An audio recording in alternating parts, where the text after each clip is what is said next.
him on a gaming whim, but this ain't a game to him. You could be a Bradley's baddie too.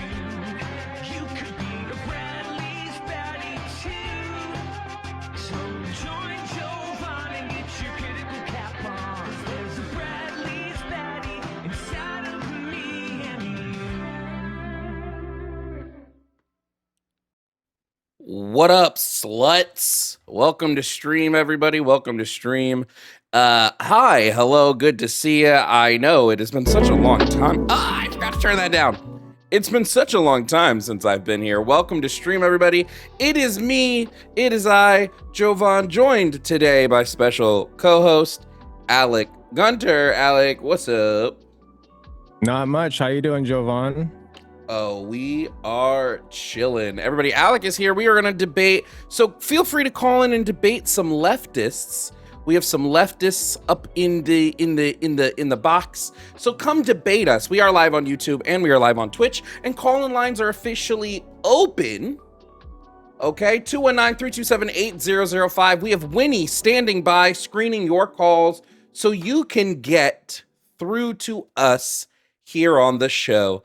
Now, just to do some quick housekeeping before we begin, as you all know, we are 220 days away from midterms.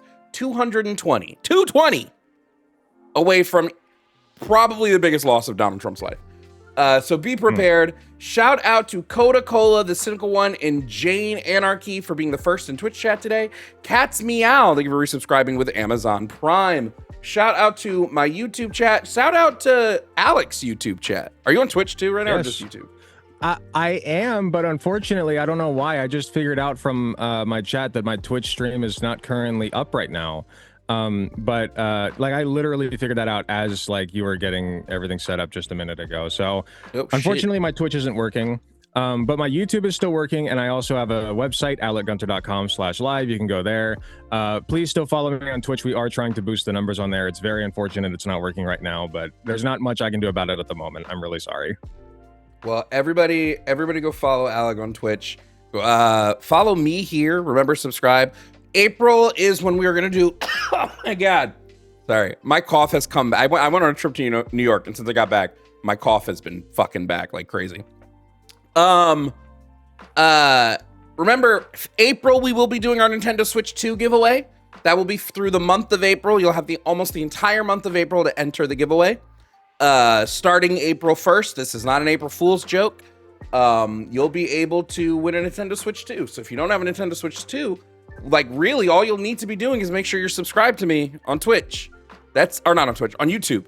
Make sure you're subbed on YouTube. That's the way you're going to win the Nintendo Switch 2. Topics today include...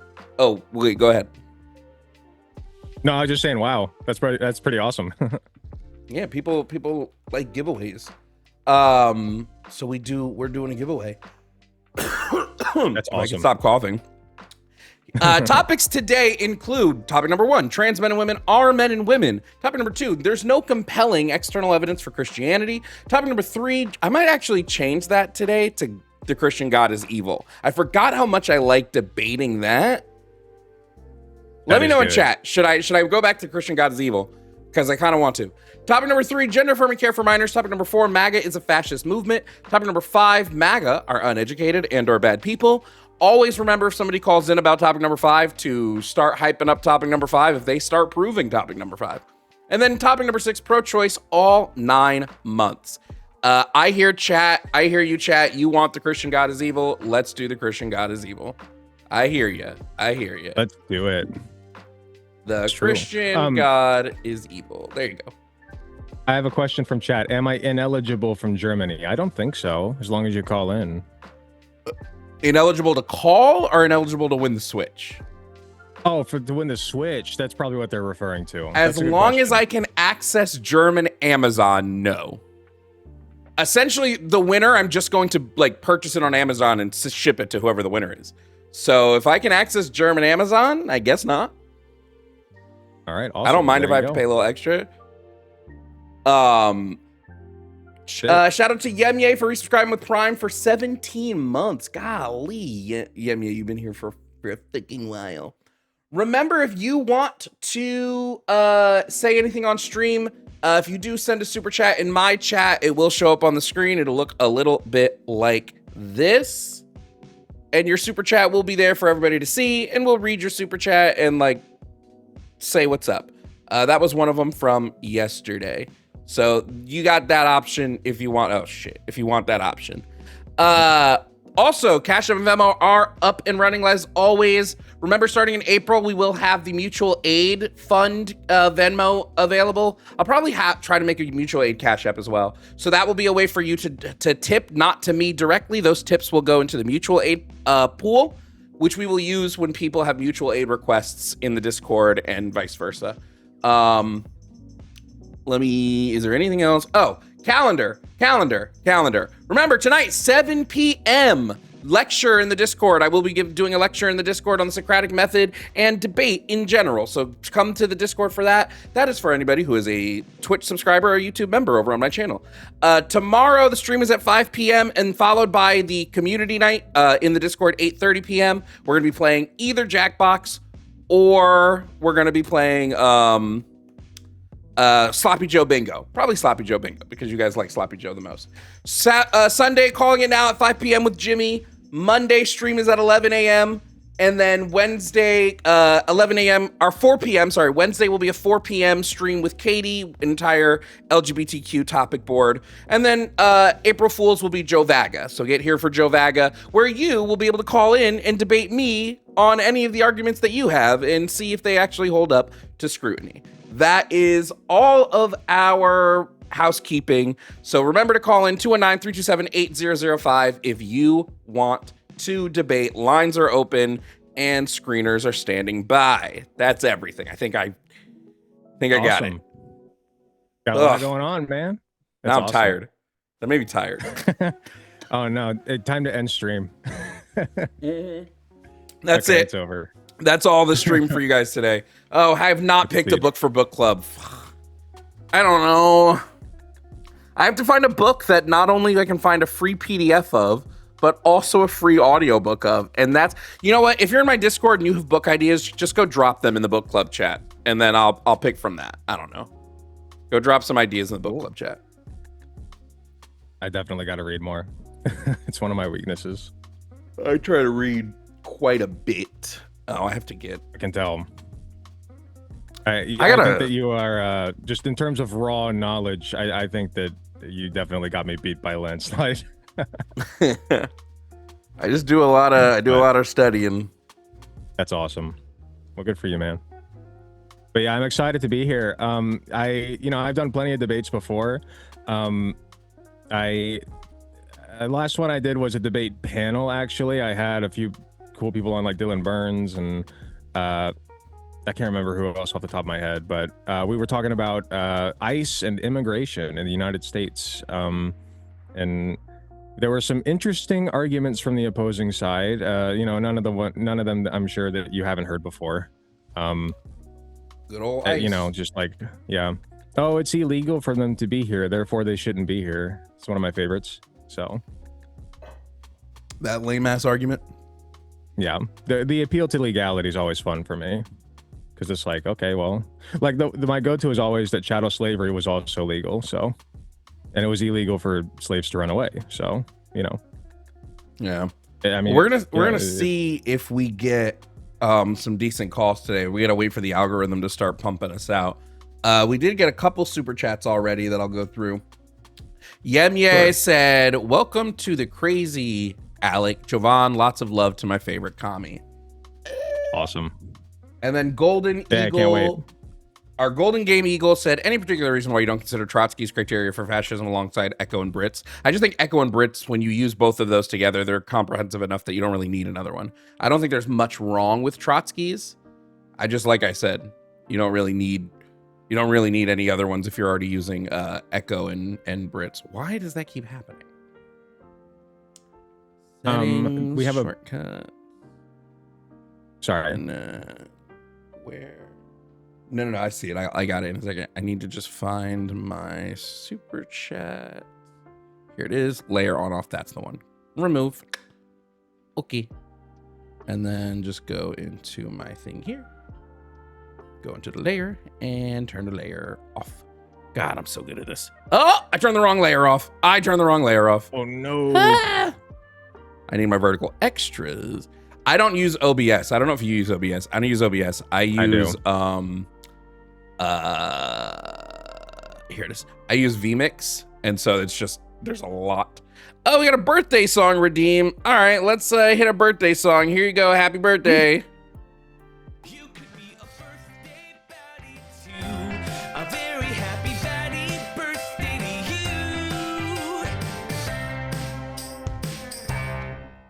Hey, happy birthday to the birthday people. That was for One More Skate Zine. Happy birthday to you, friend. Yay. We have another super chat. Let's do that real quick. Super chat. Another God, I need year to in just the hire hellscape. someone to do all of this other. Once I get big enough, I'm hiring someone to run all the producing side of my stream, so I don't have to fucking do it. Oh yeah. Once I get David Packman level. There you go. Super chat from James with a Z said, much love from Alex community. As a Twitch mod for his community, figured I'd toss a $5 toward the mutual aid fund. Oh, sick. It's not up yet, but I'll put that $5 into the mutual aid fund so that it will start with $5. But everybody else, wait until the fund is ready to go on the 1st before sending, because I will forget and I'll just be sitting here like, oh my God, I randomly have $50. Where did that come from? Because I'll forget to put it in. I want to give a shout out to James with a Z. He does a lot of work for specifically for Progressive Victory. I know there's some mixed views on that specifically, but he does a lot of phone baking. So he's out there doing the work. So good job, James. WWW. Also, Absolutely. shout out to Zeus for the Cash App. Said, so excited for you and Alec. We're excited as well. Hopefully we get some calls. 219-327-8005. That number again, 219-327-8005. Call in if you want to debate any of the topics on the board. Also, remember to like the YouTube stream, especially the vertical stream. That pushes to that pushes us to the algorithm. I'm telling you, if you're watching here and you like the YouTube stream, we will start getting calls almost immediately. YouTube is really good about streams that are liked and how much they push them to the algo. So if you want callers, like there's 360 of you right now in the YouTube stream as it's building up the audience and only 89 likes. You guys must not want callers that badly. That's all I'm saying. We're competing with Hassan Piker being on the Majority Report. My audience is different. They don't watch Hassan. They watch me. Oh, cool. Good. No, I don't know. Right. I have no fucking issues with Hassan. Super chat from Sharon Freeman 3200 said, "What do you think?"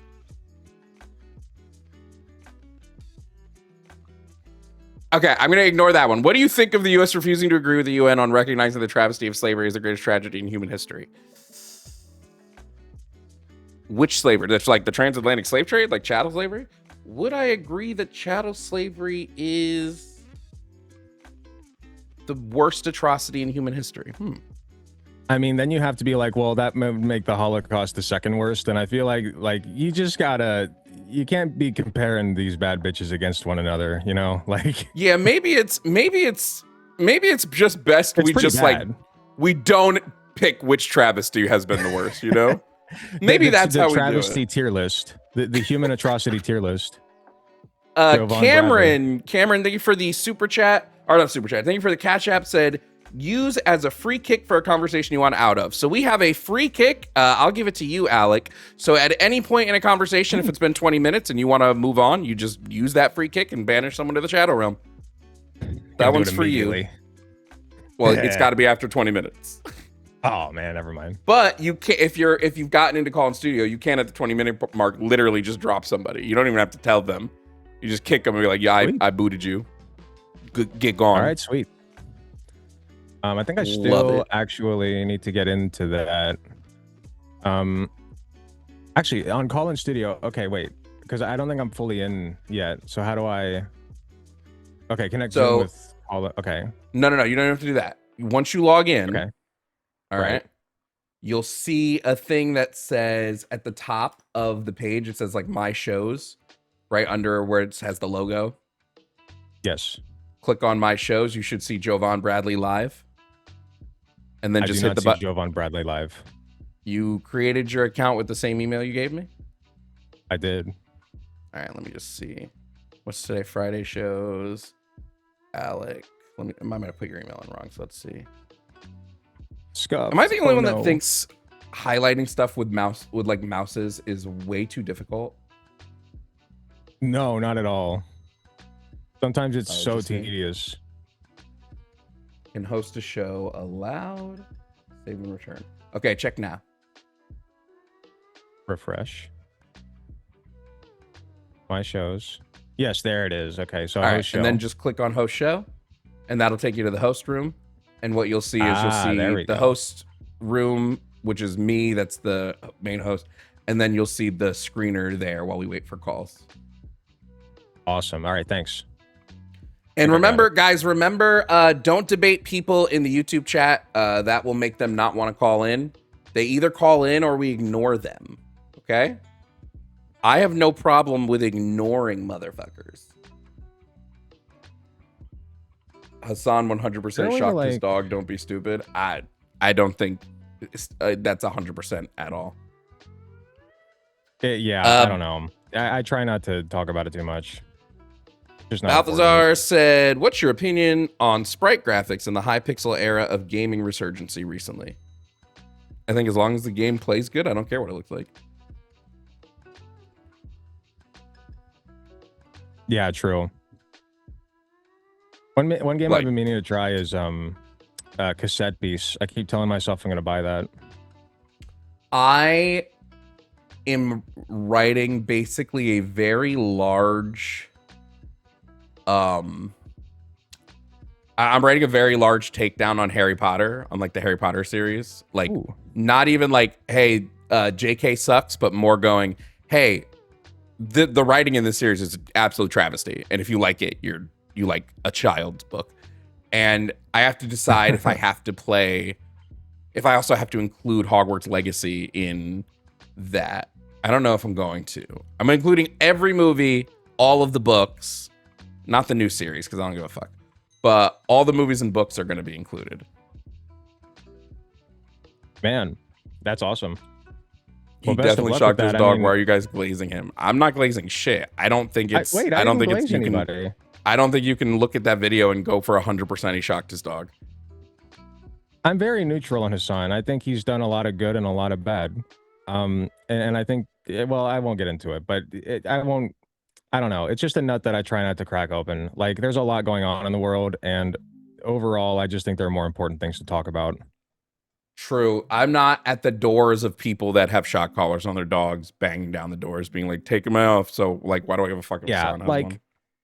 obviously bad thing to do. I think we agree on that. But also, like, have you heard about Iran? You know, like, let's really stick Oh to shit! the, My the lunch real got here accuracy 22 minutes ago, and I forgot about it. Nice. Alex in charge while I go get my lunch. Let's go. Oh, it's me. He made me big.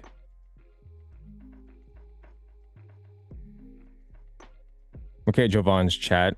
I'm in charge, so don't misbehave yourselves. It's really hard to reach out. I don't know why it's like coming in blurry for me. Alex in charge, let's wreck the place. Hey. I can still hear you, chat, so don't go crazy. The one good thing about living in Florida is if I forget my food outside, it's not going to get cold. I had to put on my dad hat so people knew. Guys, 219-327-8005. Call in. Debate some leftists. I'm a full communist. Alec isn't willing to admit that yet. He's still flirting with. He's toying with the idea. I'm toying with what idea? Sorry. I was reading chat. I said you're not ready to fully commit yet to being full communist. Oh. No, I consider myself a communist. One sec, I'm getting a sub. Thank you very much. Thank you very much, Saki Tunic, for 5 tier 1 gifted subs. Appreciate you. One big boy with a normal sized head. That's true. I do have a normal sized head. I do have that on Hassan, so that's pretty cool. But yeah, no, I consider myself an anarcho-communist. I just like I feel like I get a little bit of what's it called? Where you feel like you're not performing well enough, imposter syndrome, you know? Because I'm like, I Yeah, want me haven't to read add the capitalism theory, to I the board? haven't. Hmm. I'm We going to put it as could. number 4. Capitalism is failing. Let's go. Now that I can debate. Is there anything else I want to add here? I feel like we can 1, 2, 3, 4, 5. I feel like I have space for one more topic. You know what? Let me just make it bigger. Never mind. There we go. Is this so question, is your chat coming in blurry for me? Like everything on from like your display is coming in blurry for me and I can't figure out why. Is it because I'm on the browser? Zoom? Yeah. It's probably because you're on browser. Let me see what I'm pumping out to you as well. Okay. Participant I turned on source. hardware acceleration. Yeah, I mean I'm putting to you at max resolution of 1080p. You would just have to see what you're getting. But you should be getting 1080 on my end. It's telling me if I change like video rendering method, I'll have to rejoin. I mean, if you want to re-chat, you can always rejoin. I can just hide your camera till you're back. Let me get the Zoom app. I'll wait to hide your thing till you get the Zoom app. Sure. Capitalism failing, yet you're being capitalisting on YouTube. You're both capitalisting on YouTube. No, we're not. You don't know what capitalism means if you're going to use that phrase. Fun fact, when I stream on YouTube, I'm working for Google. I'm a worker. I don't own Google. I don't own the means of streaming production. When I'm streaming on Twitch, I'm owned by Amazon. Google could decide tomorrow to nuke my account, and then I would have nothing. You guys don't know what capitalism means. I think it's fair to say that we have more liberty over, like we're more closely connected to our work than a lot of people might be. Like if you just sit in as a desk jockey, yeah, that's fair to say. But there's a sliding scale on that. You know, it's like saying, like another one people like to bring up a lot is like Hollywood actors because of how much money they make. And you're right, they do make a lot of money, but ultimately who's making more money than they are? You know, like because of them. Even though they make millions and millions of dollars, they're still like working class at the end of the day. So yeah, remember every super chat I get, YouTube takes 30 to 40% of that. Yeah.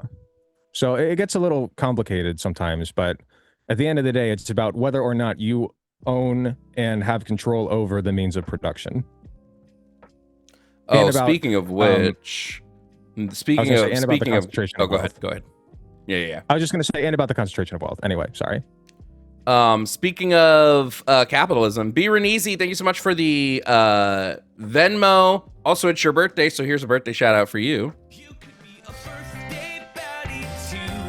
A very happy baddie birthday to you. Happy birthday, B. Renese, long-time listener, zero-time caller. Birthday. I don't think you've ever called in. And then shout out to Spencer for the Venmo. Said I recently got first place along with someone else in a wave naming contest. I tied all title. What? I tied all titles. Is that a dad joke I'm not figuring out? I feel like that's a dad joke I'm not figuring out. I'm going to drop from the Zoom call real quick, and then I should be right back. Heard. All right. I used to be central. Yeah, Destiny's a liberal. Destiny's not a leftist. He likes capitalism. I don't like capital.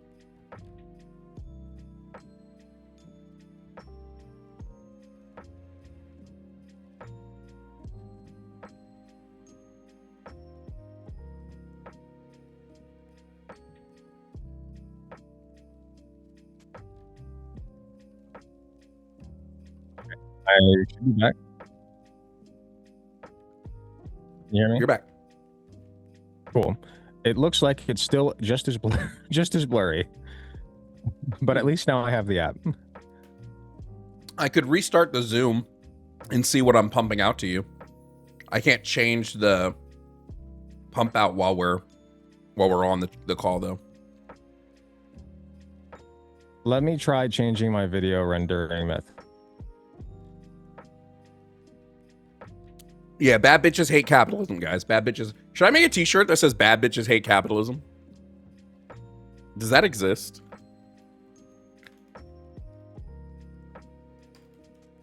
That seems like a good t-shirt idea. I don't think what I'm doing is helping. It is what it is. I'll figure it out I later. don't see a t-shirt like that anywhere. Someone, I'll have to message Grace to get on a design for that. Bad bitches hate capitalism.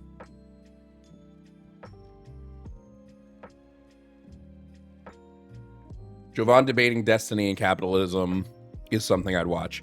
Here's the problem. I don't need Destiny's audience coming after me. They're fucking wild, bro. True. Yeah, Y'all they're think rabid. the Hasana B heads are bad? Destiny's fans are fucking frothing at the mouse. At the mouse? At the mouth. Frothing at the mouse. Coda. Frothing at the mouse. Coda, thank you for the Venmo. Said, I enjoy your streams. I've been going through a lot right now and they actually help me. Also, can you tell Alex that he is a good bald person? Alec, you're a good bald person. Oh. Well, thank you. Just for that, I'll reveal the dome. My eyes! My eyes! Hey, my wife can see her reflection perfectly in the sun. So, just think about that. I'm one of the good balds. I still want Is She Thick merch. The problem is I didn't come up with Is She Thick. That's not mine. So why would I make merch off of that? Guys, 219-327-8005. Where are the conservatives today? Where are the transphobes? Why are y'all so scared to call in? Yeah. What's going on, guys? I thought leftists didn't debate nobody anymore. That's what I've been hearing. I thought that they activated 1 million Charlie Kirks. Where they been? I know, right? Yeah, I thought, where's the wave? I was expecting a tidal wave. It was more like a drop in the bucket. It's so funny when I go on TikTok live debates, like debate panels. I do it in my free time. Don't ask questions about it. Whenever it's run by a conservative, they're so trigger happy with the fucking mute button and the drop button and like talking over people, and just because they're the host, they get to do that. Which, like, you know, I know that sometimes people invoke that right, but you don't, like, to the extent that you do it, it's not nearly what these conservatives do. Like, the second you disagree with them, they're like immediately talking over you, silencing you, and dropping you sometimes. Like, it's bad. They do not want to be challenged. Guys, we are Charlie Kirk. We carry the flame. That's true. What would Charlie Kirk do? WWCKD? True. I'm about to make a what would Charlie Kirk do? He wouldn't duck. We know at least that much. We know that he would not duck. That's true. He would ask a racist question right before not ducking. Counting or not counting gig votes? Write it on his fucking Jovan, tombstone, any chance man. you'll debate Jimmy Snow about communism versus socialism and how they're not the same? Probably not, because he acknowledges technically that they're not the same. Is stream not working on site either? Stream is working on my site, guys. At least as far as I can see.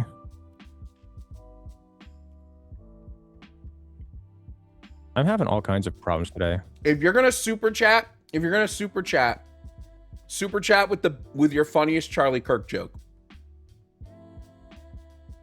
True. I want to see funny Charlie Kirk jokes. That's what I want to see. But on my channel, so we can put it on screen. It's nice that he hasn't been racist in over 6 months. That's pretty cool. Haha. I get, you know, you got to hand it to the guy. We are Charlie Kirk. We carry the flame. Wait, should I put that on song? Should I put that song on my soundboard? Absolutely. That'd be hilarious. This song is 3 minutes long.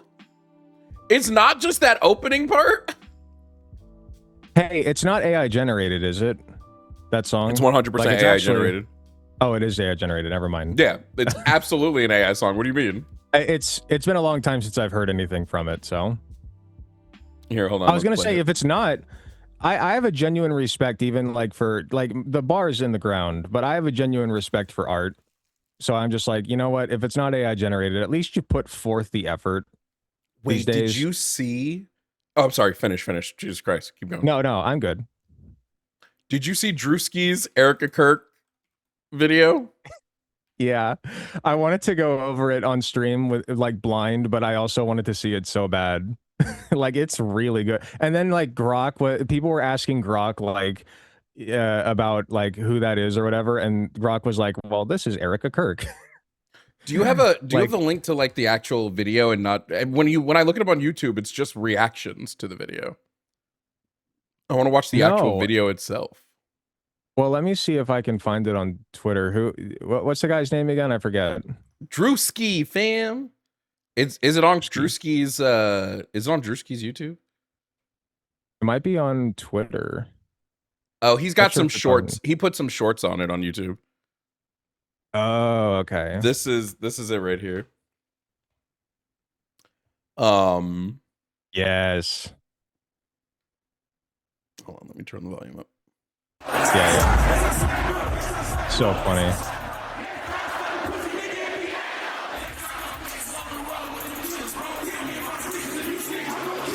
War is raging in Iran. We're praying for all the soldiers and troops. That's great that you're praying, but How about all the kids that died when the USA hit the towers? It broke my heart. That is the Broke my heart. This is perfect. So insane, dude. It's perfect. It's In what ways actually have you grown perfect. closer to Jesus. I serve a righteous God. And that is why we say our prayers. And we are all his children. But when I say children, I mean like the holy, blessed Trinity, which is why I hold the Bible. Oh no. You know what I have to? No, this shit is insane.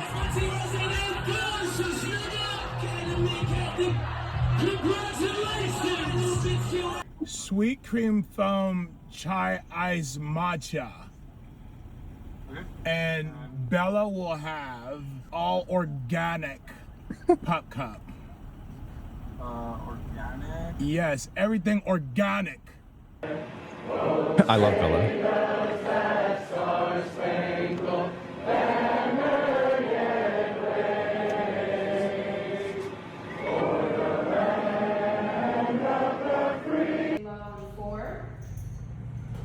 Three, 7. Oh, Hannah, you good? 4, 3, Stop. 2. Hold your chest lifted. We're gonna lift.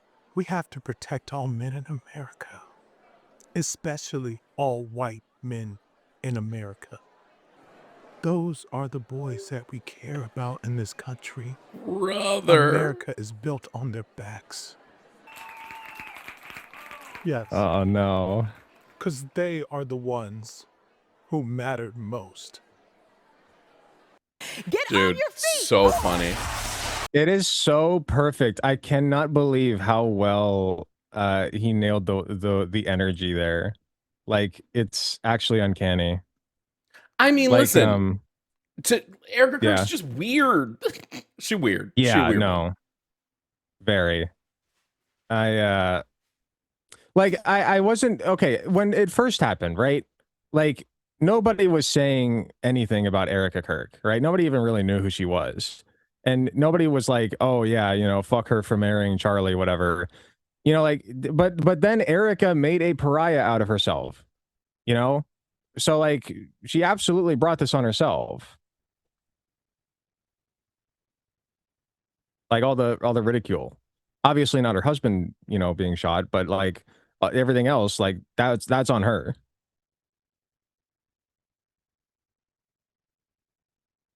I can't hear you.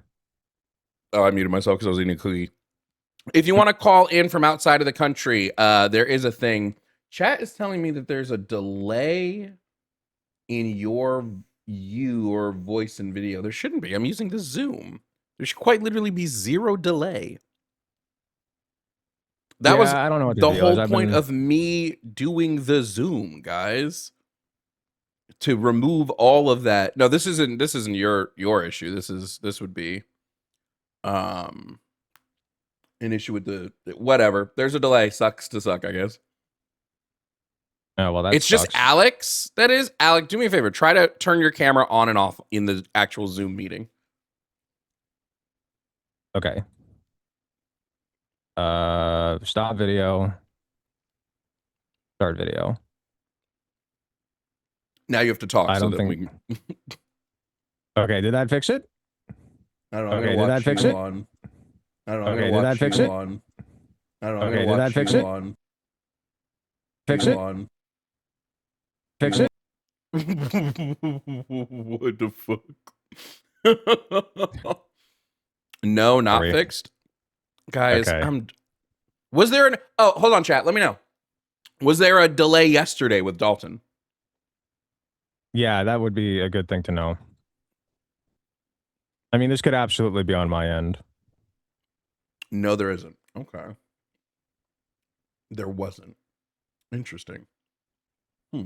Okay, I'm trying to figure out what to do about this because. I'm gonna disconnect and reconnect the Zoom. So give me 2 seconds. Okay. I think I can fix it. I think it's an issue on my end. Connect to the Zoom. I'll put one resolution. My cookie.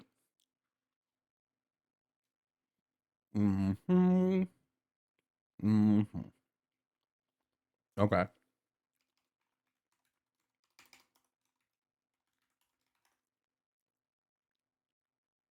Well, it's Alec coming in delayed through the Zoom call.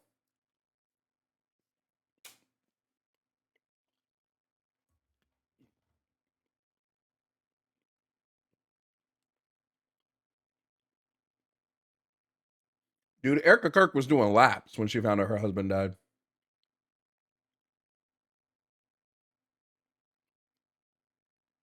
Doing laps.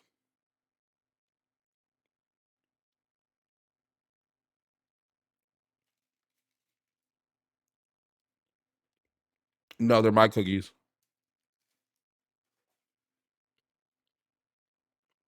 They're for me. Well, we'll see. We'll see when Alec comes back.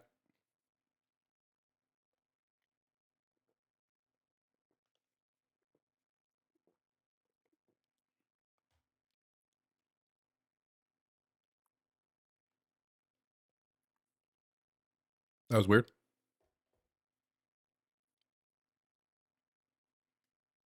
Do you ever feel like calling 219-327-8005 so that you can debate 219-327-8005? Do you ever feel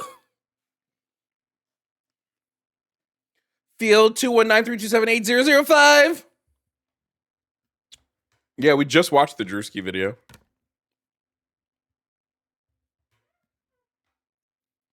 You just gotta ignite the light. Jovan not sharing his cookies is very uncommunist.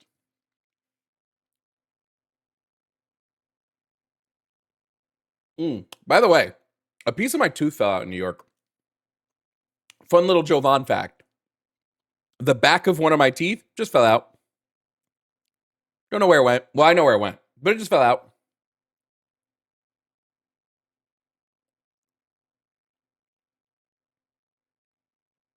No pain. Doesn't hurt. Just fell out.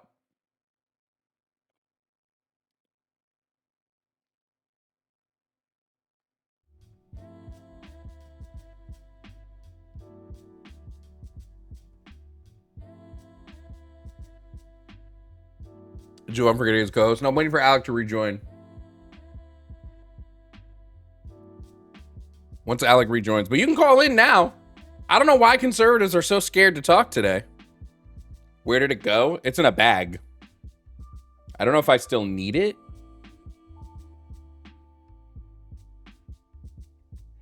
You sure it's not a tonsil stone? Well, the fact that I can feel a big ass hole in the back of my tooth now, where the piece was, no, I'm pretty sure it's not a tonsil stone.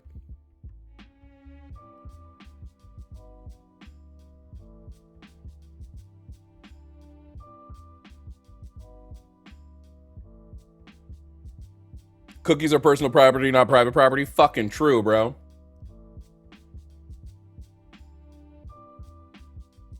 But if you ever see me like picking in my mouth like that, like so, it's because food keeps getting in that little hole while I wait for my dentist appointment.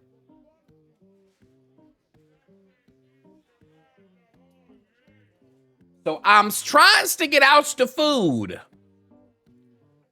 Cause you just gotta ignite your mom and let it mom. Damn, no callers, dude. It's been 45 minutes and nobody wants to call in. I am getting checked by a dentist, so I'm just waiting on my appointment.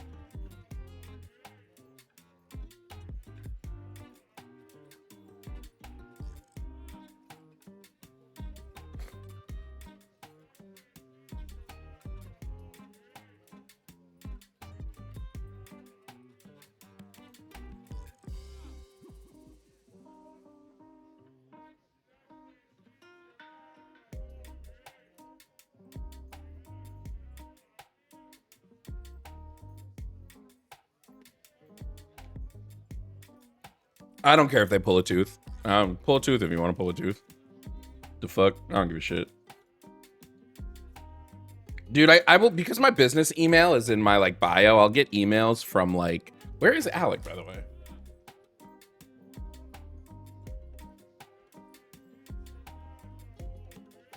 Zoom is back up.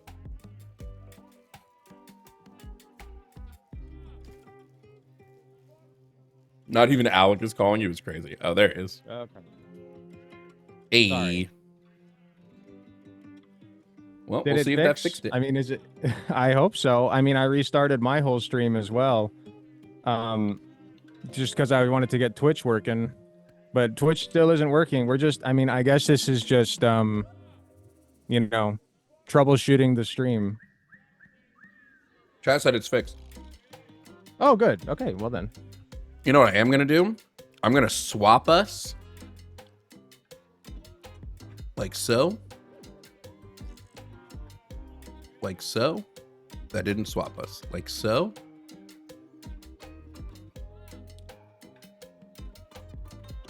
Why did that not swap?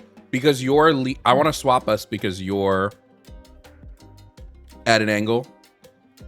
Right. And it will drive me crazy if the angle is off. Fair enough. It'll actually cause me to fucking have a stroke. I'll stroke out, bro. Don't do that. We need you. You're one of our strongest warriors, Jovan. I'm tired of this, yet. Grandpa. It's too damn bad. Try reducing your bitrate in your streaming software to between 6,000 and 8,000. What is it at right now, I wonder?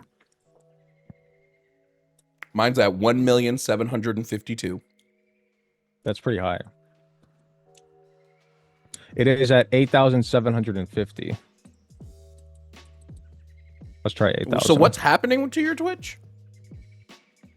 It's just not showing up. Like it says the video download was canceled. Please try again. Doing stuff going to Error places. number 1,000. It says you're live. Video download was canceled. Oh, interesting. Yeah, it's the weirdest thing. This has never happened before. This is the first time. I've never seen that before. That is so weird. Oh, please. They didn't update.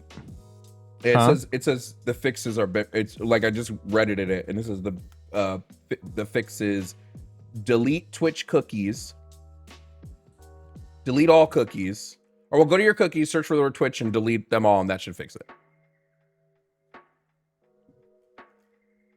Okay. But for you or for, do you have to do that or do we have to do that? I'm assuming it's me. Otherwise, everybody else would have to do it, right?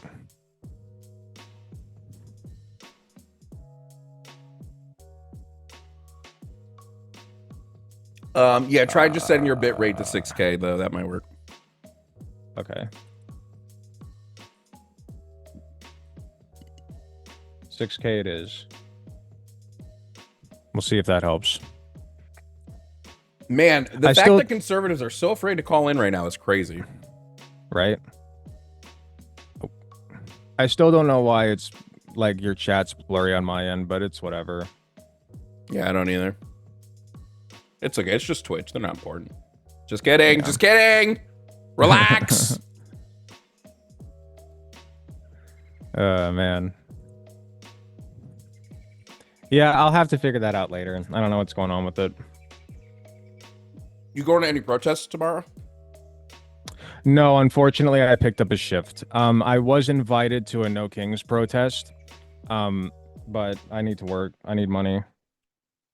I'll be at No Kings Orlando if anybody's going to be there.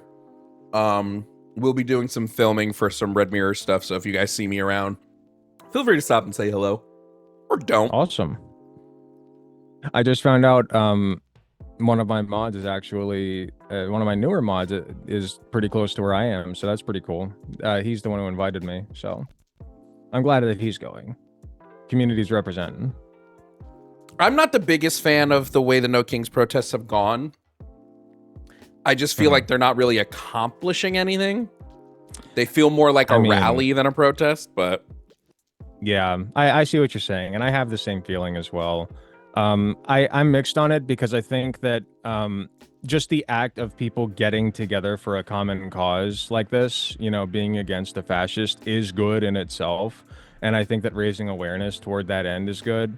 But at the end of the day, like, I don't know what they are actually accomplishing. I don't know.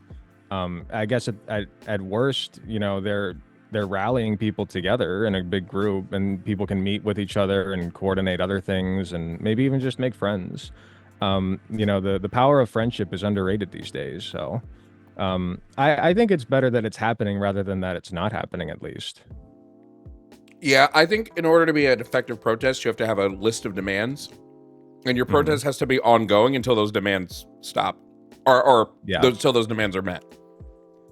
That's fair. Back during the BLM protests, I did go to one that a local school was having, and they like literally had a big like speech beforehand where they thanked the local cops, you know, for being there. And I'm just like, that is so not that is so not the energy we need to be carrying here, but whatever.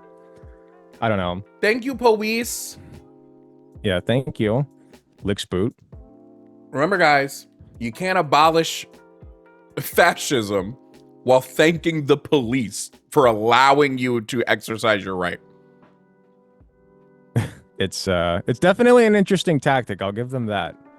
Did I delete cookies? No. I can do that real quick. Delete those cookies, Lucille. But wait, if I delete cookies now, that your stream is up. Oh, I'm up? Good. Yeah. Thank you so much for letting me know. Let me check. There she is. We're live on Twitch. Let's go. There she blows. It was the bitrate. Thank you. I gotta get more on Alex level with React content. All I do is debate. I really don't react to shit as much. Because I'm always like, when I react, I just sit here quietly watching. You see, that's the problem. You gotta be a chatterbox like me. You gotta be a yapper. You gotta like just talk and talk and talk and pause every 5 seconds. That's the best way to do it. Certified yapper boy, certified Trumpophile. Indeed. I had a long string of debates for a while there, but people really wanted me to bring back the React content, and I was getting, you know, I was missing it. But for a while there, I was just like literally debating and talking to people. You know, it's different. Code, I think for the Venmo said put Alec in the corner, timeout for being bald on a Friday. It's crazy.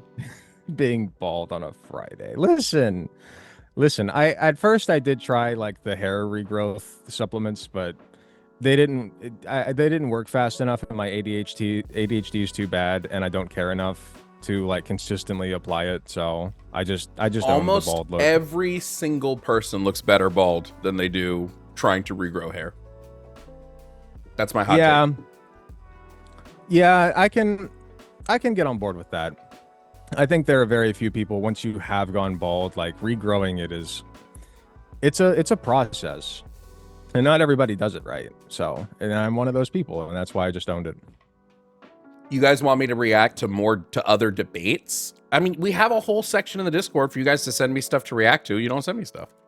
I can't react. You don't send me stuff to react to. Do you know what Cirrus? You know who Cirrus is, right? He's like a YouTuber. He's got a pink VTuber avatar. If you've ever seen that, no. He's just a reactor, and what he does is he's got a second account where all that does is he just puts it on autoplay and has it autoplay conservative videos. Like he searches for a conservative video smart. and then he just lets it autoplay. Oh, it's so smart. And That's I need to fucking start doing smart. That. I know, right? Holy I need shit. to start doing that. Yeah, no, I think I need to do that as well. Yeah, it's a really smart tactic. Since we have no calls, I'm going to open it up for a 10-minute office hour. So if you want to call and ask us a question on any of the topics, first person to get through gets through. Let's go. Maybe if we're talking to somebody, we'll start getting. We'll give you our hot takes. I think I found Jovan, out through Cirrus in some way. I'm just saying, anybody that reacts to my content, tell me when you see someone reacting to Jovan stuff. I love to watch people react to me. I have vanity issues. Yeah, for a while there, I was a little like I didn't like watching people react to my stuff because I would cringe at my own voice. But you know, you get over it. The difference is I love me. There you go. So like, oh man, I gotta love me more. I've definitely gotten used to my own voice, and especially because me and my editor both decided we need to start putting out shorts, and so like I need to listen to my own content and start like making shorts out of it. So you just got to get used to it. oh shit, if I you're didn't not do my already. afternoon short today. Yeah, they help. What's your most conservative take, Jovan? What's your most non-progressive take? I don't think I have any. Chat, do I have any That's conservative based. takes? That's based. Let me think. Every time I try to think of one for myself, it's like, well, you know, there are some like people who I think don't work hard enough, but like that's not really a conservative take. That's just like, you know, something that conservatives have kind of like owned is the idea of hard work. But that's not conservative. That's just a virtue that you should abide by. Yeah, the people call my gun take conservative. That's not conservative. Yeah. Me thinking birds aren't dinosaurs. No, that's just the right take, chat. Well, they're not. I mean, they descended from dinosaurs, but that's like saying that like we're monkeys, you know, like which we're not. I'm going to tell you right descended now. One of my good friends is an evolutionary biologist. Mhm. Multiple degrees. He would tell you you're wrong. Okay, we're apes. We're great apes, but like we're not. No, even on the birds and dinosaurs thing. Birds are 100% dinosaurs, apparently. Okay. I mean, I disagree. But well, they're descended from dinosaurs is the thing. I don't know. Like, what even is a dinosaur when you really break it down, right? Like, just a really What's the old necessary condition lizard. of dinosaur, guys? Yeah. So I don't know. It's not something that I get into the weeds on. Yeah, I'll just Winnie, I'm just gonna open up calls, guys. Call. We have a bunch of people calling in now. Call if you want to talk. But we will prioritize debates. Indeed. All right, food is in my tooth now, so I'm going a bit crazy. Oh no. Oh no. Putting milk in before the cereal. I don't do that. I made one joke about it one time, y'all. I mean, you get the splash effect if you do that. Listen, I think it's better for the crispiness of the cereal, but whatever. I kind of like it sometimes when cereal sits for a little bit. Not Some like too cereal long. I prefer. Some cereal I prefer soggy. I like just it. prefer it to be soggy. It's been a while since I've had cereal, but honeycomb, when you let that sit for just a little bit, like it gets just enough milk inside of it, and it's delicious. I eat like a bowl of cereal every night. All right, let's take a call. Not a debate call, but an office hours call, so we'll take them. Coming up is Emily from Canada. Emily, hello, you're on with Alec. Can I just get your age and pronouns, please? 21, she, her. All right, Emily, what's your question? I just want to know what would be the best way to like actually convey that gender affirming care is like effective and a good treatment, because I have a lot of conversations with people who aren't really knowledgeable, and I wanted the best way that you know to convey that across to someone. I mean, I just would refer to the research, you know, when we look at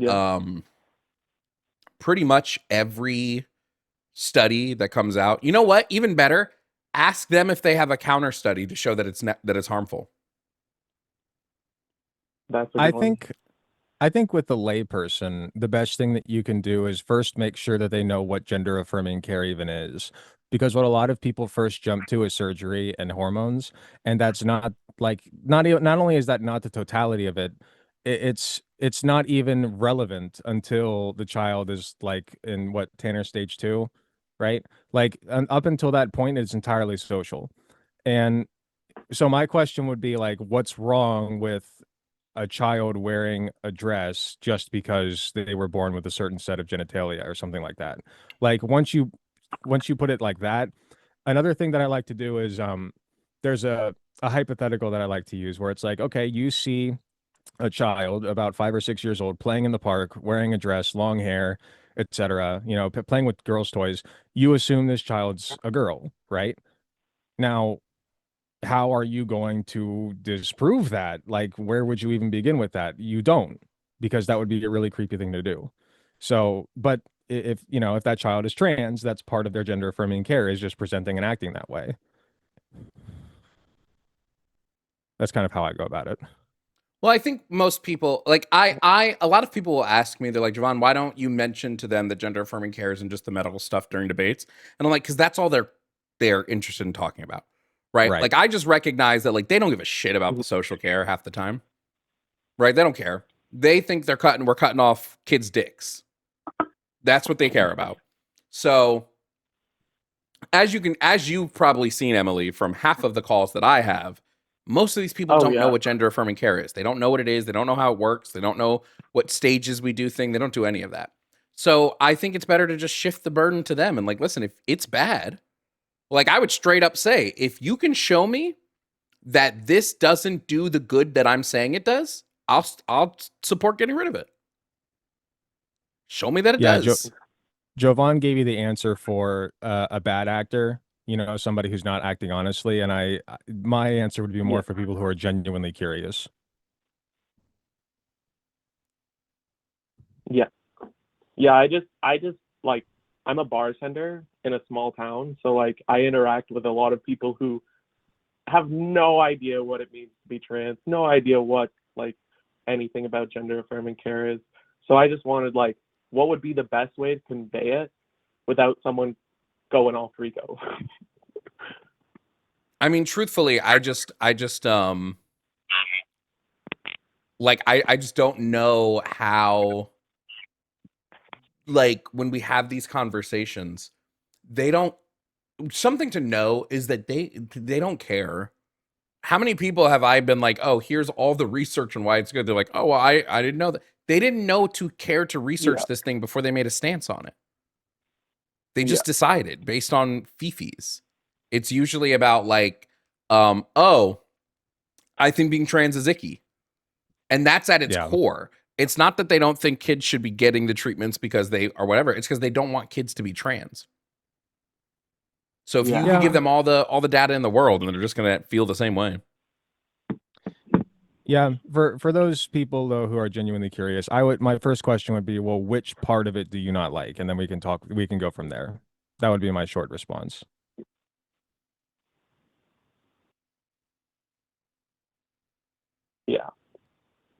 Well, this was very helpful. I thank you very much. I love your content, Jovan. I kind of probably watch you a little too much. Like, I've watched at least 90% of your debates for the last like 3 years. You're amazing. But thank you for taking my call, and I hope you guys have a wonderful day. Yeah, Emily, you have a good rest of your day. Take care, Emily. Bye. Yeah, I can see Alec is not as jaded as I am. I've been jaded by this for so long. I really do try to see the best in people. Once I find out like you're not acting honestly, then that opens the door to whatever. Usually what I try to do is find an insecurity and just poke away at that. But your mileage may vary depending on who you're talking to. Yeah. Guys, you can call in. We're doing office hours, so feel free to call if you want to talk. Call in for the office hours. Or call in if you want to debate. We'll prioritize debates, but call in if you want to. Birthday shout out. This is a birthday for LeJohn Brames. LeJohn Brames.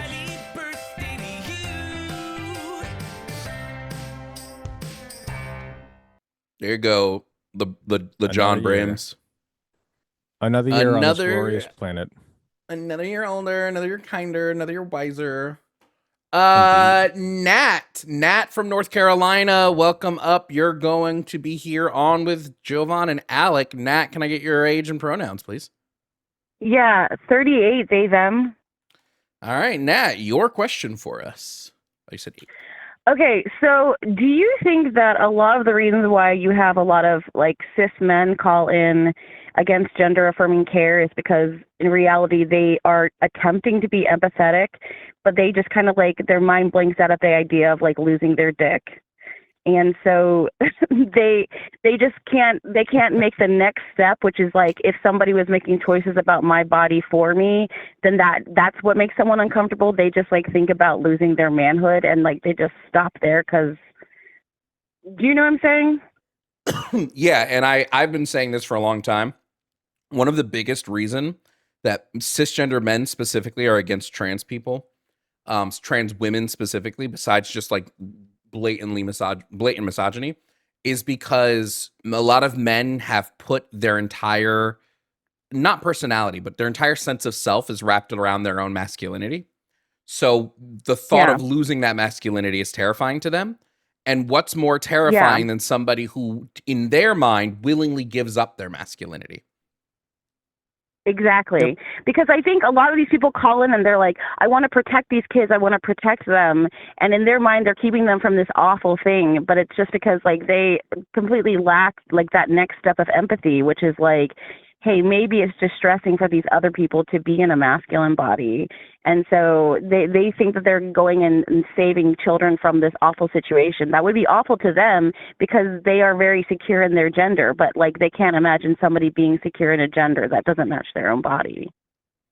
Yeah, they 100%. It's 100% misogyny, like at the end of the day.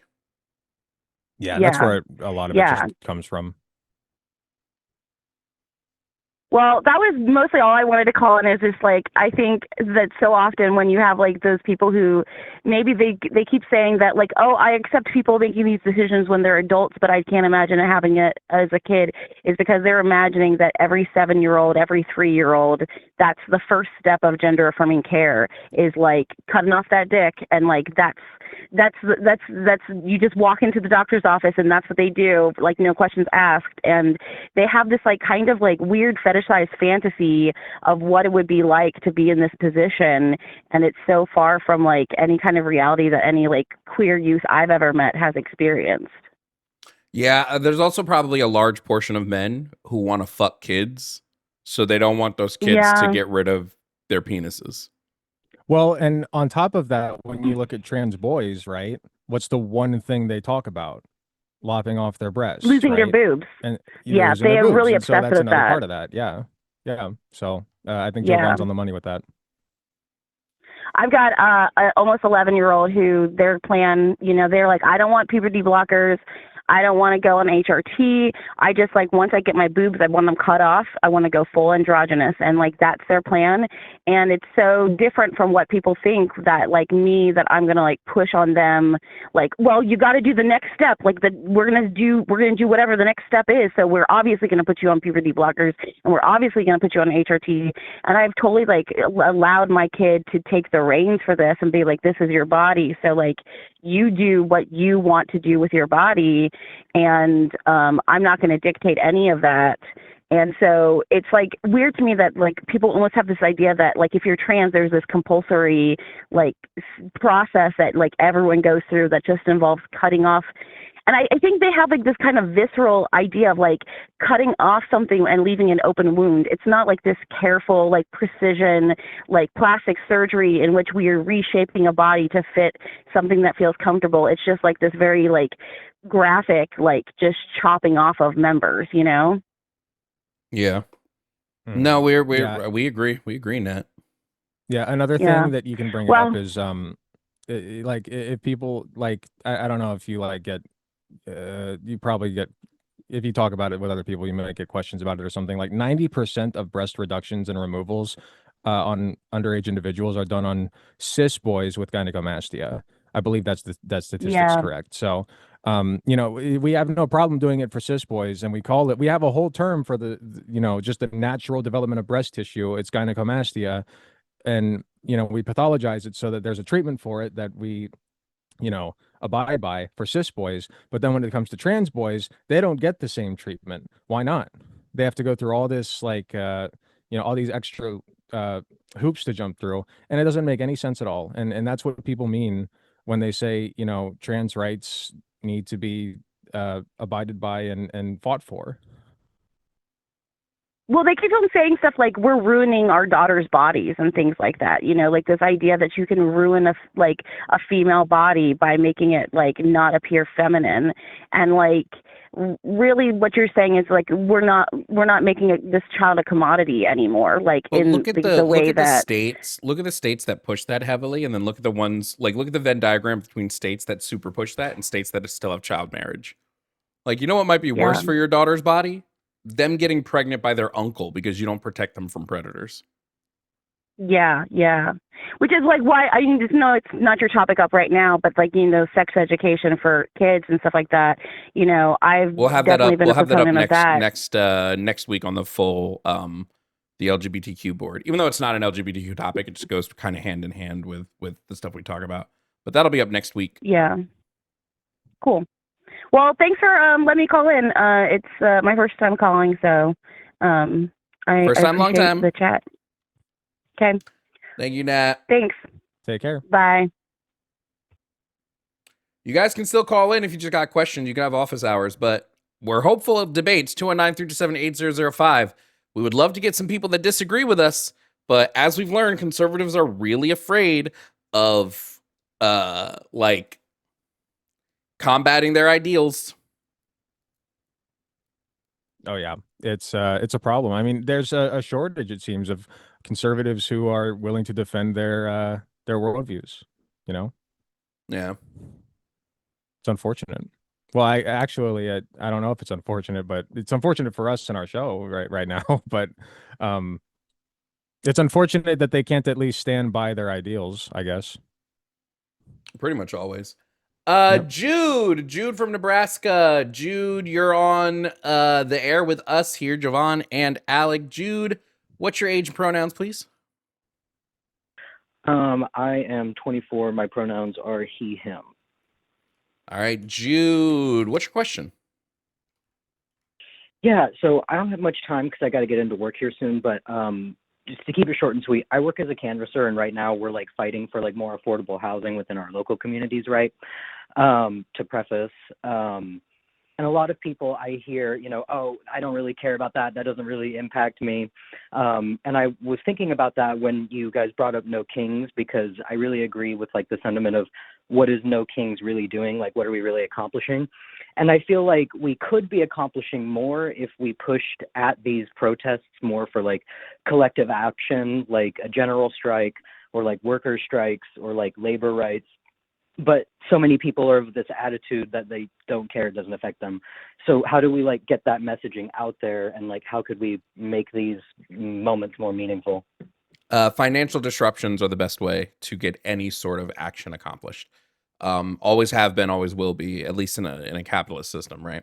So organizing a big financial disruption, that's going to be your way to get anything that you want done, basically.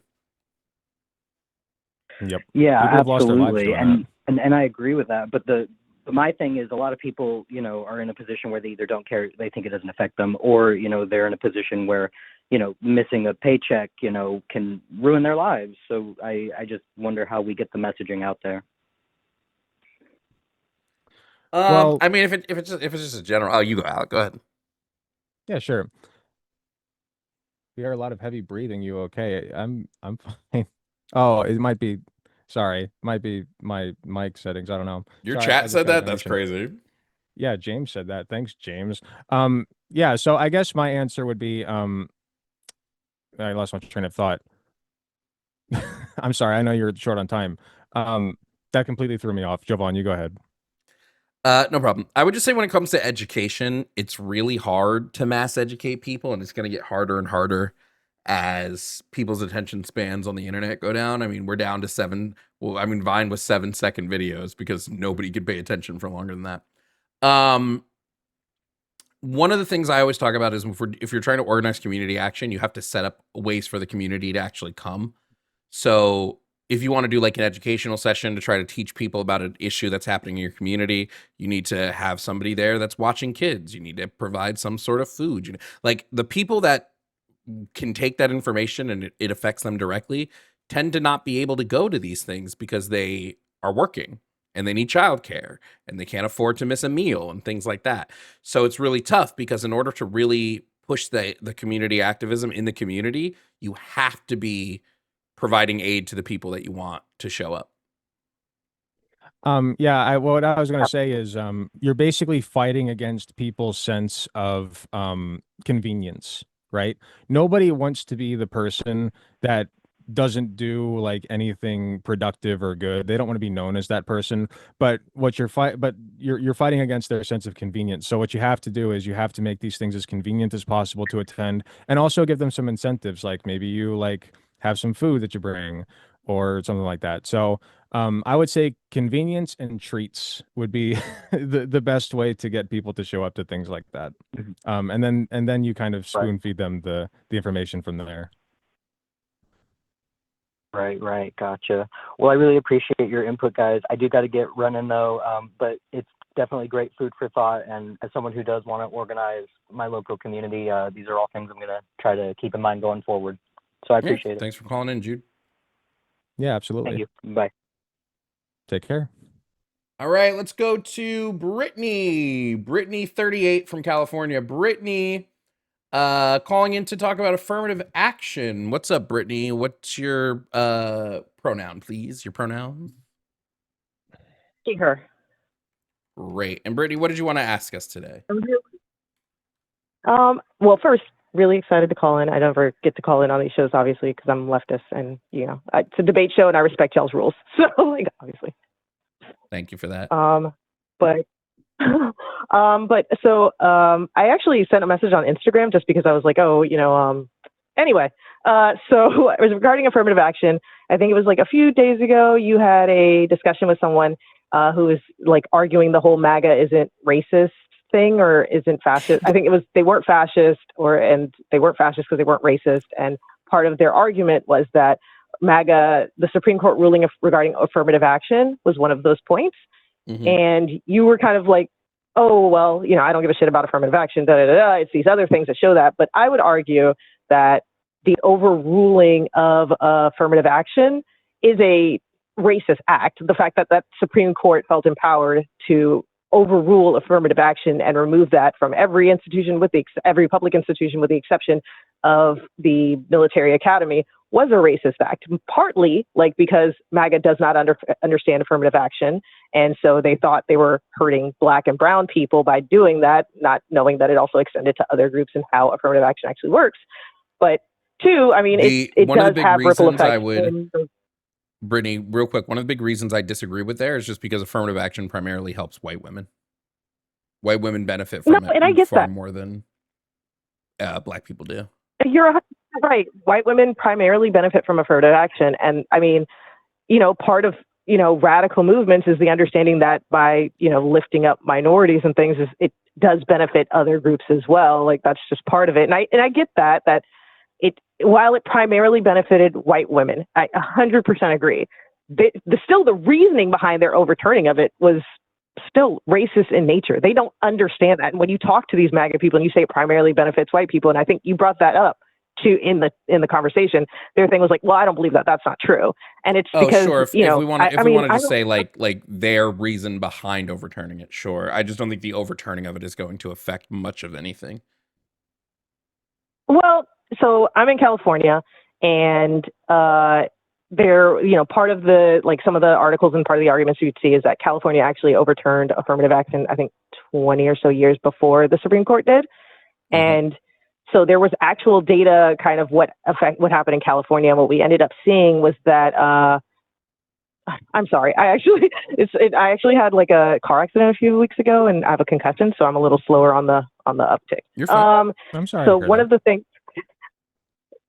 things we actually ended up seeing in California with their overturning of affirmative action is we did see lower Black and Brown enrollment in or acceptance and enrollment into selective USCs, and we saw a higher enrollment in less selective USCs.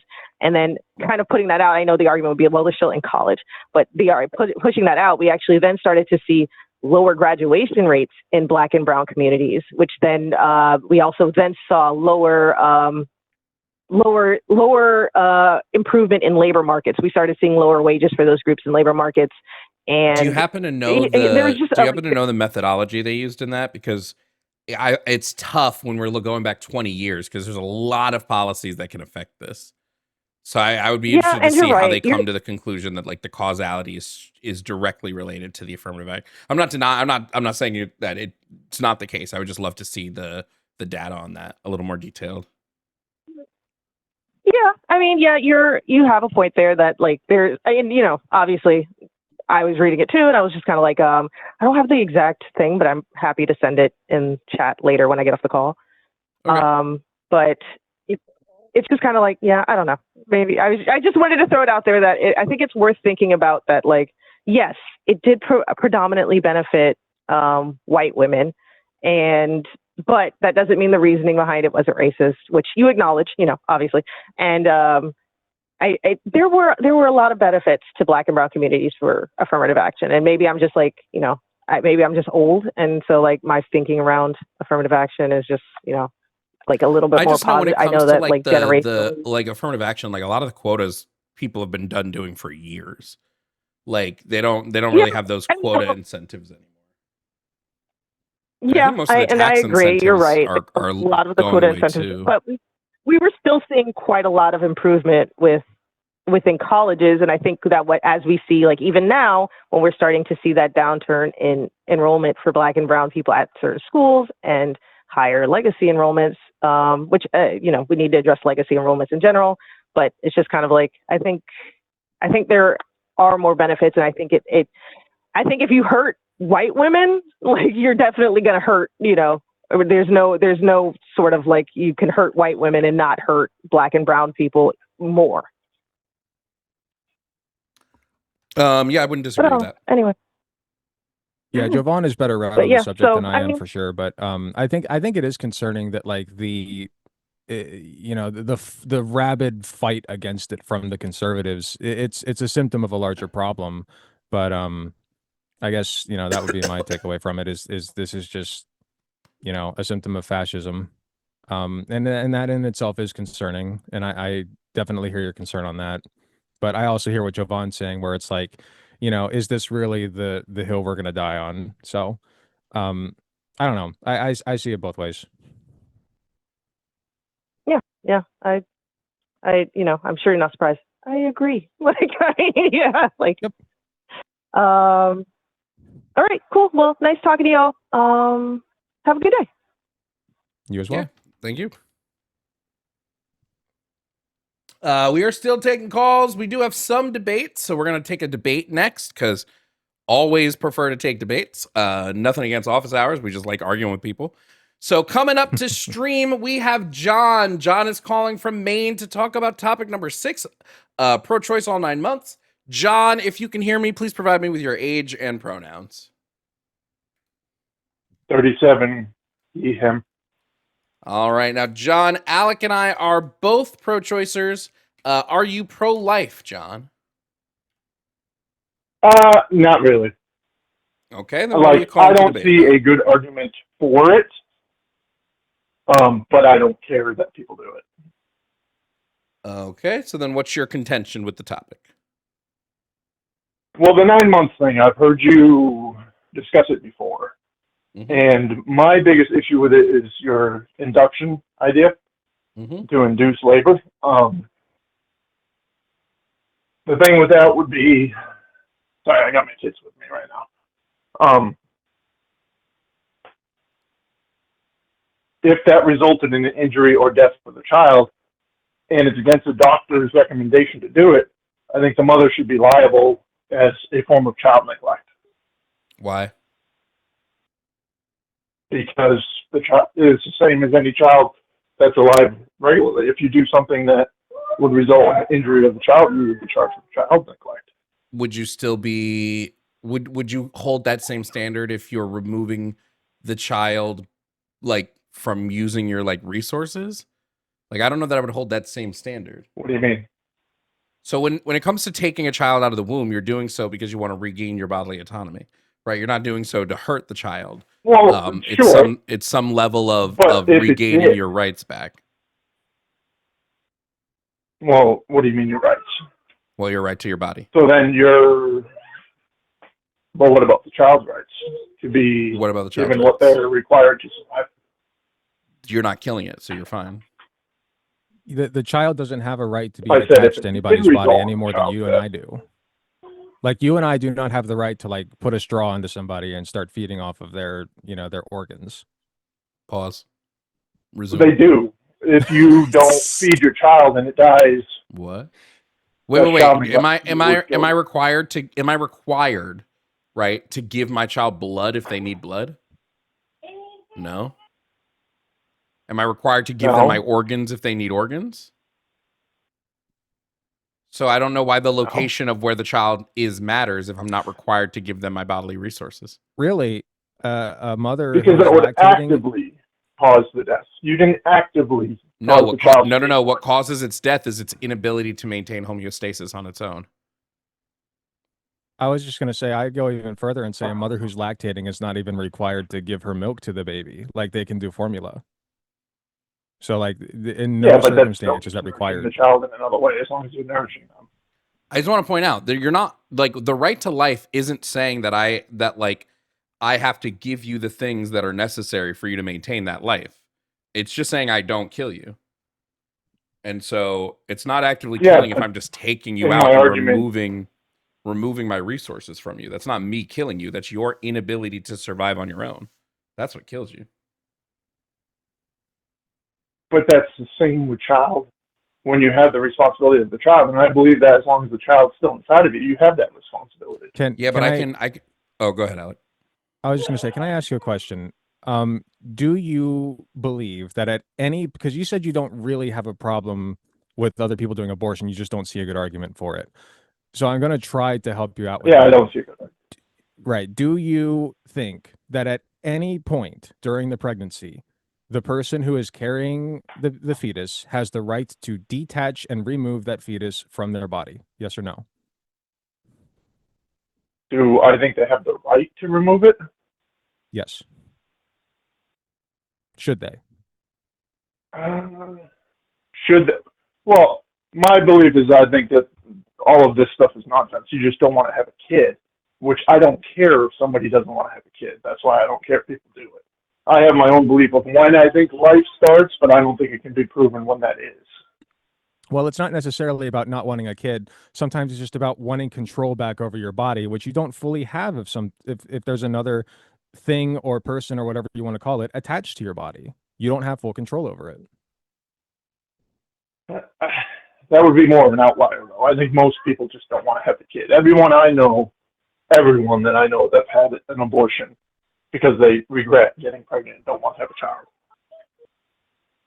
That's anecdotal, but that's it's my super experience. anecdotal. The bulk of abortions in the U.S. happen because people can't afford to be pregnant. That's the number one reason. Well, that's the same thing, though. You can't afford is you regret and you don't want to have a child. That's the same thing.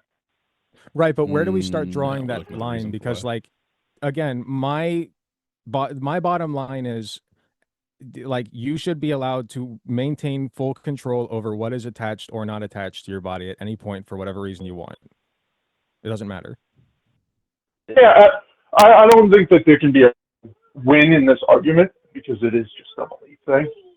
But to me, that child has the right to make it to term and have a chance to survive. What right is that? I guess, what right is that? Is removing their rights. What right is that specifically? I mean, it's just it's not an actual right. None of these rights actually exist. Well, I would say they're still. So for me, they're abstract, but they're still right. The right of nature. Like, I mean, that's natural. That's how it's supposed to go, I guess. And then we should decide that we don't want to do it. Wait. We don't structure rights around like what is natural. That's just not how rights work. But we don't have so right now, if we're just going legally, then I guess the child doesn't have any rights.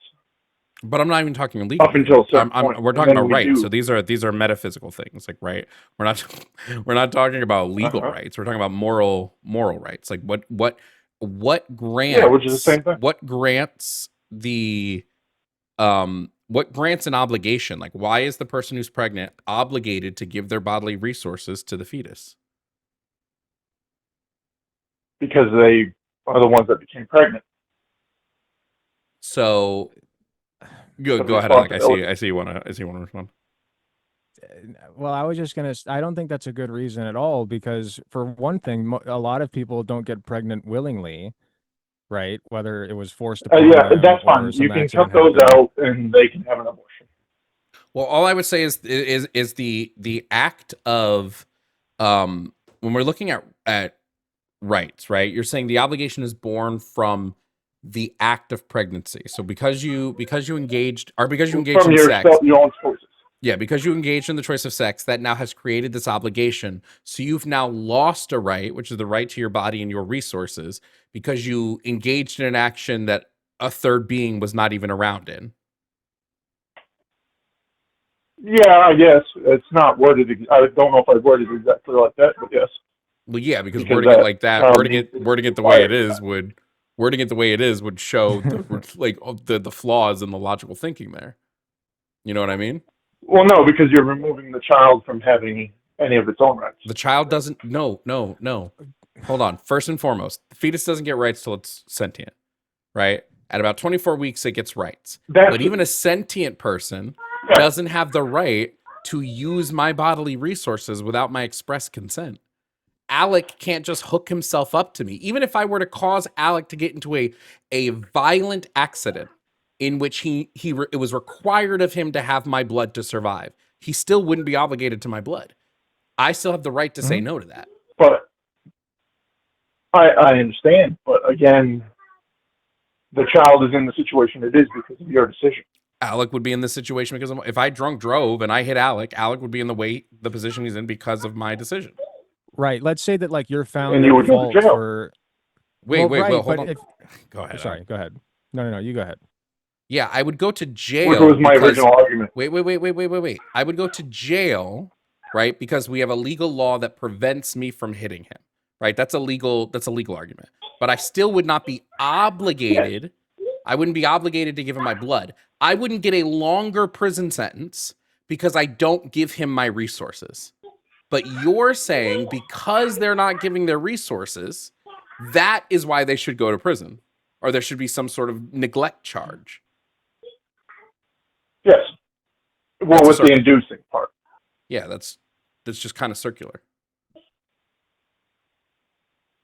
I don't It know just what you mean. sounds like it. That's It, kind of it just circular. sounds I'm like just you want. clarifying that I'm You, talking about the inducing part because that was my original argument. okay, well, we're here Just now, like so we. It just sounds like you want the government to like mandate that certain people need to donate their bodies in certain ways to certain other people, and I don't like that precedent. I don't know if I agree with that. I mean, certain other people, it's because I have one distinction of your decisions resulted in it that you should take care of the creature Well, that it's you well, it's created. special pleading. It's special pleading because again, you Yeah. don't think that if I cause Alec to get into a car accident, that I should be obligated to give him my blood. No, I don't. And like I said, this would be the same. I understand what you're trying to do. You're trying to separate the two things into a different form of crime, but both resulted What? in death or injury Wait, to me. no. And No, hold on. My refusing to give my resources didn't cause Alec to die. The drunk driving did. I But what would understand. cause the fetus to die I would be my understand. refusal of the resources. Well, no, your drinking did. No, hold on. I'm talking about in like if we're analogizing this 1-to-1, the thing that would send me to jail would be the action that caused Alec to die specifically. But that action is not me refusing Alec resources. It would be me hitting him with the car. So to analogize this with the fetus, if I took the fetus out and then stabbed it, yeah, I caused it to die. But if it's only dying because I did not give it my resources, then it died because of its own inability to survive, not because I did anything to it. Right, we're just talking about detaching and removing. But that would be the same as not feeding your child at home and letting them die. No, it's not. Because I don't wait. The child's not. I'm not removing my resources in that sense. I'm refusing to feed it food. If you have claimed responsibility over a child, that makes you a parent, and if you neglect that child, that's a crime. But a person who is seeking an abortion has not claimed any responsibility over a child. That's literally the reason for the abortion. Oh, you don't have to claim. I mean, you absolutely have to claim simple responsibility. You absolutely do.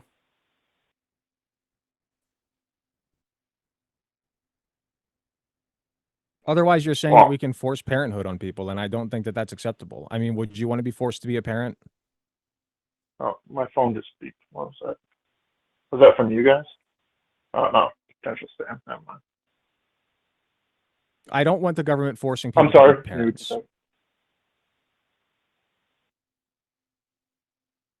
That's my thing. And that's what you're doing with abortion bans at any point. I'm sorry. I was getting another call. I didn't hear what you said. I don't want the government to force people to be parents. And that's what you're doing with any kind of abortion restriction. Yeah, exactly. That was my point. Like, if people just said that, I would then I would be like, oh yeah, okay. Okay, so you agree with that? That was my point before. Like, people just want to have abortions because they don't want to have kids, and it's like, well, that's fine. I just wish people would just say that instead of saying like, well, it's not life, or it doesn't have the same right. It doesn't have a right to my body. Like, I'd rather you just say, I don't want to have kids. I'd be like, okay. I don't care what the reason is. That doesn't change whether it has a right to your body. It wouldn't magically, like, it still doesn't have a right to your body without your consent. But this isn't talking about why you should get an abortion, right? I'm not saying the reason you should have an abortion is because it doesn't have the right to your body. No, I'm just saying that would be the linchpin on why it's not immoral. Well, I mean, that's just going to be your own morals and that's what I mean. Like, rights, that's basically what it is. And you don't think it's morally wrong. So, I mean, there's not much. That's why the argument can never really be won. Yeah, most like metaphysical arguments don't have a clear winner. Yeah, but I don't know. It's the act itself. Knowingly knowing that it could result in the child not being able to survive is just what I would just see that as neglect. Caller, abortion all 9 months, yes or I no? understand that it's their own body. Yes or no? Abortion But all 9 months. it's inside your body, which kind of makes it part of your body. Caller, I just need to know. Abortion all 9 months, yes or no? Oh, no. Please. No. 9 months? Well, you can't have it. Yes. 9 months. I mean, you just have a baby at 9 months. What is an abortion, John? Yeah. Fine. Okay. No. Wait. Repeat the question one more time. What is an abortion? No, not that. What was the original question? Was abortion up to 9 months? Yes or no? Yes. That's Yes or the no? original question. Yeah. So I guess with my argument is no. Okay. So why not? Like, I'm starting this over because it seems like we keep flip-flopping back and forth over whether or not, like, this is an okay thing for people to do. Like, you came in here saying, well, I think I don't really care if other people get it, but I don't have an argument as to why they should be allowed, which if I'm, the charitable way to read that would be you agree with us, but you're looking for a better way to argue your position. But it sounds like you don't actually think that abortion should be legal for all 9 months. Is that correct? You don't think that should be allowed?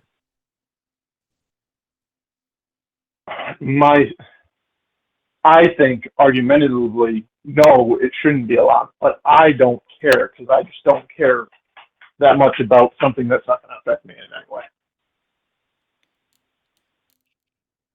Then why are you calling? Because it was just a debate. You at least have to care a little bit to call, man. I guess. I don't know why. Okay. Why? I'm just pointing that out. What do you mean why? Because if you didn't care at all, you wouldn't bother calling to talk about it. Well, it was an interesting topic. YouTube decides to show me your screen every once in a while, and I'm like, well, this is how I feel about it. I don't care, but I do feel about it. Like, I don't see the argument for it. That is convinces me that that's the right choice. John, one question. Why is abortion an immoral action? Sure. Because it results in the death of another human being. Why is that immoral? We've decided that that's immoral to cause the death of another human being. I think the death of any human being is the worst thing that can happen. So all military members are murderers? I didn't say that. That's not what I said. Are they all immoral? That's also not what I said. I said the death is immoral. Is it immoral to kill? Sure, I mean, I could say that it's immoral. Is it immoral to kill humans? It's immoral to... So yes, I would, but I wouldn't say the soldiers are the ones who respond. So it's immoral to do, but they're not responsible for the immoral action that they did? I would put it on the people above them that ordered the situation. So if I, in the middle of a They're war, doing what they believe if is I'm right. ordered in the middle of war to commit mass atrocities and blow up a school, like if I was ordered to do that, that's not my fault. We're talking about normal war. Okay, if I'm a soldier and I'm ordered to kill people in a village, I'm not morally responsible for that. You're going into a different one. You're going into another. You're changing it into something that's obviously wrong. But in a war, so where are they immoral soldier for against that? soldier, I would still say it's either killing humans is immoral or it's not. It can't be both. It either is wrong I'm not or saying it it's isn't not wrong. immoral. I'm saying I would put the responsibility on the war of men, soldiers against soldiers. The soldiers are still, so you would Nuremberg it. It's not our fault for doing it. It's the fault of the people that told us to do it. I mean, yeah, because if the potential is there for you not to follow it, results in your own death. It's almost like a form of self-defense. We don't kill our soldiers for not following orders, right? No, we don't. But so it's it not has it's not wrong for these soldiers to kill, but it is wrong to have an abortion. No, I didn't say that. I think it's wrong for them to kill, but I would put more of the responsibility on the people who ordered the killing than So they themselves don't suffer. So because of the situation, they don't suffer the responsibility of their actions, but the pregnant person should suffer the responsibility of their actions. Oh, I knew where you were going with that, but no, I didn't say they should have no responsibility to it. What should the This is just a responsibility? different belief on myself. Anyway. What should the responsibility be of the soldiers that kill people in war? Should they go to jail? I didn't say that I think they have a responsibility, or that I just think it's immoral. I Should they didn't go to say that jail? it should have a punishment for it. Should soldiers shouldn't soldiers shouldn't be punished for killing people in war times because the actual people that are responsible are the heads of If you whoever want a started the punishment war. for it, just because something's But- immoral doesn't mean there should be a punishment for it. Why should Oh, pregnant people be punished for abortion, but not people that kill during war? I'm sorry. Hey. I think she's getting hungry. I'm sorry, what was that? Why should I might have to pregnant go. women? Why should pregnant people suffer? Why should pregnant people be punished for abortion, but soldiers shouldn't be punished for killing during war times? Oh, then I guess I would say no. I mean, that's just the way laws work, or the way I would like the laws to work, because that's not the same thing. We've separated war from regular acts of violence. Why? That's not a moral question. That would be a legal question. That is absolutely a moral question. Why is war different? That's like one of the moral questions. Well, yeah, I mean, but in the argument sense, those are legal questions. I mean, let war, me we've try this. decided as a society, I guess, that we allow Let me try this. that to happen, but we don't allow the injury of children. Are there moral reasons to kill people? Yes. Okay, so why can I not argue that abortion may be one of those instances? It could be. I mean, if you want to use outliers, I'll always give you, I mean, if it's going to result in the injury or death of the mother, then absolutely. Okay, Everybody but not has if the right mother to just self-defense. wants. Okay, well there you go. It's Whoa. self-defense, even if the person isn't trying to kill you, right? Even if they're just trying to cause you bodily harm, or maybe they're not trying to cause you bodily harm. Maybe they're just doing it by accident. There's somebody who's like, not capable of controlling their functions, and they might be a threat to you. What and if then this you have to person defend is going to yourself. cause me to get a massive slit that opens up between my anus and my vagina? Can I kill them to prevent that from happening?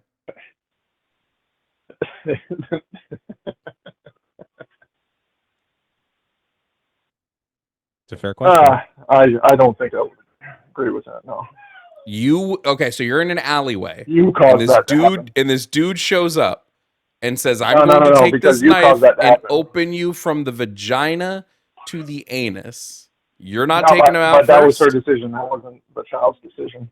It was your decision to walk into the alley. No, not the same thing. Yeah, You she walked doesn't into that alley Yeah, the alley is. This knowing. is directly analogous. The alley is the sex. Okay, are dark alleys statistically more dangerous than not being in a dark alley, right?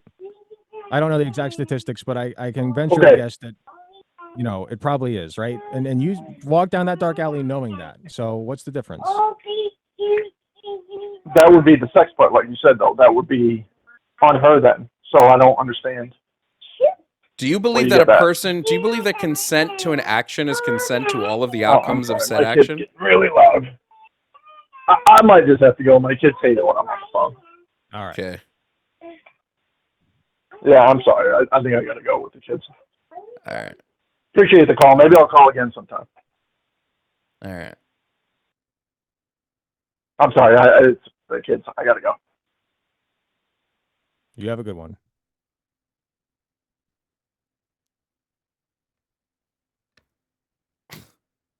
Well, that was interesting. I don't care about this topic, but I am going to call and debate it on with you for 20 minutes. I just like I don't get where these people are coming from. Like, and also while you're taking care of your kid, I'm not saying that I'm not casting judgment on them for that. But like, you know, you are in the middle of other things as well. You cared enough to call in for that. So I'm just saying. Someone's selling a bus for $8,000. I want this Really? bus. What do It'd you be kind want of cool for? to own a bus. That's where I want to stream from. I want to park From the a bus in bus, my huh? backyard, and I want from now on all my streams to be done in the bus. That'd be kind of sick. The double Dutch bus. We got another debate, so we're going to take the debate call. Coming up next All to right. stream is Alex. Alex is calling to talk about gender affirming care for minors. So, Alex, you're on Hello? with Jovan and Alec. Can you please provide me your age and pronouns? Hi there. My name's Alex. I'm 25. I am a man. How you doing? Okay, so what are your pronouns? No, well, not trying to be disrespectful. I just don't believe in pronouns. That's a long pronoun, sir. I'm just gonna let you know it's kind of disrespectful to ignore a question I ask you to get onto my show. I understand it. You know, it's your show. If you would rather me off, if I don't answer that question, that's 100% up to you guys. Okay, see you. Bye. It's the rules, homie. I We'll don't take do the pronoun thing, by the way. Yeah. We'll take office hours call. Riley, 32 from Montana. Riley, welcome up. What are your pronouns? They, them. Damn, see how easy that would have been, Alex? Right. Riley, what questions you got for us today? Yeah, no, so me and my wife homeschool our kids, and, oh, sorry, I'm out of breath, I'm at work, but, we homeschool our kids, and I was just wondering, what would you say, like, the best way to, like, teach my kids about communism would be? Best way to teach your kids about communism. What are you trying to what specifically you're trying to have them learn about? Like what specific aspects of it? So, kind of like a little background, it's kind of, like a heritage type thing, like, my wife's Native American, so she is still, like, really, like, in touch with, like, her ancestors and how they did things. So like, for instance, like the other morning I walked in on them eating breakfast and he was teaching them about like how great it would be if like we lived in like a cashless, stateless society and everyone just like traded and lived in little tribes instead of these giant cities and trading for money and stuff. And so I'm just trying to like more instill that kind of thing to them where it's like, hey, we live in this system of communism, but it's do you know the not- or Robin capitalism is Williams not good. movie Robots? Yes. Oh yeah, no, my kids love No. that movie. We watch that all the Okay. time. Use that as a teaching tool because that's the teaching And Bugs tool. Life. And Bugs Life. Bugs Life is good on like Revolution, not so much on there's some issues but like Robots is straight up a Marxist, like it's straight up just Marxist learnings all throughout that fucking movie. Yeah. It's not perfect, but it's a great start. Okay, Also, awesome. Yeah, no, I would go ahead. Oh, sorry, I was just gonna say like we are. My kids were actually like browsing through Tubi the other day, and they saw Robots was on there, and they wanted to watch that this weekend. So That's a great one. I would also say, literally just the most basic lessons like sharing is caring, look out for your fellow person. You know, if you see somebody in need, help them out. The see a need, fill a need. It's the robot lesson, right? The robots lesson. It's very, it's kindergarten level stuff that is just taken to like the adult level. And you know, like there are obviously more complicated features of communism, of course, and it gets like, you know, there's a lot of theory that goes into it. I'm not trying to minimize all of that, but you can arrive at communism from very basic principles like that. And you know, I guess I don't really have anything more to add to that. That was like my whole thought process. So Sharing is caring would be where I would start. Yeah, I got you. Yeah, we definitely are, even with like our homeschooling and stuff like that and our parenting, we're definitely more secular humanists with everything. So I've always been told that my kids are the most helpful kids. Yeah, definitely. I think like using media as a teaching tool is really good. I mean, I credit Bug's Life for half of why I'm as radicalized as I am. Yeah, I think that's where it started for me too. So yeah. Well, awesome. Yeah. Thanks, guys. That's kind of all I had. Sorry, it wasn't more spicy. No worries about it. Thanks No, for calling in. Yeah, you're perfect. Thank you. Awesome. Yep. Have a great day. All right, you as well. Man, the debates are light today. Sorry, Little bit. Alec. Yesterday, which is crazy. Yesterday, calls were off the hook all day. Today, don't nobody wanna call in. Nah, let's take Just this see me. last office hour call, and we'll see what happens. Mike 30 from Maryland. Mike, what's up? Can I get your pronouns? Hey, I'm Mike 30. Pronouns are he, him. All right, Mike, what's up? What's your question? So I want to say first, longtime fan of the show, very much consider myself leftist leaning in terms of politics. I mainly think that I am socialist leaning communist. There are aspects of communism I can fully agree with. I'm tired of the orphan crushing machine of capitalism. The particular question I have is just some hangups I have around communism that I could be persuaded on. One of the biggest ones is what kind of things can be implemented to make sure that corruption can be prevented, and preferably to the point where it's prevented before it can even have the chance to start.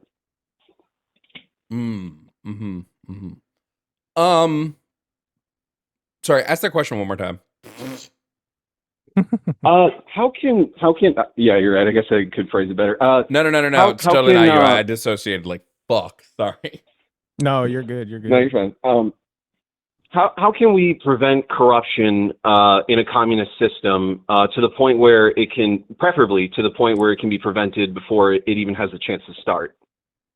What kind of corruption would be my first question? Like, what do you mean? Like, what do you envision happening in a communist society? Like, what kind of problems do you see arising with that? So, good point. I do know this is a bad example I'm using. I do draw back a little bit to the USSR, where once Stalin took power, he refused to abdicate it, and he gave all the jobs to his close buddies that would also refuse to abdicate power in his favor. And so I guess since it's stark difference, but I know, Jovan, you specifically talk a lot about council communism. So with regard to that, in a council communist system, how can we make sure that there isn't only a small group of people that are actually within the leadership positions that are making all the decisions? Ensure, we have like a rotating system of people to make sure we're diversifying ideas and making sure nothing gets too stale. And also make sure that, other high positions of power aren't only held by certain small groups of people. Yeah. It just takes a lot of votes, right? Like I think predominantly if we're looking at the way society is like the way society is structured, we'd be looking at a lot of like, hey, how can we make sure that the way that we're voting is, I don't want to phrase it as like we're making sure it's equitable, because that's just obviously, but make sure that it's done enough and that everybody has enough say politically that the voices are getting heard. But like one of the hopes, at least when it comes to like the power structures under communist rule, is that the societies are going to look and see who's the best at any given job and go, well, okay, obviously if Tim has been farming his whole life and he's just like naturally really good at farming, why would we have somebody else farm? You know, why would we have somebody else?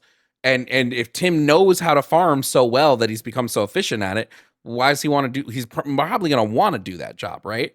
And then it's like you said with council communism, it's really good because then you just have the worker councils electing somebody into that leadership position, but they have to have enough safeguards to make sure that they can essentially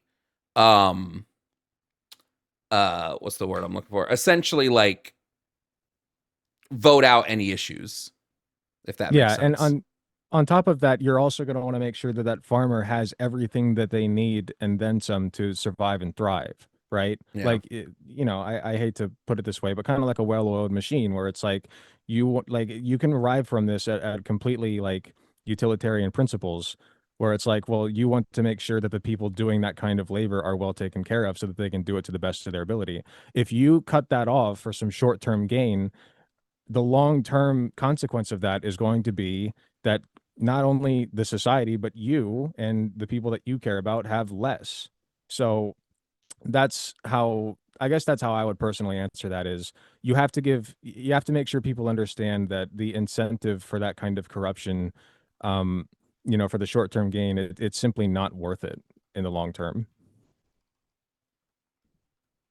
You know, with your description, both of your descriptions, I can definitely even think I might even like be taking a capitalist approach with like corruption itself, just because the benefit to corruption would be making money off of it. But in a communist system, that would not be, there wouldn't be money that you could make off of it, I would think. Yeah. Yeah.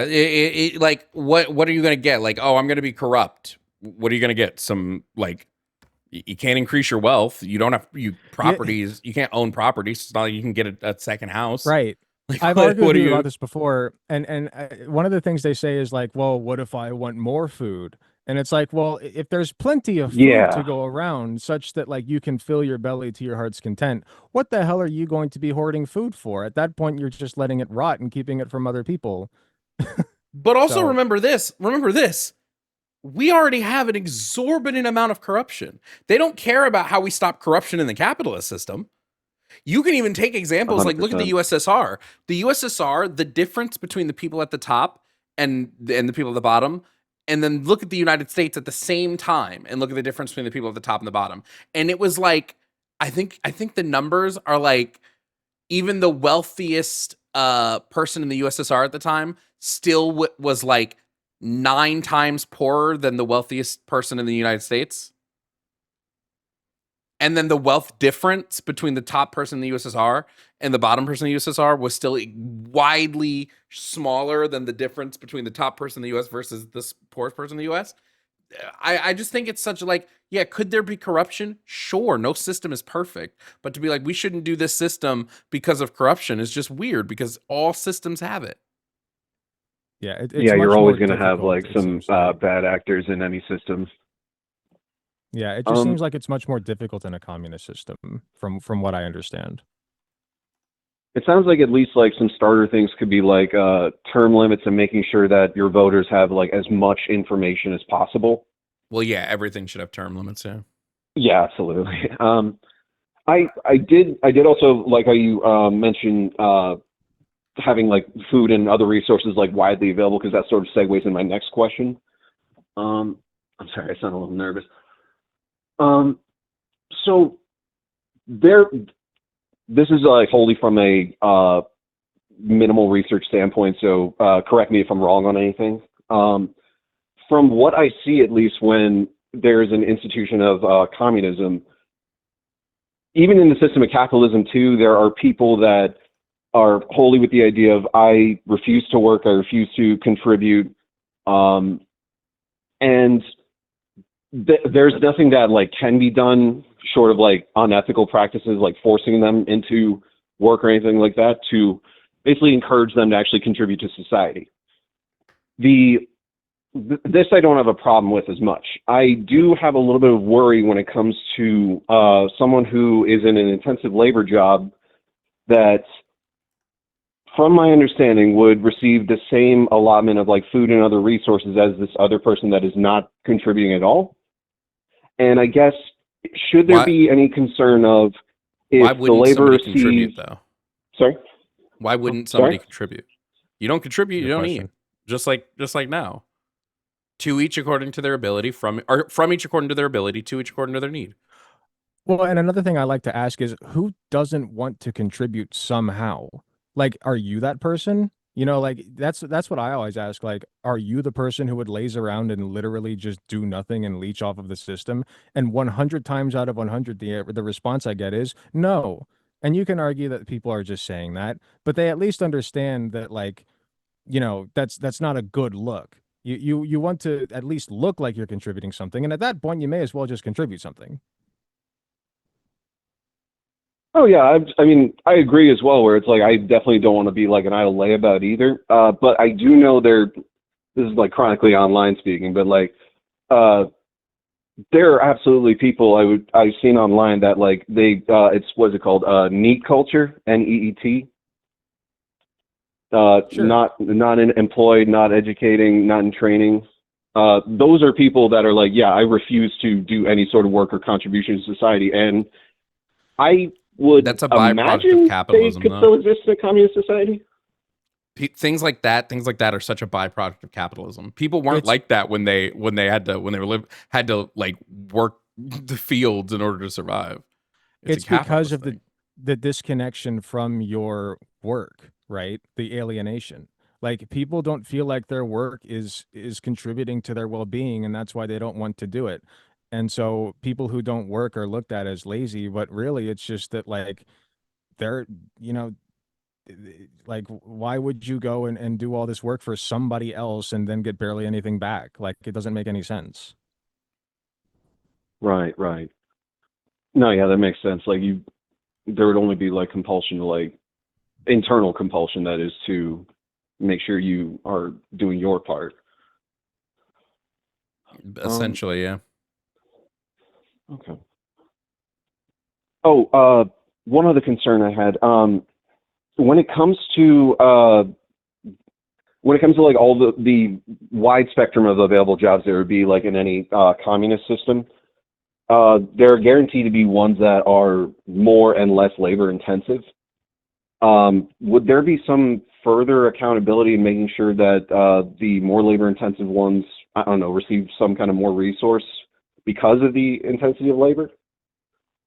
There can I'm always mostly be, thinking there in can the always realm be of incentives. There can always be incentives. There's no issues with like incentives. Like cleaning, Okay. like if you do like work in the sewer, you know, like I'm sure nobody would say that they're super passionate about their sewer. I mean, I'm sure there's one or two people, but like, yeah, you make incentives. You, I don't The know exactly incentives how just that would can't work. be, they can't be the resources necessary for you to maintain your life. So it can't be incentives in the form of property, incentives in the form of food, incentives in the form of water, healthcare. But like it can be a thing where like you might get like a benefit in terms of, I don't know, Travel. a PlayStation 5. I don't fucking know. Travel. You can go anywhere you want in the world, you know. That costs the government some resources to do, but I mean, if you're helping with the sewer system, I'd say that's a very fair trade-off. Yeah, that's okay. That makes sense. Okay, I'm glad you mentioned the sewer working example, because that's exactly the example I had talked about Winnie as well, where you know, if someone's working in the sewer and it may not be their first choice of job, but it's the job that they're choosing currently, and if they compare against like other people having jobs, you know, such as, I don't know, like educator, or I don't know why I'm failing to think of slightly less labor intensive jobs than that, but that's where I would have concern if they're both receiving an equal share. Well, the sewer worker might say, hey, I'm kind of doing more work over here. Sure, but I think even that's kind of the wrong way to look at it, because like in an ideal communist society, if you're a sewer worker, you're not exclusively a sewer worker. And at any point you can stop being a sewer worker if you want to, you know, but if you take it down to like a smaller scale, right? I look at it this way. Why do you clean your toilet? Nobody likes cleaning their toilet, but you like having a clean toilet, don't you? So if you live in a society, as we all do, and you want a working toilet, a working sewer system, somebody, you know, is going to step up and make sure that we have that. They did that in the past already. You know, people built this working system that we call the sewers now, because we wanted a more convenient, easy way to do waste management. And I think that, that alone is plenty of motivation for people to step up and do it. But then if you want to add incentives on top of that, I certainly think that that's appropriate. You know what? Yeah, it would even seem to like benefit for like any situations where we have like worker shortage. We can say like, hey, if you are willing to educate and train and then perform this job that we currently have a shortage of, for X amount of time, we'll give you more food. Yeah, and we would just because we would be decommodifying education. It'd be great because like more people would learn more jobs. And another thing is we just got to remember we would automate so much more shit. If automation was a tool for bettering our lives and not a tool for replacing the workforce, right? If it wasn't the case of like automating this job because there's some stuff like that where we fully could automate some jobs, but we don't because people need those jobs to live. If they didn't, I don't need someone taking my order. I don't need a human taking my order at a fast food restaurant ever again. You don't have to do that job. That's not a job that's needed anymore. And that would free people. I mean, do you know how many like super talented people are working at McDonald's right now? Like that's such a waste, isn't it? Like they could be writing music. Yeah. They could be curing cancer for all we know. We don't know. They could be playing. I mean, do you know how easy it is now to like get a CRISPR kit or whatever it's called, like to work with CRISPR? Like people could literally just be editing genes in their free time. And I think that like that's a very valuable pastime. And we should free up people's time as much as possible because a human is so much more than a McDonald's worker. Like I even like people are like you came into this conversation with the understanding that like there is a sewer worker and that is what this person does. You know what I mean? Like that's not what a person like. Am I making sense? Like that person is way more than that. They may be a sewer worker at one point, but then they may also be a musical artist, and then they may also be working with CRISPR. Like there are all kinds of things that they could do with their life. Mark's touched on this as well. No, yeah, you're 100% making sense. Like there's a lot more horizons that you can have expanded if you don't have the overbearing weight of financial burden on you. Yeah. Okay. I think that covers a lot, pretty much all of my questions. I guess only the last thing I'll say is like, Jovan, about that bus, treat yourself. You totally should do it. I'm not buying an $8,000 bus. That would be sick. You're going to make a road show out of it. Would be crazy. The debate bus. Yes. Debate bus on tour, bro. You would blow Charlie Kirk out of the water. 100%. That'd be sick. All right, but thank you both so much. Should we crowdfund the debate bus? Wait. I travel around to college campuses, the Jovan Debate Tour 2027. Holy shit. Wait. You could be blessed in a Wu-Tang Clan Protect Your Neck. Low key? Yeah, no, I'd be wearing a Kevlar neck turtleneck. That'd be so sick. All right, but both of you have a good one. Thank you so much. Yeah, thank you for calling, Mike. Thanks for calling in. All right. We have some other calls. Cool. I have to run to the restroom real quick. I'll be right back. Yeah, you know what? I'm going to as well. So we're gonna just be right break. Be right break. We're gonna be right back. We're gonna be right back. But I also have to pee. So you guys can just listen to some music until me and Alec both return. Cool. All right. See you then.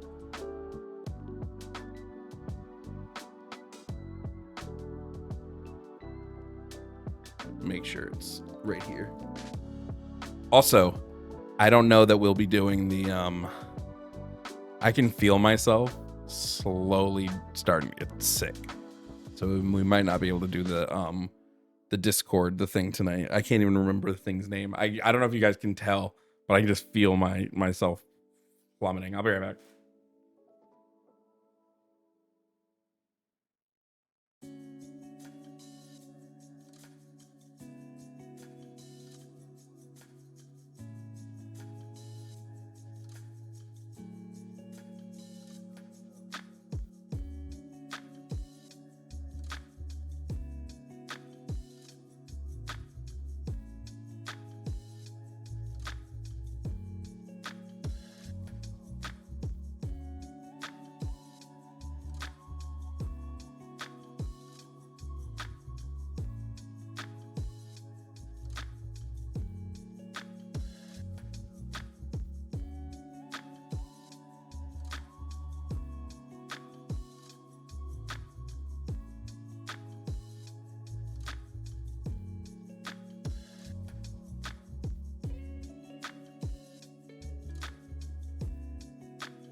I got an ice cream sandwich. Hopefully that helps with where the fuck I'm feeling, dude. Oh, we might have to end early. We'll see if me and Alec can get through these calls. I'm just fucking slowly fucking dying.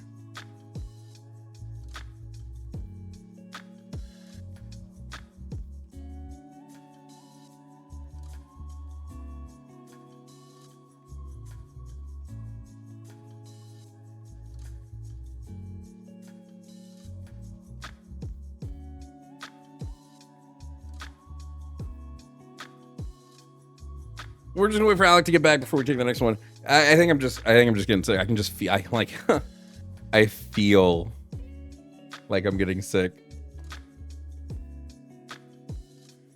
Ugh. It seems like people want the bus or just for me to go on tour. I don't know. I mean, I could always try to go visit some college campuses and like talk to people. What would I talk about? We need video games to play us hold music. I could always bring back the stream games, but that would be like a Twitch thing. Alrighty, I'm back. All right, cool. I don't know if you heard. Stream games, huh? I feel slowly like my mom is super sick, and I can feel like I think I caught it because like as we've been sitting here, I've just been tanking. Oh no, I'm sorry, man. It's not your fault. We'll take some calls. Hopefully one of these calls wakes me up, and I got an ice cream sandwich, so maybe that will help. Okay. But yeah, I have so much planned for this weekend stream wise that we may not be able to get to, guys. Just not even gonna fucking lie to you.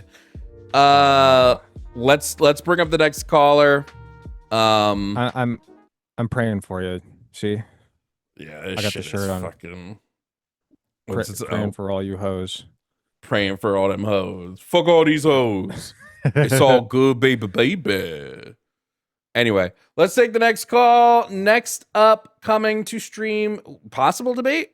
So, coming up next is Ash. Ash, really kind of not sure what Ash is calling about. Ash, if you can hear me, please provide me your age and pronouns. Hello there. My name is Ash. I'm 21, and my pronouns are they, them. All right. And Ash, did you have a contention with something that me and Alec had said?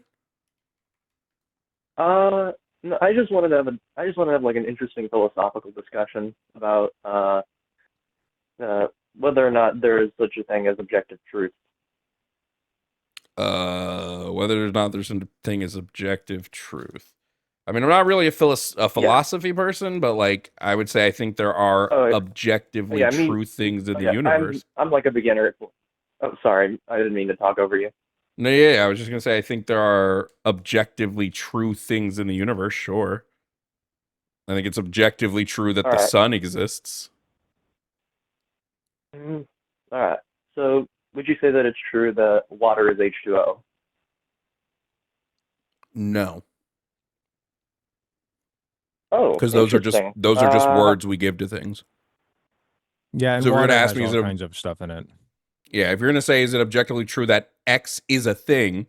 Like I can say it's objectively true it exists, but if we get down to categorizing it, then no, that's not objective. All right. So, dang. I was really hoping to go for the water example I was going to give. I mean, you can still give your example, I guess. Yeah, okay. So if you wanted me to give my example would be, say that you were given a glass of a substance that scientists had just discovered that in every way except for its chemical makeup, was similar to water. So it is water in every single way except for its chemical makeup. How would you? I'm confused. So if you hold that water is okay, if you hold that water is H2O, then what you're suggesting is like an alternate reality where things can be the same and also different.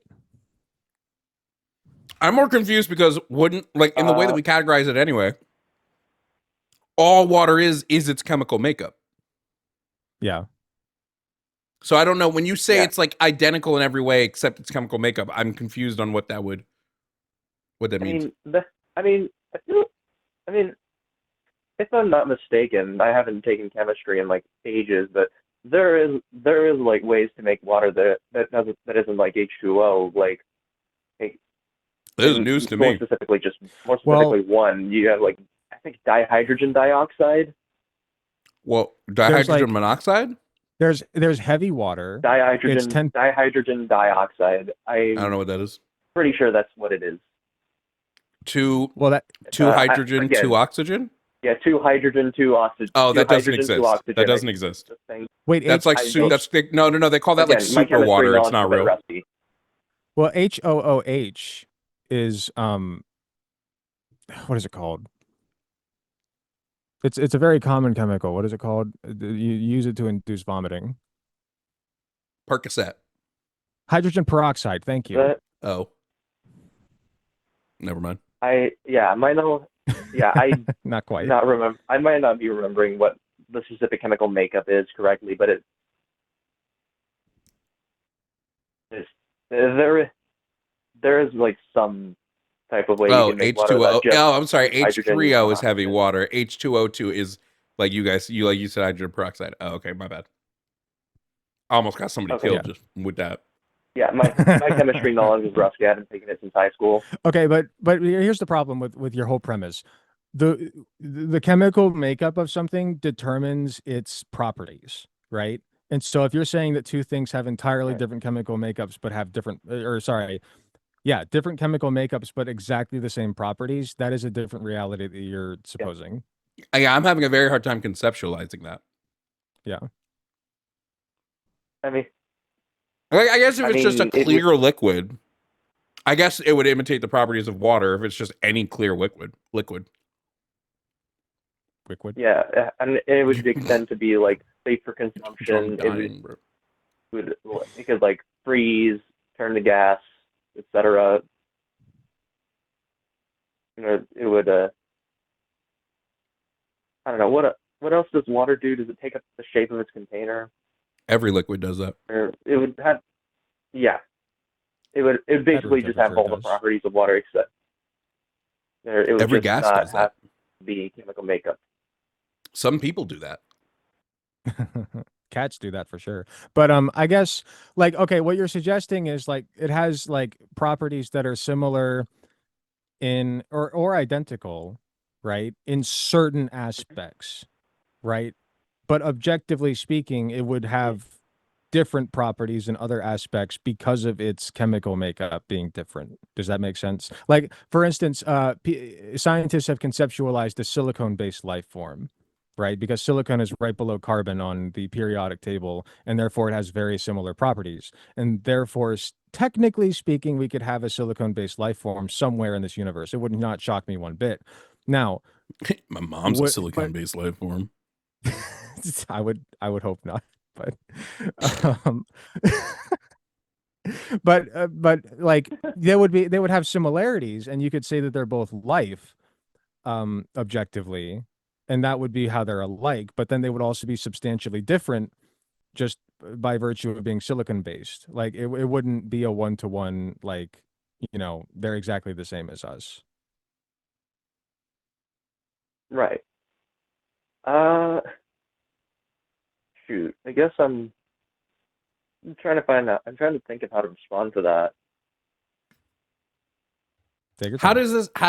I'm sorry, Ash. Are you on the side of there is objective truth or there's no objective truth? I'm on the side of there's no objective truth. Even in like just things existing, you don't believe that there can be objective truth in that? I would have to say for consistency's sake, not really. No. So like the sun it's not objectively true that the sun exists. We can surmise that it's true based off like my position isn't that truth is a useless concept. My position is that it is subjective. So my only thing is when I have these conversations, I always have to or at least not always, but I think it's ineffective to engage with these thought processes with the idea that I exist in some like different reality. Like I just have to say I just have to accept that we're all sort of in the same reality and like go from there. We're getting Yeah, into some I get it. I philosophy mean, here. You That can in a go jar, bro. ahead. I mean, I will say in response to that there is some use in like thought experiments with regards to like I try to be grounded in reality with regards to how I argue, but thought experiments I think are useful in like trying to surmise, Sure. trying to like put forth an argument that in like a way that's easy to understand. Sure. Um, I guess like to give as much credibility to your argument as I possibly can, you and I can sit here and say that it's objectively true that the sky is blue, that we perceive it as blue, that it is a blue color when we look at it on a clear day. Um, but what if we were all blind, right? Then there would be no blue to Right. even speculate upon. So, is it objectively true that the sky is blue, or is that subjective to our ability to see it? And the answer is that's a highly philosophical question that I don't really think there's a correct answer to. But that's the thing. And Like the color of something wouldn't be mind independent, right? Or wouldn't be. Yeah, no, it would be mind dependent. The dependent? color of something would be mind dependent. Yeah. Because it requires your eyes to link up with your brain, because we see things in a different color spectrum than dogs do, right? So the color of something is absolutely mind dependent. But whether something exists physically in the world is not mind dependent. The sun would be there whether we were there or not.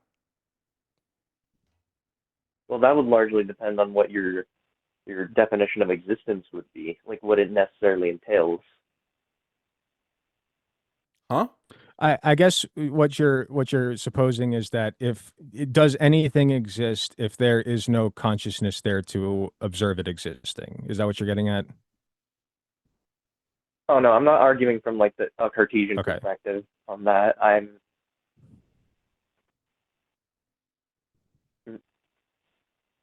largely more so attacking it, but like existence is more so a concept that it is an objective fact of the world. So it is a concept that we have taken to describe something abstract, and in order to understand it better, basically. Describe as And there is use abstract in that, in order to- right? But it doesn't necessarily indicate an objective truth, is what I'm trying to get at. I mean, I would disagree. I would say that something being present in fictional reality, in something being present in reality is completely mind independent.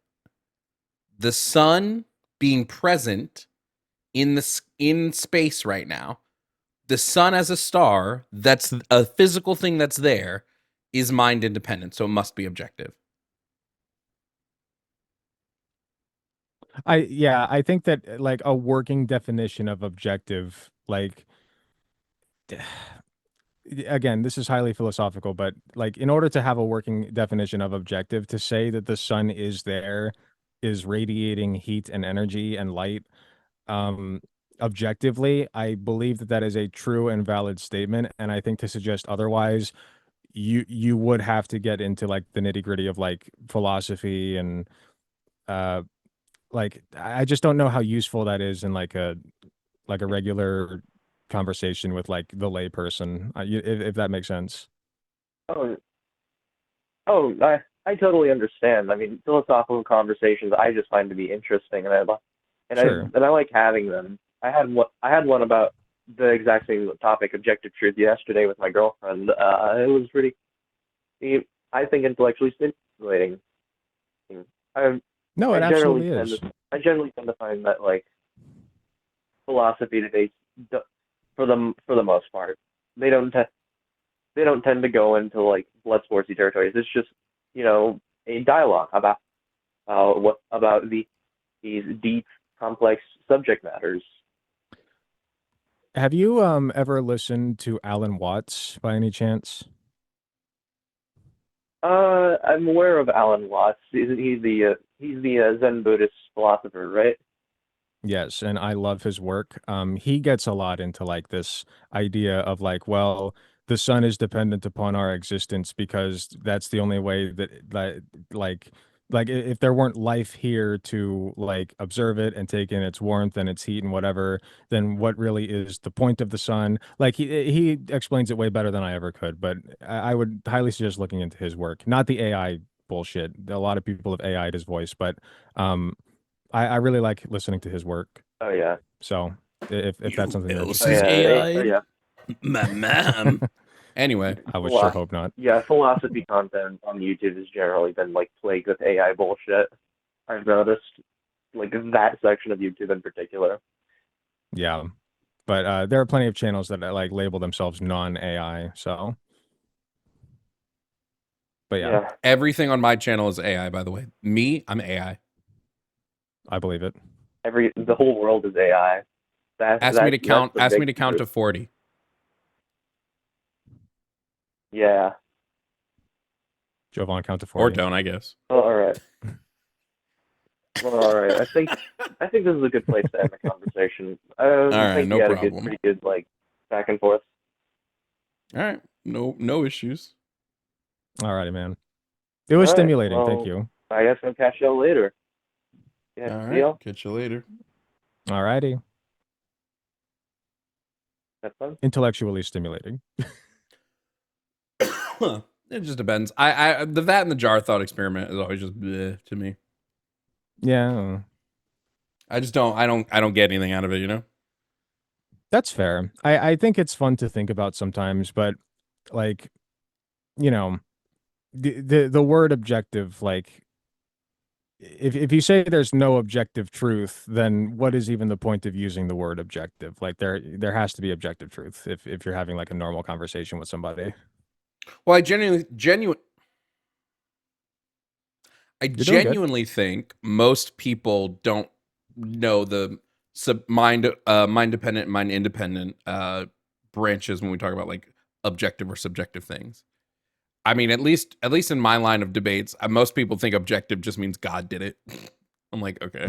Yeah. That's kind of what I was thinking when I saw the caller, because that's usually what people who argue for the existence of God say is there's objective morality, objective truth, etc. Objective morality is kind of what gets me. Like that phrasing. Objective's nuts. Anyway, coming up next is we're gonna take Zoria. Coming up on a stream is Zoria. Not talking about something. I'm not really too sure. Zoria, if that's how it's pronounced. What's your age and pronouns, please? I'm 21. I use he, him. Okay.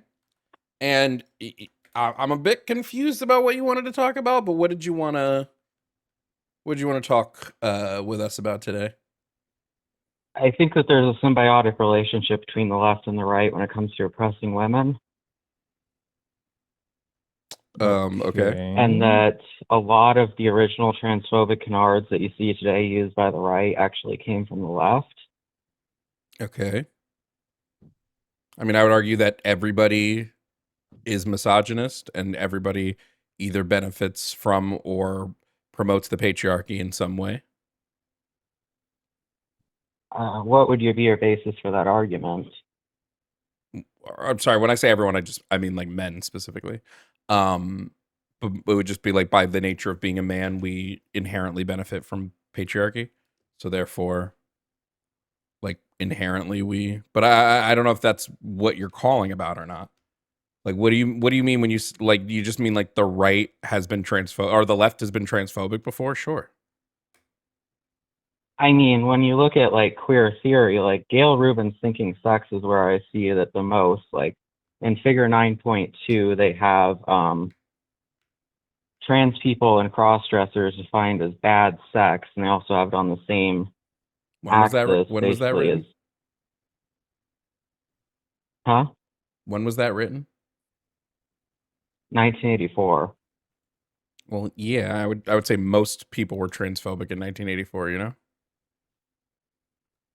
Yeah, but when it comes from like the originators of queer theory, that's kind of what I'm looking at. Sure, but the thing with theory Because is this wasn't. theory updates. Like every year there's more added to the theory. So like I'm a Marx person and I will talk about Marxism, but I mostly analyze Marxism from a modern day leftist lens. Like I don't put Marx on a pedestal and go like, well, yeah, look at all the shitty things Marx had in his work. Like, yeah, his understanding was from a different time than ours is now. I'm sure there will people that will look back on like the conversations we have and be like, oh, they were super wrong about this because now we know X, Y, and Z, you know? Yeah, I think that makes sense. I think I really need to call back when I have my argument a bit more refined. Okay. I mean, that's fine. I'm just, like I said, I'm just still a little unsure of what like what is your, do you know, like, what is your thesis statement? Is it just My like left, thesis right, is bad? basically the same as Andrea Dworkin, that kind of left-wing men want women to be public property and right-wing men want women to be private property. What do you mean when you say like left-wing men want women to be public property? Basically, the idea is that when the right wants to oppose pornography, they do it in a way that allows for like loopholes for pornographers to continue. Today, they just do it in a way that they just yeah. Take your time. Today they do it. The only reason they oppose pornography today is because they want to declare queer people inherently pornographic, so they can basically justify a genocide. But in history, like the ACLU has been, like if you know of the ACLU, I get nervous when I'm on these calls. I'm sorry. Take your time. Take a breath. You're good.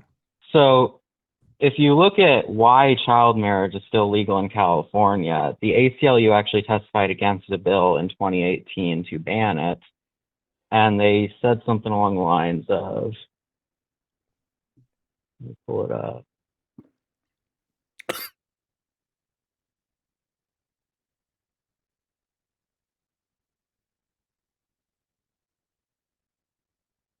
That effectively banning child marriage will unnecessarily and unduly intrude on the fundamental rights of marriage without sufficient causes. And that's kind of something like when I see like in Gail Rubin's theory where it says like because what happened then was New York v. Ferber, that was the law that banned child pornography in the US, or at least declared it constitutional. The ACLU also opposed that, and Gail Rubin in Thinking Sex, which is considered the foundation of queer theory, basically said that that was oppression against gay and trans people. And that's where I see when the right says stuff like, well, all trans people are pedophiles, I kind of see the ideological ancestor there of these supposed cis allies were saying that basically child pornography was a civil rights violation against the queer community, which is horrible to say. Or Wait, but banning it as what a is civil rights violation. let me ask you a question. What is the thing that you see primarily from the left saying about like either sexual liberation or like trans issues or things like that you disagree with and that you think is equatable to like what the right is saying? The idea that the sexual exploitation of trans people, you see, like I have a study showing that I think it's a 58-fold increase in or 58% of Black trans women have been sex workers compared to like 1% for white women, or not white women, cis women. Sure, but I would just argue that that's like a massive byproduct of capitalism. I would argue all sex work is a byproduct of capitalism currently. I would argue But the problem I have specifically when I was in the left was that I was expected to just tolerate people that, you know, took advantage of those sex workers under our current system, which is, you know, a byproduct of capitalism. It's oppressive because a lot of those trans women are going into sex work because they have to spend, you know, hundreds of thousands of dollars on surgeries that insurance either won't pay for or they don't have insurance at all. Who was like, you don't give a per, but like, were there primarily left voices that were telling you that you had to, there were or question, it's not a statement. There were primarily left voices telling you you had to tolerate like being either harassed, objectified, or taken advantage of in sex work? They didn't they specifically said that I had to tolerate people in kink trying to take advantage of me. I witnessed the grooming of a 16-year-old, and there was quite literally nothing I could do because they had two different admins that were supporting a kink group that were on their side in the trans group I was in, and I had been sexually harassed by this group. They effectively said it wasn't sexual harassment because I had consented literally by talking to them, even though what I was asking, because they said they hosted non-sexual things too. So the only reason I opened up about my trauma, which they had determined was kinky, just because I said I was traumatized. Like, I talked about what happened to me in childhood, and they said, well, that's inherently kinky, and that's something I greatly disagree with. So then can I ask you if this is a genuine question? Is this a left versus right thing, or is this just an issue with the space you were in? Because it doesn't sound like me personally, I would have told you to burn that bitch down. Yeah. And I think most leftists, at least most leftists that I know, all of them that I know would have told you the same thing.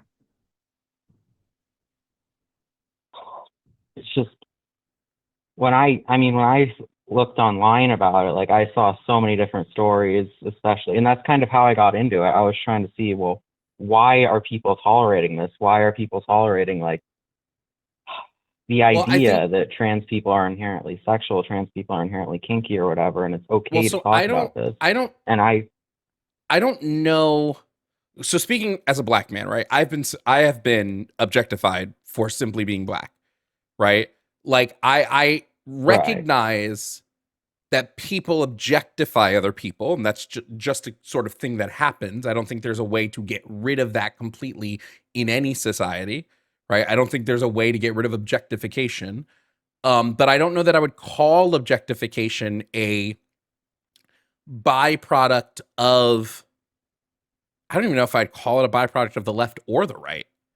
I don't know that I would, or that I would say it's a primary characteristic of either, I guess. I mean, if you look in the specific ways, like the objectification of black men by, like, saying they inherently have a quote unquote BBC and stuff, like, that all comes from pornography. I mean, hold on. I mean, I do, but let's that's neither here nor there. No, I'm just kidding. Oh my gosh. But no, I don't disagree with you. I don't disagree with things like that. And I do think there is a massive issue when it comes to trans people being objectified in, like, the porn industry. And the porn industry is one of the few places where transphobia, racism, sexism are kind of all really hardcore tolerated. I mean, I can't tell you the amount of times that you see a video that's like, that. I think anybody that doesn't acknowledge that is dumb as shit. Personally, they're lying to themselves and to everyone else. I mean, how many videos have I seen where it's like, white woman cheats on her husband with black stud? I'm like, ugh. Exactly. Boy. That's what I'm saying. And but I have talked to leftists before that have told me, well, these are people's kinks. You cannot criticize them because you would be kink shaming. I'm sorry. And that's kind of what I mean when I say any leftist that says you can't kink shame is chronically online. I'm just going to throw this out here. I have no problem There's a long list of shit I'd be kink shaming, okay? Especially sorry if they like it. Don't ask me. Don't like... I think the problem with this conversation is I was expecting a lot more hostility to my points, but I think you do agree with a lot of it. Well, I just think you talk to a lot of chronically online leftists, you know? Like, personally, I think there are leftists. I did meet them in real life. Yeah, but, you know, that doesn't mean that they're not. I think there's leftists, like there's people like me and Alec who are leftists because we've studied some semblance of economic theory. And so we understand, like, the inherent intersectionality between identities and how that affects society and in the economy and culture at large. Then there are leftists who just want to be able to purity test, and they're leftists because they think it makes them better than everybody. And if the right was the side that seemed more moral, that's the side they would purity test with. So I'm gonna judge you on your kinks. Yeah, I'm finna not, like, my chat tells me all the time. They're like, Jovan, you said something misogynist. I'm like, I'm sorry that I called this man a pussy, but, like, the fuck, like. I'm also not going to split hairs if somebody says a black joke sometimes, because I'm just like, yeah, there's some things we got there. Yeah, there's some things that will still exist in society that I recognize that we're not working. But, like, anyone who goes, you have to tolerate blatant racism or blatant shit because it's someone's kink. Nah, fam. Don't put me in a room with that person because I'm gonna make them cry. No. That is something I did it- see in history, like in the book Against Sadomasochism, I did see like reports of in traditionally gay neighborhoods, there were literally people walking around in Nazi uniforms and saying, well, this is part of my kink. You can't criticize it. And that's... Smack the shit out you if your kink is wearing a Nazi uniform. I'm sorry. But keep that Exactly. shit behind the bedroom. Like, I'm sorry. Like, nah, I'll come into your bedroom and smack the shit out you there too. Don't be putting on a Nazi uniform. Yep. But there is a different. There's another side of it too. So slave play. Slave play is a thing. Where black and white partners will pretend and they will role play the position of master and slave. Here's the thing though.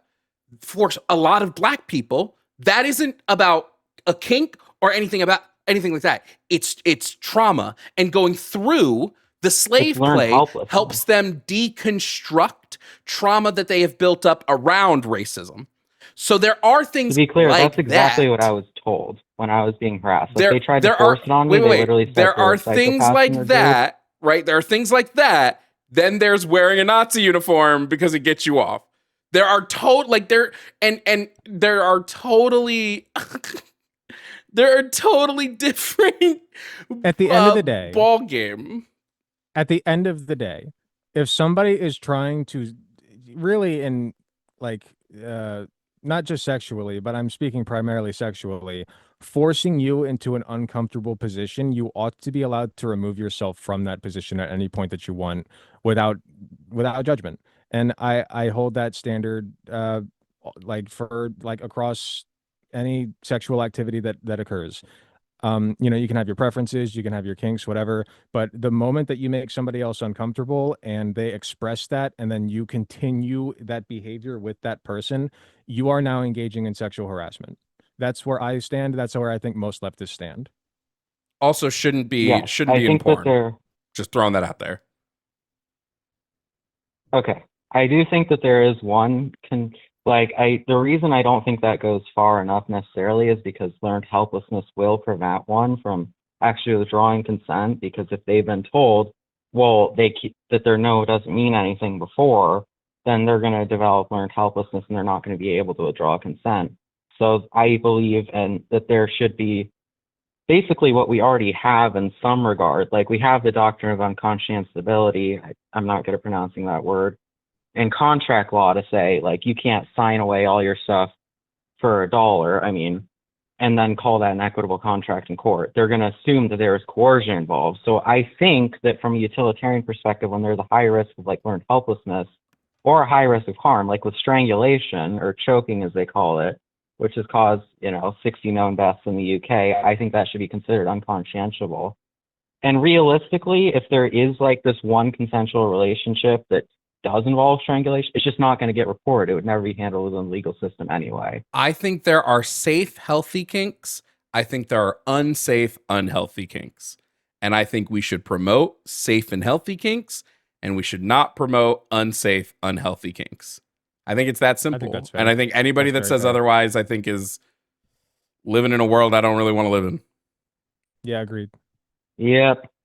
And that's kind of the thing. When I see a lot of, and I honestly think the word kink kind of screws that over in a way, because when there's this false dichotomy between kink and kink shaming, then it kind of throws out the room for nuance of, are there some healthy kinks? Are there some unhealthy kinks? Because people think they have to accept it because they're saying, well, if I don't accept it, that's kink shaming. And I think that's kind of a bit of implicit coercion, but I don't think you actually believe in that. So no, like I said, there are safe, healthy kinks, and there are unsafe, unhealthy kinks. Maybe fuck this with is the safe, just, healthy kinks. I don't fuck with the unsafe, unhealthy kinks. Maybe this is just my personal experience, but any time that I have heard somebody say the word kink shame, it was ironically. Don't kink shame me. But they're saying it jokingly, where it's they say oh, they're into guys with a chubby belly. Oh, don't kink shame me. And it's nobody's actually kink shaming that person.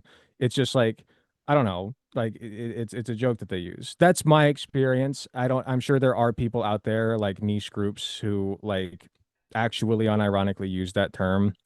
But you know, I haven't really seen that in my personal experience. So, I mean, maybe it's just a Honestly, this difference of what we've conversation is experienced. giving me a lot of hope because when you talk about that niche group, they have total control over the trans community, or at least a very large trans group in my area, unfortunately. A group that unironically thinks that incorporating psychopaths into their group, and I have that verbatim from them, should happen because they're going to abuse animals. And Well, it is, I am glad to hear that there are a lot of people out there that are against that, because it feels like, I don't know if I'm just communicating it wrong when I talk about like what happened to me, but I feel like there are a lot of people that, like, there are only two, I don't know what I was getting at there, but I feel like there are a lot more people that do just blindly believe that, you know, kink/kink shaming dichotomy, even though kink shaming, again, in your eyes, is just a meme, like it's not even a real thing. But I do see people that take it seriously, and I don't think they're really. I think that your screener is right. There wasn't really a debate because you're not one of them, basically. I mean, I just think that unhealthy kinks are unhealthy and we shouldn't promote them, and that healthy consensual kinks are healthy and consensual and they should be promoted more. Like I personally think we should promote people calling their partners mommy more often. Oh. I don't know about that. What? I'm curious. What benefit You do you? Oh, that was a you don't like joke. Okay. Freud. You don't like Freud, the Freud kink. What benefit? I don't like Freud. Wait. Oh, I'm just gonna throw this out there. actually, I'm just gonna throw this out there. The only benefit that kinks need to have, safe and healthy kinks need to have, is getting your nut. That's the only benefit they need. That's what the benefit is in Friends with Benefits, right? Yeah, but I personally believe there has to be like an absence of excess harm. So, like, you know, you consent to sex, you consent that there is a possibility the contraception might fail, you might get pregnant. But when you add something along the lines of like learned helplessness risk factors, for example, like if you look at what aftercare does, it effectively dumps oxytocin in a way that causes retroactive amnesia or retrograde amnesia. And I feel like that puts people into an inherently dangerous situation because you cannot, what? I don't think that's true. Aftercare does what now? The trauma bonding, because it is the subconscious processes the traumatic experience, and trauma bonding dumps oxytocin into the body. But you're presupposing that this relationship is already problematic somehow. Like there's trauma. I'm presupposing that there's no way to make a distinction between problematic and non-problematic because they cannot remember it. And now you're presupposing that they can't remember. They're like, that's a presupposition, is that they can't, like, there's like, it's not true that like aftercare. Let me rephrase. I think it's not true that aftercare causes people temporary amnesia so that they don't remember the experience that they just had. There's love bombing. Like there's like you can have an abuser who love bombs their victim and trick them into thinking, no, I'm actually the good guy. But like that's a known psychological phenomenon and very much frowned upon. How do you make a distinction between the two necessarily? Because that's basically what it is. I mean, if you look at what the abuse cycle is, the only distinction here is consent, which it sounds good on the surface, but when you look at learned helplessness, that prevents somebody from withdrawing consent. And when you have somebody with a bunch of trauma, especially around like being raped and not having their no not taken seriously, it may already be a presupposition that they think they can't say no. Well, okay, I'm trying. What do you mean there's no distinction? Like, so like, let's say that I get into a relationship with somebody who has that kind of history, right?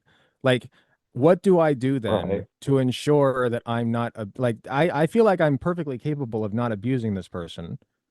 You know what I mean? Right. But what you would do then is you just wouldn't take advantage of that. And wouldn't all sex at that point wouldn't all sex at this point be taking advantage? If you're saying learned helplessness stops people from like that, the only logical conclusion to make from that statement is all sex now. That's only if everybody has learned helplessness, which isn't true. Okay, but you're the one prescribing that all of these people do. Because when you have stuff like, because these kinks come from trauma and learned helplessness, Not all is kinks a, come is from a side trauma. effect of that Wait, trauma. wait, wait. Then again, now you're presupposing that all kinks come from trauma and learned helplessness. That's not true either. Yeah. I thought we were discussing the types that, required aftercare because they typically require like violence or, consensual non-consent or something along the lines of that. I thought we were just talking about Getting a all bit kinks. confused. And I'm that's lost as to another what we're thing I talking don't about. like, because when I don't like the word kink because it conflates stuff that's completely innocuous, like a foot fetish, is something that pretty much exclusively comes from trauma, like consensual non-consent, and prevents one from like. Is it true that CNC only comes from trauma? For the most part, I mean, it could probably also come from like porn and stuff like that. But Like, I would need to see some basically, sort of evidence that like that only can derive from trauma. But even if that is the case, right? If you are you can practice CNC safely. Like that is, I'm not saying that you should promote, like, I don't know. I haven't really like I thought feel about it like that when hard, but you can practice CNC safely, and like people do, and they're totally fine. But my point is kind of, if you do so on a societal level, you're basically just opening up a massive opportunity for men who are rapists to. Well, we definitely just don't say, do it well, on a actually, I have a societal level. CNC kink. Like, it's a vast minority of people that engage in CNC. Yeah. And also, most of them, I don't think, even promote it. They just engage in it on their own. I mean, the porn industry basically does that for them. They don't really need to. I would argue CNC is not a large category. Well, large is relative, but I would say CNC is not like, you know what I see promoted the most in porn is step sibling. That's the thing that I would say is the largest thing promoted. Well, I think but I wouldn't say that I that's think now normalizing promoting incest incest. is a problem as well. I don't know that I would call step sibling stuff incest. Yeah, but the idea, I mean, and people, obviously, people like to call this a slippery slope fallacy, but I just consider it growing on a societal level. Like, once you normalize one thing, well, that's not special anymore, so you can't really use it in pornography. Well, you can use it in pornography, but it's not like novel or anything, so you have to include something else, and eventually you're just normalizing everything through that. Yeah, I would say that's like, you already called it out. That's a massive slope. Like, you'd have to you have to demonstrate that slope in some way, shape, or form.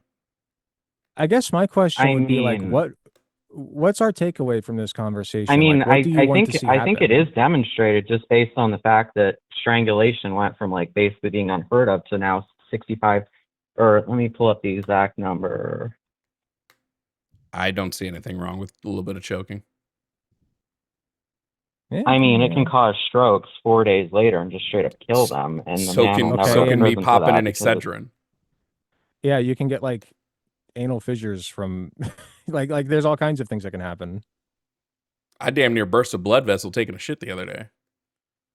like, yeah, there can be some harm in these sort of things. That's where there's risk. That's where consent comes from. Yeah, and so you yes, accept and the when risk. you scale that stochastic risk up to a societal level, you start to see thousands of deaths. I don't think we're seeing I don't think we're seeing thousands of deaths from people getting choked in their sexual play. Yeah, I don't think that's the case. What'd you say? There was like 60 ever in the UK? Is that what you said? 60 in the Or, like, in UK. the I mean, past- to scale that to the population, and that's 1,000. Is that ever, or like on what time scale are we talking? So it only looks at direct deterministic effects, not stochastic effects, like the probability of having a stroke. And it only looked at if the rough sex defense was used in court, because they were just letting these men off. They were saying, well, she consented to it, so it doesn't matter. Somebody did pay to move on, so we do have to move on to the next caller. Okay. All right. Well, have a good one. Oh, they hung up. Okay. That was interesting. Yeah, that was a call. Didn't it start off with like the left and the right are both like taking advantage of women? That's where we started. Yeah. Yeah, that was the start. I don't think we ever wrapped back around to that. Yeah, wow. I'm gonna throw it out there again. I don't think kink shaming is always wrong. Just dropping that little nugget one more time. I think that it's okay to kink shame some things. Okay. I haven't thought about it too hard. there I'm are inclined to things agree with you. that should be kink shamed. Sure. I think there are certainly things that I'm should not going to be say promoted. them out loud because I think some people will get mad, but I think there's some things that we can kink shame. You gotta piss me off, Jovan. I think there are things that if How people dare do you. them outside of sexual gratification, I'm like, okay, I can understand that. But then when you add the sexual gratification to it, I'm like, yeah, that's fair. I'm sorry. If you like getting pooped on for sexual gratification, that's wrong. A little gross. I don't give a fuck. I don't give a fuck. That'll be the one that I tell you guys. Don't poop on people for sexual gratification. I'm out. I'm fucking so out on that, dog. I don't care. If you gotta do human waste and you're like, low pee, it's bad, but like we pee on jellyfish wounds. Poop? No. Yeah, it's not Nope. sanitary. I'll say that Make much. pooping on another person illegal. That's the one thing I would be authoritarian FBI, about. open You up. are anytime you poop on somebody else, your door is broken down and you're taken to jail. Oh no. It's poop. Sorry. No, it's all good. Sorry, I'm not fucking. I don't play with poops. I do not play with poop. Anyway. Yo, if anybody's legitimately upset with me for that take, let me know and I will ignore you. We're gonna take the next call. We have an actual debate call. Fuck yeah. Let's go. Fuck yeah. Coming up to stream, we have Matt. Matt is calling about topic number 2. The Christian God is evil. Matt, if you can hear me, please provide me with your age and pronouns. Age 36. My pronouns are who and cares. I do. That's why I asked the question. Cool. So you gonna answer it? You can do it. Dude and guy. You gonna answer the actual question now or no? He's really creative this Do one. I have to? Yes, it's a rule to be on the stream. Oh, okay. Oh, sorry. I meant. There you go. I misgendered him. Now did. Matt You did, actually. is calling about topic number 2. Matt, me and Alec both believe that the Christian God, if he were real, would be evil. I specifically believe he would be a sick, vindictive son of a bitch. Do you disagree? And if so, why? Yes, sir. Well, can I ask you why you think he is? Because he's done a lot of really fucked up shit, Yeah. including but not limited to rape, murder, genocide. He did that? Yes. Well, he made mental people manipulation. do it. He made people do it. He Psychological torment. Okay. Yeah, he created rape. He also made men rape women. Yes. He made people. Yes. He made people do it? Let me ask you Yes. this. Do you believe, just real quick so we can get this baseline, do you believe in an all-powerful God? I believe in the Christian biblical God. Yes, sir. Okay, so he's all-powerful. He has a master plan, right? He set everything into motion, and he can intervene whenever he wants, and yet he chooses not to in cases of rape. Why is this? So, are you putting a label of what your understanding is, or are you trying to hear Wait, what my Alec, understanding Alec, we can go one further. I don't even want to talk about whether God created rape, whether God stops rape. He directly commands rape in the Bible. That is true. Where's word that? for word. So 2 Samuel. Where's that? Go ahead. 2 Samuel 12. Samuel 12. Okay, let's pull that up. 2 real Samuel quick. 12. Can you read it off? Yep, I can read it directly to you. 2 Samuel 12, 11 to 12. Let me read you that 2 verse Samuel right now. 12. This is what the Lord pulling it up, says. This is what the Lord says. Out of your own household, I am going to bring calamity on you. Before your very eyes, I will take your wives and give them to one who is close to you, and he will sleep with your wives in broad daylight. You did it in secret, but I will do this thing in broad daylight before all Israel.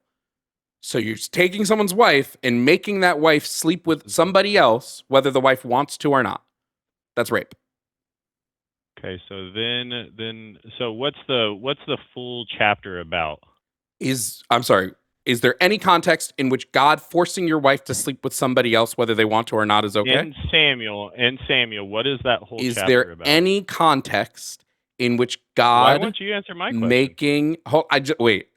I want you to answer this first. What context would make it okay if God makes your wife sleep with somebody else, whether she wants to or not?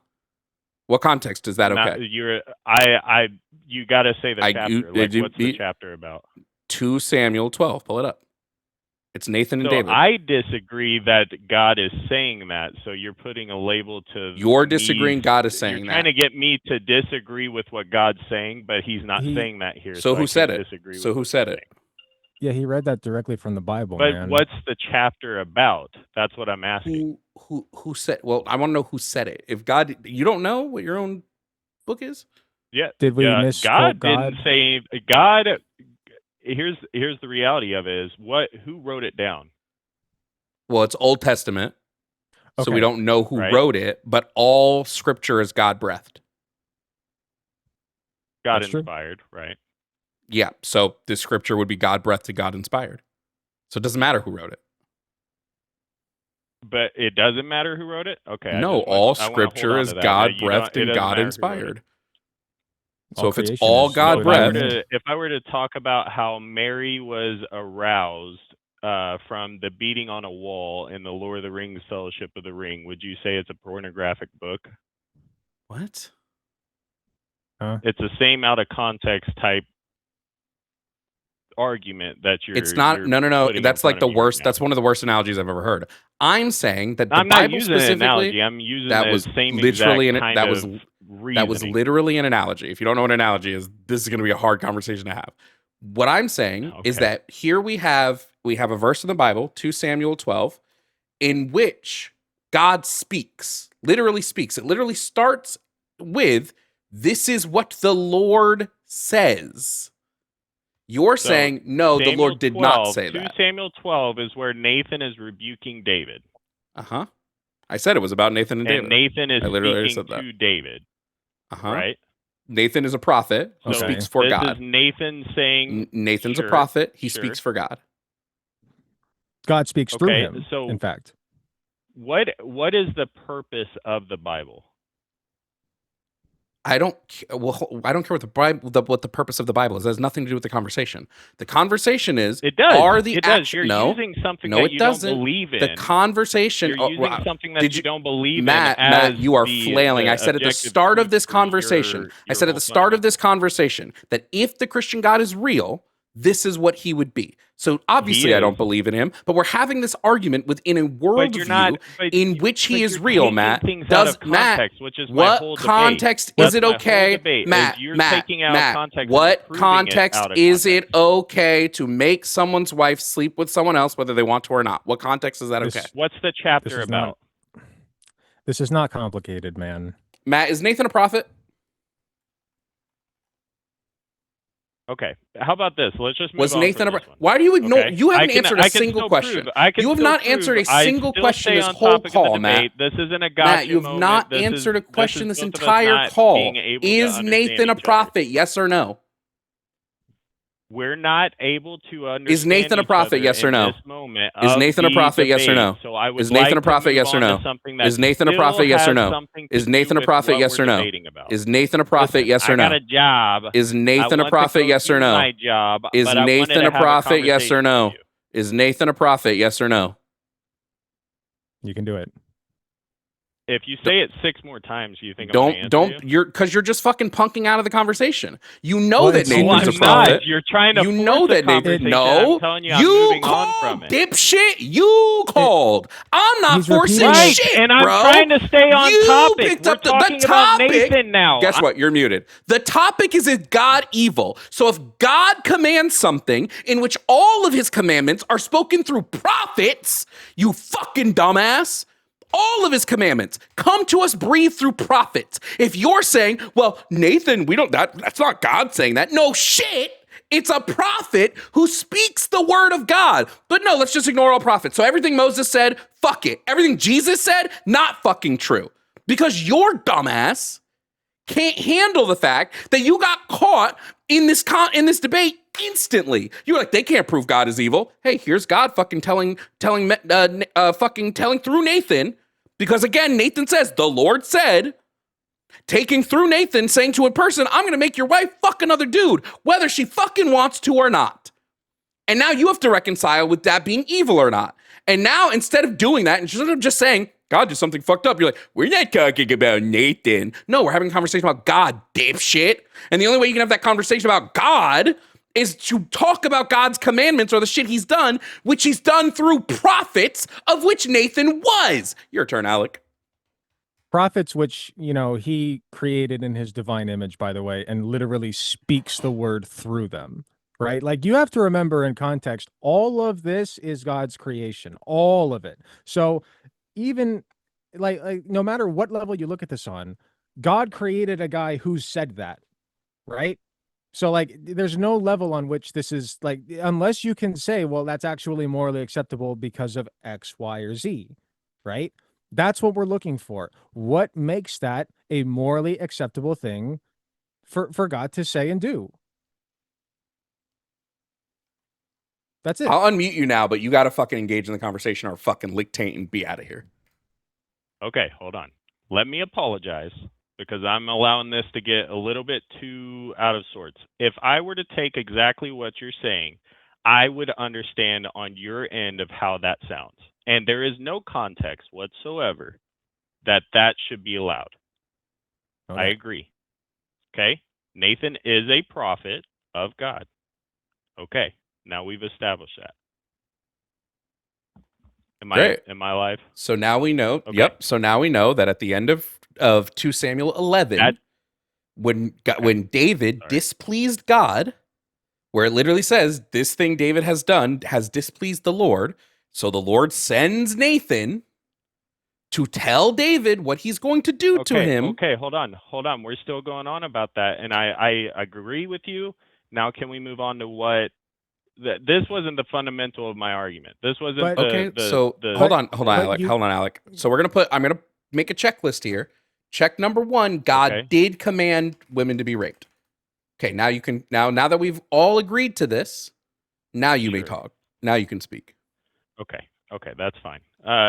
You saying that you all agreed to is kind of, not a good way to Did God have command this thing to happen? Yes or no? Using generalized like. Did God command this to happen, Matt? Yes or no? Did God command this to happen, Matt? Yes or no? Can we stop? I understand what you're saying. No, because you want to move on instead of addressing it. No, Jovan, I we can understand stop. what you're saying. We I'm can stop. agreeing with He you. can hang up. What? Fucking Is this Christ, a difficult dude. conversation for you? You don't want to talk about it? You just had a You are the motherfucker who's not talking about it. What are you talking about, Matt? Every time we ask you a question, you refuse. I don't give a fuck. Screaming. I don't care if I'm yelling, Matt. Stop being a fucking man. baby. Let's Who compose gives a shit, ourselves. Matt? Who gives Let's a fucking compose shit? ourselves. Oh my God, he's loud. Oh my God, why is he yelling? I don't fucking care, Matt. Do you I want don't me to give a speak gently fuck. to you? I can speak God gently damn, to I'm not you. gonna fucking baby you. You're fucking 6 years old. You can handle somebody being a little loud, Matt. End of story. The context is God commands this to happen. The conversation we're having is God evil? And one of our points is that the reason he is evil is because he has commanded people to be raped. So no, talking about this is directly addressing the argument, you dumbass. You can talk now, Alec. Yeah, man. Sorry, I fucking hate fucking you're Dodgers good. like this, dude. No, you're good. You're completely justified in your rage right now. It's very frustrating. I mean, if you want somebody to speak gently to him, I can try. I think this is a very simple premise, man. Okay. And I would add another check mark to that list. You agreed that it's wrong. So you conceded the entire argument already. Literally. It's wrong to command rape. God commands rape, therefore God is wrong, therefore God is evil. That's our entire thesis. Obviously, you were muted. You won't shut the fuck up. Duh. Oh, dang, man. Are you always like this? Bye, Bye, Matt. don't I'm just even going to move know on. me. Matt, I'm going to move on. If you can't engage in the actual conversation, that's Matt, what get the it fuck was. out of here. I'm trying. No, I'm you're not, trying. Matt. You've yelled Here, and muted Matt, me. here's my Okay, syllogism. No, hold on. No, we're going to make this real easy. Just let me I'm going to give try. you. Nope, I'm Matt, trying. I Matt, Matt, stop understand what you're talking. Stop saying. I'm talking. Matt, trying. stop talking. Stop talking. Here's my syllogism. gosh. P1, commanding rape is evil. P2, God commands rape. Conclusion, God is evil. All I want to hear from you is a deconstruction of that argument. That's it. Deconstruct that argument. Brother. Nope. All I want to hear is try? nope. All I want to hear is a deconstruction of this argument. I don't want to hear shit else, Matt. How do we have a conversation? Matt, all I if want to hear is you a were just gonna deconstruction. This instruct is my what you argument, want me Matt. to say? This is my argument. Either deconstruct my argument or there's Brother, no reason to you're be in a debate. literally Muted you again. Muted you You're again. going around his point, man. You keep going around it. You're like, Dodgers. okay, well, I Dodgers make me acknowledge more that, mad but than also let's anything just- else, dude. Let's just shove that to the side and not address it at all. That's what you're doing, and that's why Jovan's so pissed off. And justifiably This is my so. 100%. This is the syllogism that I have given you for my argument that you called in and asked us. Well, why do you think God is evil? Here's the syllogism for why. Deconstruct it now. Take the argument and give a counter, Matt. That's all I want to hear is a counter argument. I say give him one more chance. I'm kind of ready to can be have one done more with this chance. guy. Have one more chance? You Can can have I one more can I chance. try to like address this in a different way? I asked for this. As long I as you're understand I addressing it, you can address it in whatever way you want. I just want you to address I it. already addressed that. I think that if you take that exactly at face value, it does not sound good, and I do not condone it. Okay, so then Think you need God to is give a evil. context in which that's okay, or you concede the argument. Those are your two options. Well, I'm not trying to concede the argument. I'm trying to tell you how Okay, God's then not tell us- evil. Even Okay, if then you tell us label why. that as being the evil portion, you're also ignoring 66 books of the Bible, and not to mention New Testament.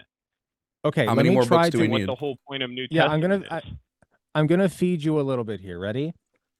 So what you're Okay. saying is that God's other works makes it okay that he also did this. Is that your argument? My argument would be that a 21-year-old told you guys his sexual trauma, and you spent the whole time Yeah, talking about sexual Yeah, preferences. see ya, Matt. You're Yeah, not that's here what I seriously. Suck dick. Mine specifically. If you're not I here tried, seriously, man. goodbye. I really tried. I really do try to see the best in people, but you're not engaging with the point at all, man. Come on. And people in chat like, Jovan, you're being too harsh. Fuck you. Obvious, like it's so obvious when these motherfuckers don't give a shit. I'm wasn't- 100% not gonna treat someone like that with respect. Fuck out of here. No, he was not being too harsh at all. As the guy who was not yelling, I will tell you, Jovan's rage was completely justified. Like it's such cowardly bullshit, bro. Yeah. You dodge the Yeah. point because you know there's no way to if like I would get it. If the chapter didn't say specifically this is what the Lord says, listen, I would get that. Oh my God, I wouldn't use this chapter. But it is what the Lord says. You just don't like that your Lord God commanded people to be raped. There's no door number 3, man. Sorry. Literally. Fuck out of here. So stupid. Anybody that has a problem with my fucking rage at that, please go find a different streamer. Please. I promise you I will be okay. I do not mind watching my follower count drop. You can go find somebody else to watch. Yep. Don't you know what? And I'm gonna channel Jimmy a little bit. If you can do better, you stream. You create the platform. You have the debates where you never rage out or you never crash out or whatever. You do it. You do it. Yeah. If you can do it better, I don't care. I'm going to do it the way I do it. And if you have an issue with it, go watch someone else or go start your own stream. But you sitting in the comments going, I think it'd be better if Jovan did it this way. I think it'd be better if you shut the fuck up. There we go. Like, we can't all have what we want, right? I have somebody in chat who said, if anything, Jovan is being too nice parenting these idiots. Bro, I could have just dropped him immediately. I gave him a chance. Y'all know me. The thing that sets me off the most is when you just ignore the argument. That shit gets under my fucking skin. Like, especially when I just blatantly go P1, P2, C. You dodge that shit, I'm out. I'm gonna fucking end your shit. So not addressing an argument. No, Oh, that go ahead, was go ahead. that was brilliantly. I was just gonna say I'm gonna glaze you more. That was brilliantly done. I think that you stuck to the point. You didn't let him veer off. You know, and if it were just up to me, I might have let him a little bit, let him go on just a little bit more. But at the same time, when you do that, every single time that you do that, you risk getting into an entirely different discussion. And so these debates, you have to like pinpoint what the point is and just hammer it home over and over and over. You know, and when Jovan is repeating the question, that's because the guy's skull is so thick that you have to keep digging away at it in order to get down to the gooey, tiny mass that we call his brain. Dude, if you can't address, like, here's the thing. I understand the argument. If, like, let's just walk through really quick. We're gonna walk through this really quickly, and then we'll take the next call. Oops, that's not what I wanted. This is what I wanted. No, that's not what I wanted either. Wait. Yes, it is, but I wanted it. Let's watch it again. Wait, hold on. No, what I wanted was, hold on. I just have to, I think what I wanted was that. What I wanted was this. Yeah. Okay. So this is what I wanted to pull up. Okay. So let's just walk through what happened here, right? So he calls in and he specifically asked, this is going to be some debate deconstruction. We have a topic on the board. The topic is the Christian God is evil. I can't fucking type. That's the premise on the board. Now, I asked him, hey, why do you disagree with us? And he said, and this is rightfully so, which is why I answered it. Well, why do you think the Christian God is evil? And I said, well, I can give you a list. Here's my list, A, B, C of why he's evil. 1, commands rape. 2, murders. 3, commits genocide. This is what I said. I said, he does these 3 things, therefore I think he's evil. His next question was, well, where does he do any of that? Okay, fair question. Super fair question. Heard. Well, 2 Samuel 12, verses 11 to 12, he says, and I quote, this is what the Lord says. Remember, this is what, Remember, this is what the Lord says. Oh, where did it go? Here it is. This is what the Lord says. Out of your own household, I'm going to bring calamity on you before your very eyes. I will take your wives and give them to one who is close to you, and he will sleep with your wives in broad daylight. You did it in secret, but I will do this thing in broad daylight before all Israel. Now let's put a pin in this, but even if the Lord did not do it and was just saying, this is what I will do if you disobey me, still evil. So this is what I said happened. This is what the Lord did. His next question to me was, well, oh my God. His next question was, well, what's the full verse say? Okay, interesting question. To which I responded, what context before or after this verse would make it okay? Is there anything that can be said before or after that would make uttering that phrase okay? Is there any context in which it would be okay to force another person's wife to sleep with someone else, whether she wanted to or not? Now, instead of answering this question, he asked his question again, well, what's the context? I've already established in my answer to what the context is that I don't believe any context makes it okay. So I've already established that the context doesn't matter. There is zero context that makes that okay. To which I asked him again, what context makes forcing someone's wife to sleep with another person, whether they want to or not, okay? To which he responded again by ignoring this question. Then he ignored it again. Then he ignored it again. Then he ignored it again. Then he ignored it again. To which point now I'm pissed off because now you're not engaging in a good faith conversation. Now you're ignoring. You're ignoring and you're dodging and you're dodging and you're dodging. The good faith of it all left away. And at this point is when I started to get pissed. Okay? And that's totally At fair. this point, I started to get fucking mad because you're ignoring the conversation at hand. And then he said, well, what's the context? Great. Let's talk about the context. I said, well, it's Nathan and David, right? And then we went into Nathan as a prophet, David did something the Lord didn't like.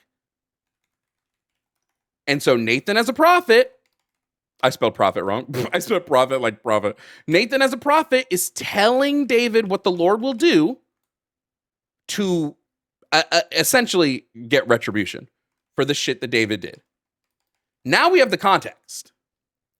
So the context is because David did something wrong, God is going to take his wife and make his wife sleep with another man, whether she wants to or not. And now I ask you, is that okay? And his response was, which is a dodgy ass response, well, if you read it this way, it's wrong. What are the ways there to read it? There is not any. That's also a common fallback for Bible thumpers is, well, you're misinterpreting the Bible. And yet when it comes to things like, what was Charlie Kirk's favorite line about stoning gay people, and he called it God's perfect law? Like, oh, that was actually perfectly in context and acceptable. Like they play these cherry picking games with the verses. You know, it's very disingenuous.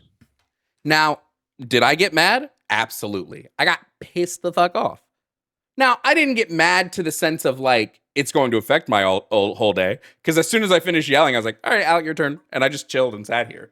The yelling was more for just dramatic effect. But then then Alec decided to give the caller one more chance and said, let's reset, in which I gave him a direct syllogism.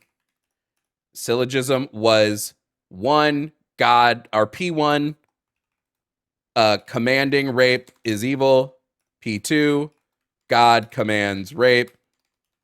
Conclusion, God is evil. And we said, all we want is a response to the argument, to which the caller, in his infinite disingenuousness and bad faith, said, well, the last call, someone did X and you did Y. Great. Now I know you're not here seriously, so goodbye. Because that was not a serious remark to make. So goodbye, so long, have fun with all the fish.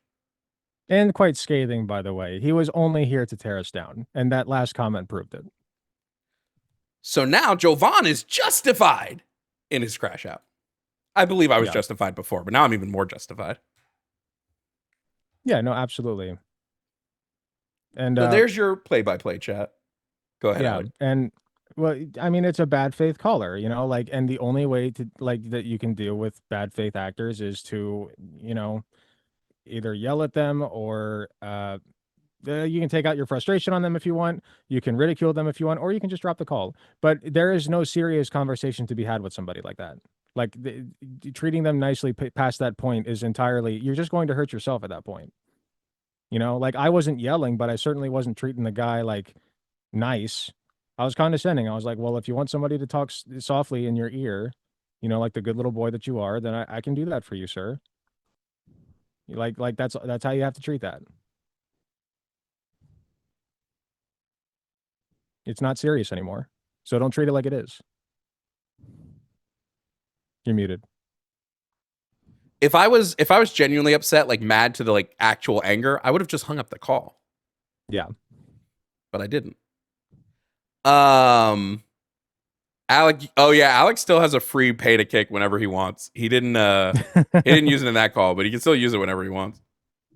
I think we both kind of agreed that it was time to drop the call. I think we're on a pretty similar wavelength. So I've also, you know, hold on, I'm gonna shit talk somebody in the chat. Power Hustler, shut the fuck up. You'd be more successful, Jovan, if you weren't so biased on accepting your logic. Fuck you, suck dick. Bias. Mine specifically. I don't know how old you are. Don't actually suck my dick. My dick is too special for you. It's so stupid. It's so dumb that people can listen to the call we just had and be like, well, you're the one who's not accepting. That's how I know you guys don't live in fucking reality, bro. Like, what? Fuck off. Just fucking go somewhere. Like, Jovan never said you can't be Christian or believe in the Bible or anything like that. He is just breaking down the literal words of the Bible and saying, if this is your God is evil. If you I actually said, well, let's act like the Christian God is real. Let's believe him. We presuppose that. Yeah, sure. Let's just say that he's real. It's my favorite thing is people who I have multiple videos on the internet of showing that they're wrong about stuff, right? And then they continue to sit in chat going like, Jovan, how dare you say blah blah blah blah blah. I'm like, let's just go back and watch the video with you in it, and you look dumb. Yeah, I mean, Sorry. the evidence speaks for itself. You're right. I gotta pee again real quick. I'll be right back. Yeah, go nuts. We'll take a call after Alec gets back. It's just so stupid, dude. Like, I don't have the patience for y'all motherfuckers. Just straight up don't have patience. The Christian God is evil. If you disagree, call in and prove that he's not. Just blatantly. I gave you why I think he is. I gave you the context.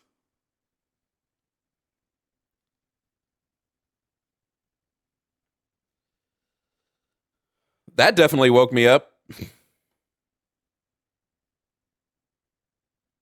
Golly.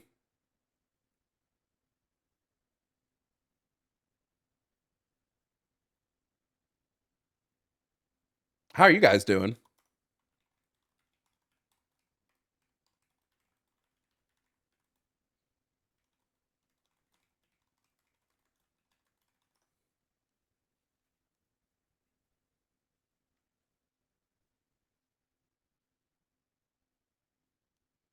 Oh, true. Fuck ice.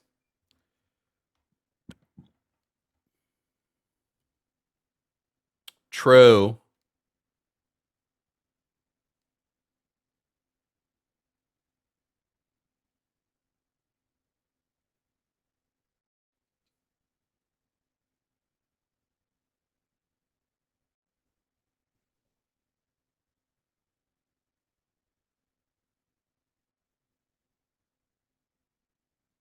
Okay, I'm back.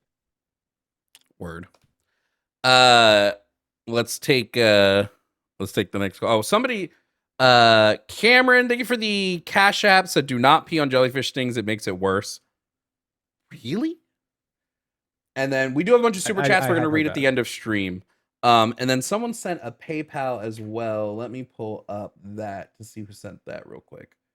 That I gotta pull up on my computer. Because PayPal tells me that like your full name, and I don't like saying people's full names. Yeah. Just in case. That was Town of No Ducks, said the prophet Nathan says to boo. Oh, well, we did, so it worked out. Let's take the next call. It was the Town of No Ducks sent us a pay to boot, and we did boot that last Oh, well, there you caller. go. We see we're all on the same wavelength. Possible troll call, but let's see what happens. Sure. Coming up next is Aiden. Aiden is calling to talk about topic number 6, pro-choice. Aiden, if you can hear me, please provide me with your age and pronouns. Hi, 25, he, him. Okay, Aiden, are you pro-life? I kind of have a mixed position. I'm legally pro-choice, but morally I'm a little iffy. Like sometimes I feel like maybe it is wrong morally to kill a fetus, but sometimes maybe not. The reason I'm calling in is to kind of maybe test my logic a little bit, see where it goes. Okay, well, what's the argument? Let the test begin. Okay. Well, I believe that a woman should have the right to legally remove a fetus from her body. Like that's why I said I'm legally pro-choice. But the reason I'm a little iffy on it morally is because I do believe the fetus is or the embryo or whatever you want to call it. I believe it is a human. All the available scientific evidence says that it is human. Therefore, I do believe abortion is killing a human. Okay. Why is yeah, well? Let me ask you. Why is killing a human immoral? Because you're robbing them of their freedom and denying them a future experience. Why is denying a future experience to something that has not yet started experiencing wrong? Because it has the I'm sorry, can you repeat the question? Why is it wrong to deny something from getting a future experience if it's never started experiencing in the first place? I would definitely Because of agree that how it's we wrong to take, real quick. I would definitely agree, Aiden, it's wrong to take away someone's experience if they are currently experiencing, because that is directly harming an individual, a person. Like, that's where I would place personhood, would be the start of experience. But if something hasn't even come into existence yet in terms of experiencing, why would it be wrong to end that experience? because it has the potential to reach the capacity to experience. Okay, so we're not valuing the thing, we're valuing potential, and potential as a concept is movable. So technically, and potential isn't even mapped on to the individual. It's the potential for experience that we're valuing, not the potential of the fetus. It's just the potential of experience. I can place that anywhere in terms of sex. Every time I wear a condom, I'm ending the potential future experience That's of a going to be my being. argument as well. Yep.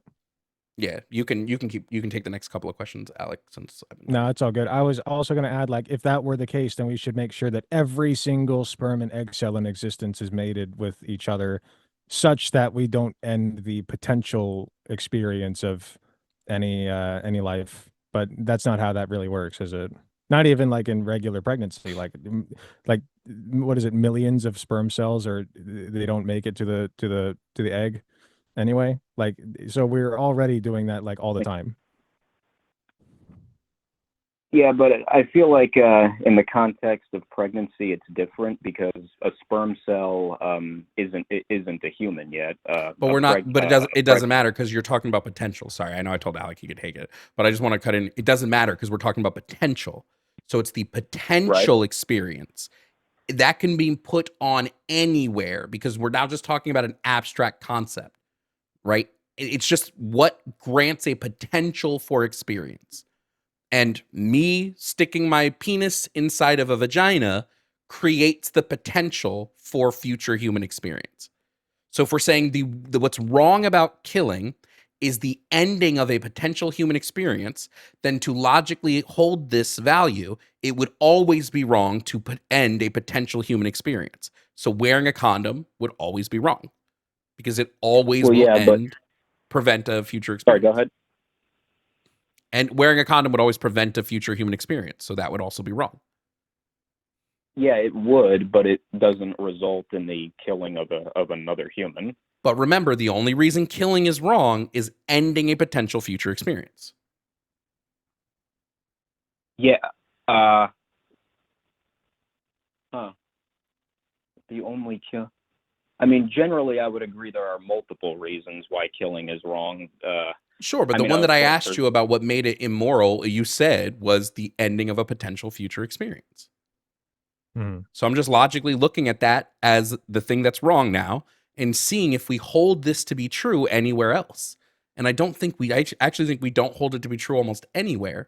We tend to treat things as they are, not what they will be. Go ahead, Alec. Yeah, and another part of that, another aspect of that is, are you going to let your 4-year-old drink alcohol, right? Because they're potential adults, right?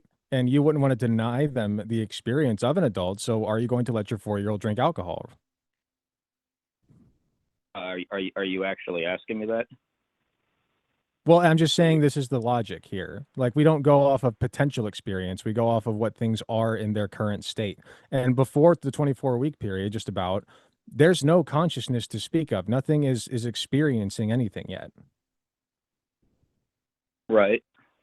What is it, like 24 weeks it begins to experience consciousness? Sentience, yeah. That happens at around the structures of the brain necessary are around 24 weeks, yeah. Right.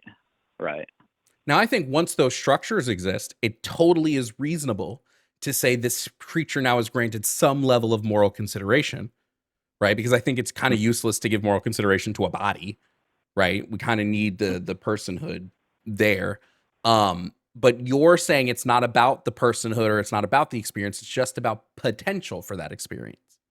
Which, once again, you can take that to an extreme and say, okay, well, if we're not dumping sperm cells onto egg cells, like it goes way back to that. Like, potential can go as far back as the dinosaur age, or even before that, the Big Bang. You know, like it never Hell, stops. every time a woman shoots me down when I shoot my shot, which is often, she is ending potential human experience. I cannot believe she just killed your children. That's crazy.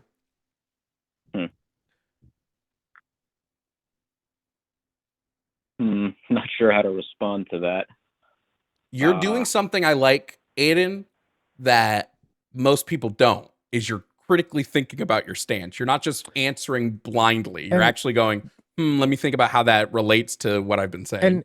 And take it from somebody who used to be fervently pro-life myself. Okay, it takes a lot to like introspect about these things and change your perspective. You know, it wasn't until my ex and I had to get an abortion procedure that I really got the cogs turning. You know, I learned the hard way.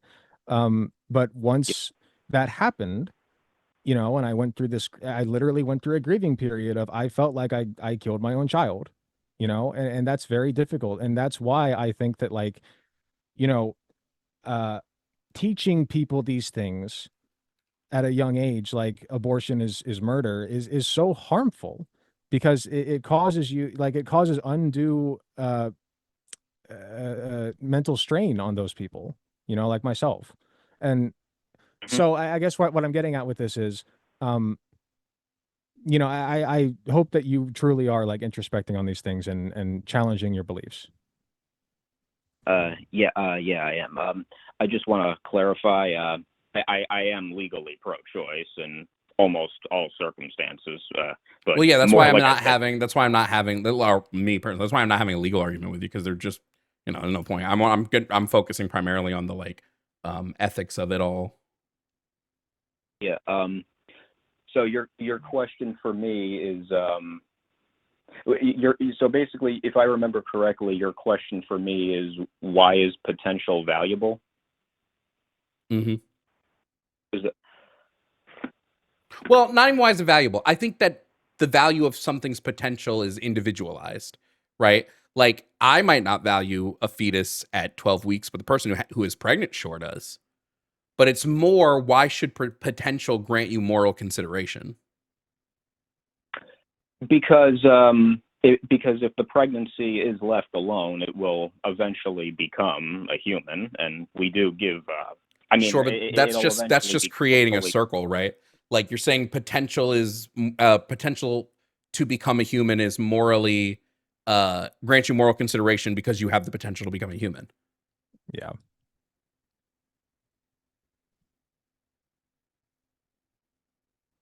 I'm sorry. I'm sorry. I'm sorry. Well, what was that? Sorry. Basically, so what I'm asking you is, why is it that the potential to become a human, or the potential of like you as like this thing as an individual agent, why is its potential to become a living, breathing, viable human, why does that grant it moral consideration? And the way you answered it is just because that you will become a living, breathing human. Like, I know that, but why should that grant you moral consideration?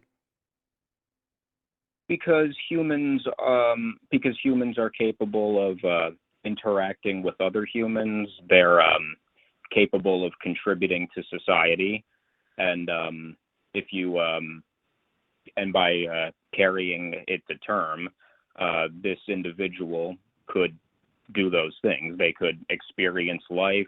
They could make friends. They Yes, could but fall why in should I love. treat it like it is experiencing? Right? Go ahead, Alec. I see you want to say something. Yeah, I was just gonna ask, is it so if that's the moral ground that you're walking now, is it then like morally unacceptable to not have children at all? You know? No, it's not immoral to not have children at all. I mean, if you don't feel like you're ready to have children, then yeah, you shouldn't have children. But you're denying both that potential child and society that experience of that child and growing up and becoming an adult and interacting with the people around them. Like, you're denying that experience to both that child and society. Right? But there is By your no logic. child yet. Well, yeah, but there's the potential for one. If you're fertile. Well, well, in the context of pregnancy, the potential is already realized, because I do believe, like I said, I do believe that the pregnancy, No, that the there potential is hasn't been realized yet, right? Yeah. The potential the potential. is well, so we're talking about the potential to experience, right? Because that's what causes harm, is a being's ability to be able to experience, right? So Mhm. the fetus doesn't have the ability to experience until 24 weeks in gestation. Sometimes a little sooner, but like the average is about 24 weeks. So we just go with medical consensus. So when we're saying, well, this has the potential to experience, right? That potential has been actualized. It will eventually, as soon as the parts are there, it's actualized. It's like a great analogy that I like is like, let's say I have a car and I just have every piece of the car but the engine is inside of the car. Well, that car has the potential to drive, but it does not have the capacity to drive. As soon as I put the engine in, it now has the capacity. We're waiting on the engine in terms of the fetus. We're waiting on the capacity.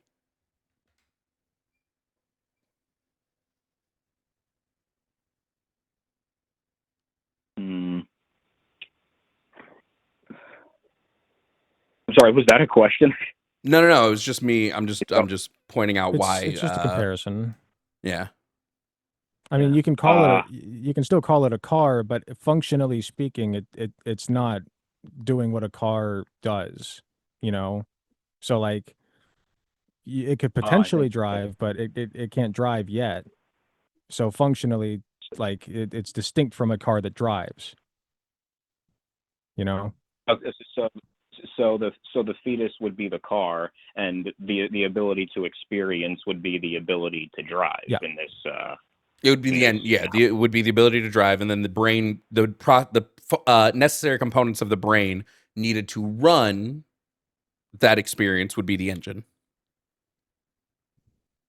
Right, but even if the car doesn't drive yet, it's still a car. Well, I would never claim that a fetus is not a life. I'd never claim that it's not a human. I'd never claim. I mean, I would even say you could call it a baby if you want. Yeah, I would disagree with person. I would disagree with person because I hold personhood to sentience. I would say it's a body. It's a body sans anybody in there, but there's nobody in it. There's nobody like imagine your body as a mech suit. There's nobody running the mech suit. Yeah, there's like you saw Inside Out. There's none of those little people are in there right now. They don't show up till 24 weeks. Or Attack on Titan with the Titans controlling the I guess that's spoilers, but just bodies. Yeah. Yeah, it may be true that there's nothing in there right now, but like I said, if you allow the pregnancy to continue, eventually the potential will be realized. Yep, but that's what we're saying. We're saying is it's not immoral to end. Actually, let me try to use this analogy. Let's say there are little versions of us that live inside of our head, and when we let's say we become brain dead, those little people, they die. Like picture literally a mini you in your body that moves your body and runs it. When you go brain dead, your body is still there, but that little person dies. He's not there anymore. Right? Now, this little person can feel everything you feel. They take in everything. Now, let's say they haven't even come into existence yet. Well, what's wrong with killing the body if they're not there? You're not hurting anybody. Now, you can say, hey, I stopped that person from ever existing. Sure. But so?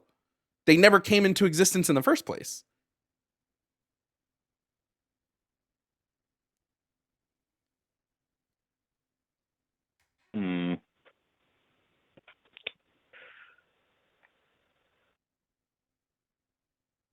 Having trouble coming up with a response for that one.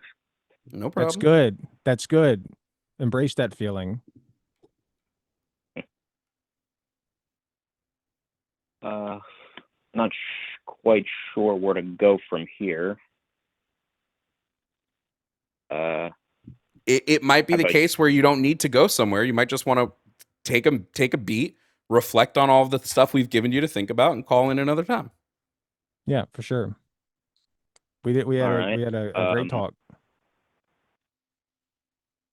Thanks. It's nice talking to you guys. Been watching you both for quite some time. Oh yeah, Oh, for thank sure. you. Appreciate it. No problem. You want to end the conversation here? Yeah, It's if you up don't to have you. anything else, then yeah. Well, there is. I think there is one more thing I wanted to touch on. I think we've touched on it a little bit in this conversation earlier, but I don't think we've touched on it enough. Jovan, in other abortion debates, you've said before that you don't value potential whenever your opponent says things like it has the potential to become a person, and you're like, well, I don't care about potential. I think to a degree we do value potential because at birth humans have a lower level of sentience and self-awareness than certain non-human animals like Yeah, but cows and I've already said that. I've already said that I just value sentience. Period. Like I just value- value the sentient experience. As long as the sentient experience has started, I place the value there. Okay, well, are you familiar with the trolley problem? Uh-huh. Yeah. Okay, well, let's say we have a trolley heading for a newborn and on one track, and then and on the other track we have a pig. Which one would you save? Well, because they're both sentient, I'm going to now look at a different factor, right? I'm going to move to something else that I would take the value on. And because I just I like inherently am human, so I have a drive for human flourishing, I'm going to save the human over the pig, unless the baby's racist, in which case I'm saving the pig. Baby Hitler. Nice. But yeah, no, it's because we're both sentient, I would now look at some other value judgment.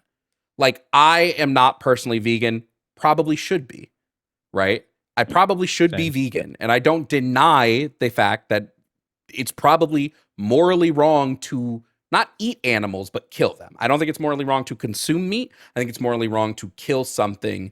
Well, I don't even know that it's morally wrong to kill something for me. I would probably say it's morally wrong to kill for me in excess, because like I don't necessarily think that like there's some things that I have with like human cannibalism that I people on stream know, but like I think there's I don't think it's necessarily wrong to eat meat, but I do think it's necessarily wrong to kill something in excess for meat. I'm just not vegan, and I recognize that that's like me being immoral in that case, right? Like I know that I'm immoral when I eat a McDonald's hamburger. Moral weak spots. It's Yeah, we all have them. Yeah, I kind of agree with you. I feel like maybe it is wrong to do that to animals if it's not necessary.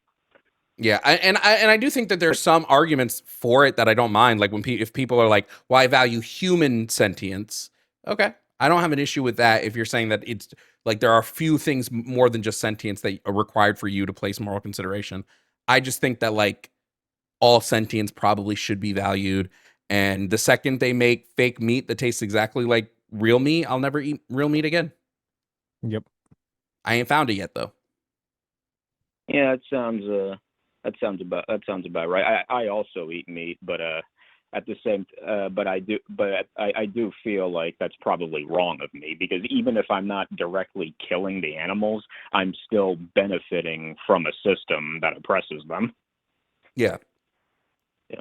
Mm. I don't know if you would use the word oppress, but no, I would. Yeah, I have no problem using the word oppress to talk about like factory farming and whatnot. Exploit at least, Yeah. if nothing else. Yeah. I mean, I've seen what they do to those chickens in those farms. Like, I haven't, and I don't want to. Same. But yeah, is there anything else, anything Aiden, or was that all? I guess that's it. Would you happen to be able to tell me the timestamp of when I came in? The recording is sitting at let me see if it at 3 hours and 52 minutes currently. You called. This is if you are subscribed to my VOD channel, this is where this call will be on. So we're at 3:52. This call's been going on for 22 minutes. So that means you would have called in the recording, because I don't edit the VODs, they just go up as is. That means you would have called at 3:32, right? Or 3:30? 3:30. Just So about 3 hours 3:30. and Yeah. 30 minutes into the call should be where this one goes. Yeah, I'm not Hopefully, subscribed. hopefully Cosmic Mapping is subscribed to the VOD channel and hits us with the beautiful timestamps. W to Cosmic Mapping for always hitting timestamps on the line videos and my videos. I do want to say, Aiden, you you sound like a genuinely curious person. So I do appreciate the call, and I appreciate you asking honest questions, unlike that last guy. All right, no problem. Just one more thing about the stream. I'm not sub to anything, but I do know that sometimes you briefly put the streams up for members only. I And then don't do that anymore. I have a VOD channel, and now they just go up in their entirety on the VOD channel for everybody the same day that the streams happen. Yeah, and I can't speak for Jovan, but one last thing. Feel free to hit me up if you have any other questions or want to talk more about that. I do debates like independently of Jovan as well. So I know you probably know that since you said you watch me, but just figured I'd throw that out there. Yeah, I do. I've actually hit you up before, Alec. I know you probably don't remember. When I originally hit you up, I said that I'm on the opposite end of the political spectrum than you, but I've since distanced myself from a lot of conservative positions. I don't necessarily agree with the left on everything either, and I hesitate to call myself a centrist because I don't really know exactly what a centrist is. I think I've heard people say that it's someone with a mix of both right and left-leaning opinions, but something tells me it's a little bit more complicated than that. So as of right now, I don't know where to politically classify myself. So yeah, that's what I have to say about that. Yeah, if I could give you just one piece of advice, I wouldn't worry too much about the label. I would try to figure out your beliefs first, and then for instance, I usually just call myself a progressive. You know, if you really want to get into the nitty gritty, anarcho-communist, I guess, humanist, you can use all kinds of labels, but ultimately, progressive is like a nice umbrella catch-all term, and it sounds like you are more on the progressive side of things. So whatever you call yourself is your choice, but I would worry first and foremost about your beliefs and just making sure that you're on the right side. All right. And thanks for that. Yeah. And Jovan, just so I'm clear, you said that the only way for me to rewatch this is if I subscribe to your other channel. You don't need to be subscribed. That would just let you know as soon as the video drops. But it will be on my other channel. Usually, I'm gonna within an hour after the stream is finished, it should be uploaded to my VOD channel, and that's just Jovan. Yeah. I think it's Jovan Bradley VODs. I don't remember what I named it. But not your main channel?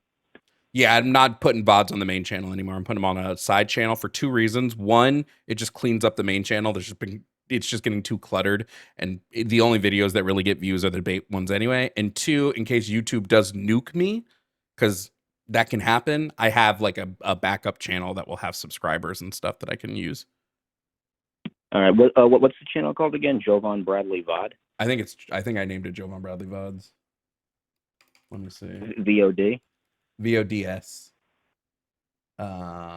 Maybe. I don't remember what I named it, but that you should be able to find it if you Jovan Bradley VODs. Yeah. The is at Jovan VODs. The promoter. I don't remember what I named it. I'm gonna go drop it in YouTube chat. I'm just gonna drop a link to it right now in the YouTube chat. Oh, mods already did. W Winnie. Oh, I see it. I see it. Yeah, the old mods. Jovan Bradley VODs. I see it right here. 467 subscribers, 2 videos. Yeah. Well, one of those videos is like an old gameplay VOD. Oh, don't even get me The started oil on my rig channel. be dangerous, yo. Is that it? Yeah. That's the channel. Oh yeah, I found it. Looks like you just started uploading to it yesterday. Yeah, I just made it yesterday. So, yeah. Oh, okay. Nice. Oh, okay, cool. All right. Thank you. No problem, Aiden. You have a good rest of your day, all right? Yeah, have a good one. You too. Take care. You as well. W to Aiden, honestly. Yeah, that was a good call. Yeah. We still have some calls in the queue. We still have time before I need to end the live. So I'm going to close the calling queue now. So these are the last calls. Hopefully we can get to everybody. We could probably do like 15 to 10 minutes per call, and then that would be the whole stream. And then we'll do super chats really quick at the end. I think that's everything before we take the next call. Again, we're going to focus on the debates, but then we'll go to, I know that Aaron has a office hour call they've been waiting to get to. Just stay in the queue, Aaron. I promise we'll get to you as soon as we get through the debates. Let's see. Let's take this one. Sure. Coming up to stream is Kay. Kay is calling to talk about topic number 3, gender affirming care for minors. Kay, if you can hear me, please provide me with your age and pronouns.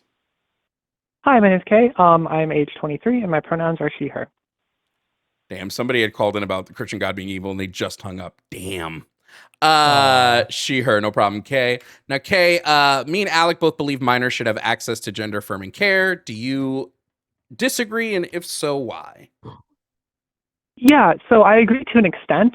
Before I kind of explain my opinions further, what level of care are you talking about? Well, I would just go with mostly individualized stuff. So when it comes to how do I want to phrase it? When it comes to like social affirming care, I don't give a shit. Do it whenever you want. Do it whatever kind of social affirming care you want. Medical affirming care, I just go off of sort of what the current model of care is.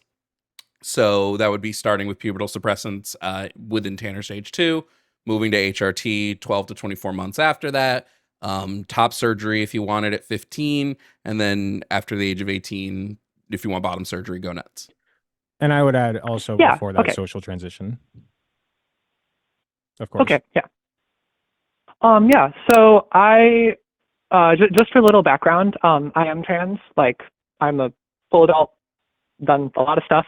And I actually disagree that children should have access to HRT and puberty blockers. I kind of go back and forth on the puberty blockers just because those are not permanent and, the effects can be very easily reversed. But because HRT is an elective procedure and, I very much believe in like people's right as, adults to choose their medical procedures. I firmly believe that they should have access to that in the future. But I think that generally children, even if they know that they have gender dysphoria, I don't think it's necessarily a good idea to give them that sort of power, because there are other reasons that they could be having these feelings. And I think that it is good for them to explore other options as well.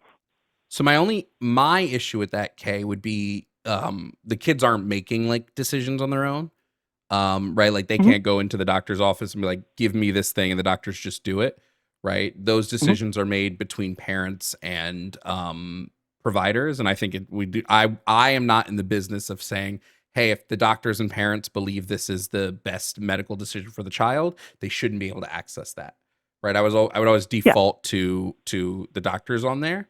Also, just from the research that we have, it's very clear to me, at least. If you have other research, I'll gladly look at it. But it's very clear to me that gender affirming care does almost, our medical affirming care, even in the case of puberty blockers, has positive mental health outcomes. So I always defer to the literature on that.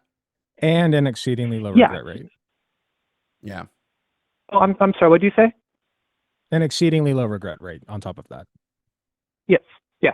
So yeah, all of that is true. But I also want to point out that they've also done studies very early on. There was a seminal study, I believe in the 1970s among trans women, that kind of proved that just getting the surgery and just having like medical affirming care isn't enough. and that basically every single, child who goes through these procedures, Are you which talking about again, the Sweden study? extremely rare. What do you say? Just so I know which one you're talking about. Are you talking about the Sweden study? It might have been the Sweden study. I don't remember exactly. I think so. If you're talking about a study from the 70s about like the effectiveness, that's usually the study from Sweden that was done from 73 to 2003. Yeah. It might have been that, but all I know is because my therapist explained it to me once. But essentially, like, the suicide rates don't go down as much unless they have access to mental health care as well. So I think it would be very hard and pretty unethical to like separate like mental health care and physical health care as two separate variables. Well, so there's two issues that we have to look at with this, right? Okay, yeah. So I don't like the Sweden study for almost any reason because the Sweden study didn't analyze pre and post suicide rates. They only analyzed post-suicide rates with the general population. So we don't actually know based on that study what the pre and post is. But I do have studies that analyze pre and post suicidality in specifically youth population. And we see a 70% drop in suicidality amongst pre-gender affirming care versus post-gender affirming care. Now, yeah, absolutely should be coupled with therapeutic practices. Like one of the biggest issues with gender dysphoria is comorbidities, and like just getting gender affirming care aren't going to cause the comorbidities to go away. It's not going to cause, if depression has boiled up from here, for depression to magically go away. But it is very clear based on the research that it is a key component. Mm-hmm. Yeah, and I actually did want to bring up comorbidities because that goes into another point of mine, which is that there can be other like mental health issues that would cause someone to have gender dysphoria-like symptoms, but not necessarily like be trans.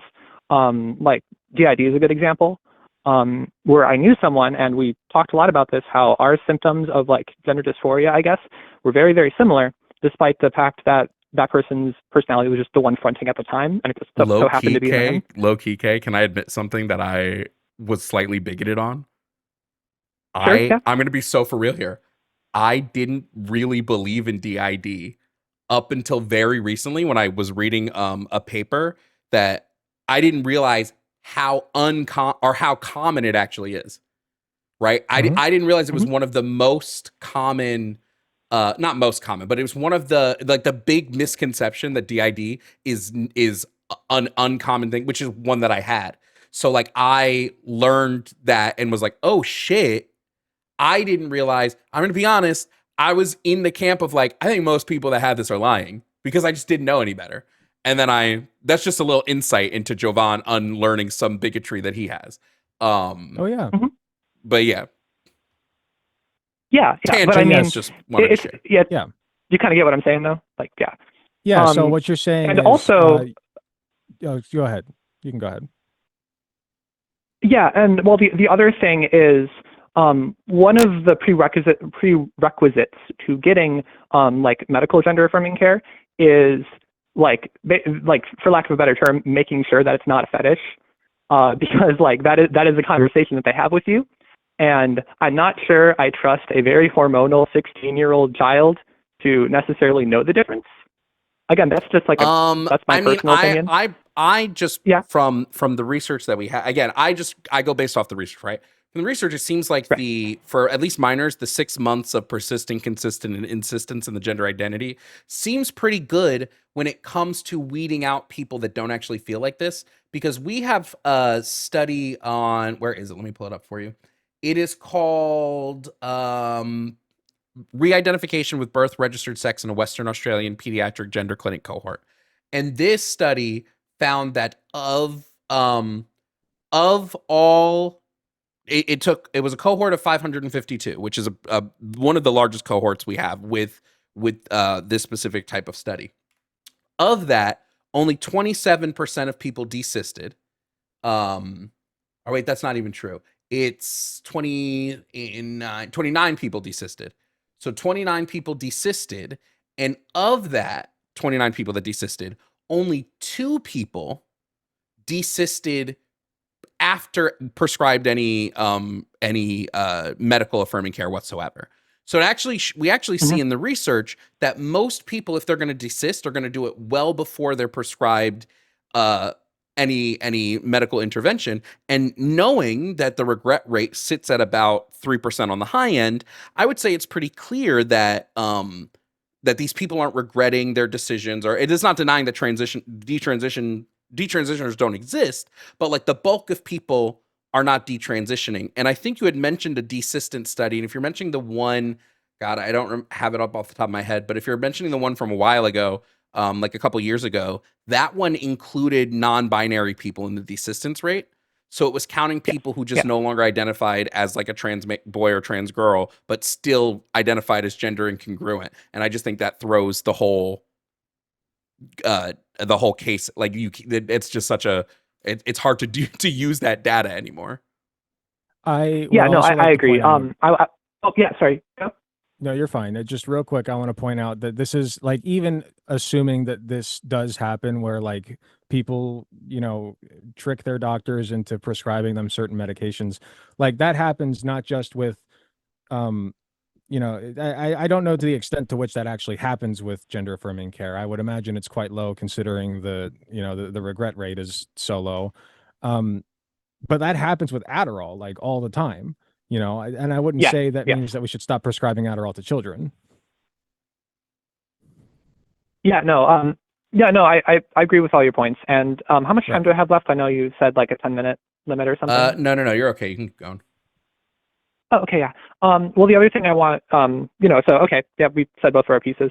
The other thing I wanted to kind of bring up is like, I guess like the ethics of giving elective medical procedures to gender affirming care, because I'm kind of in a minority where I do think that on some level medical transition is an elective procedure.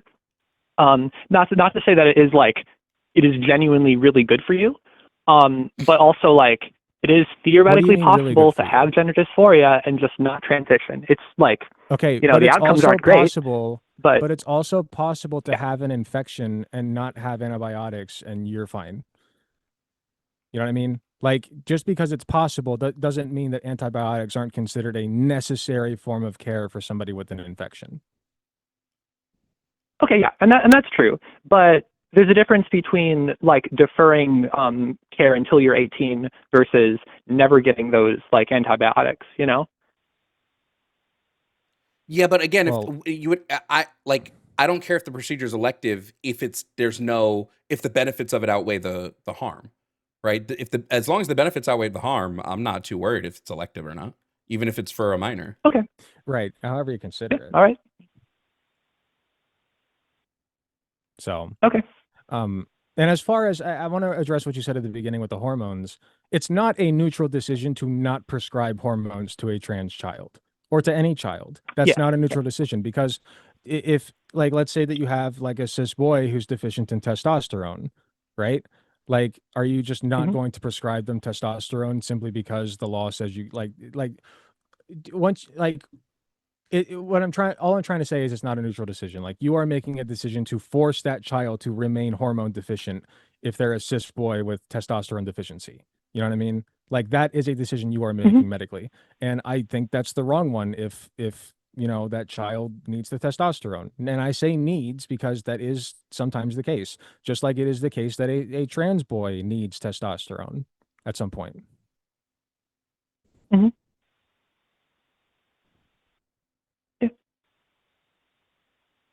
So my only point again is it's not a neutral decision. So.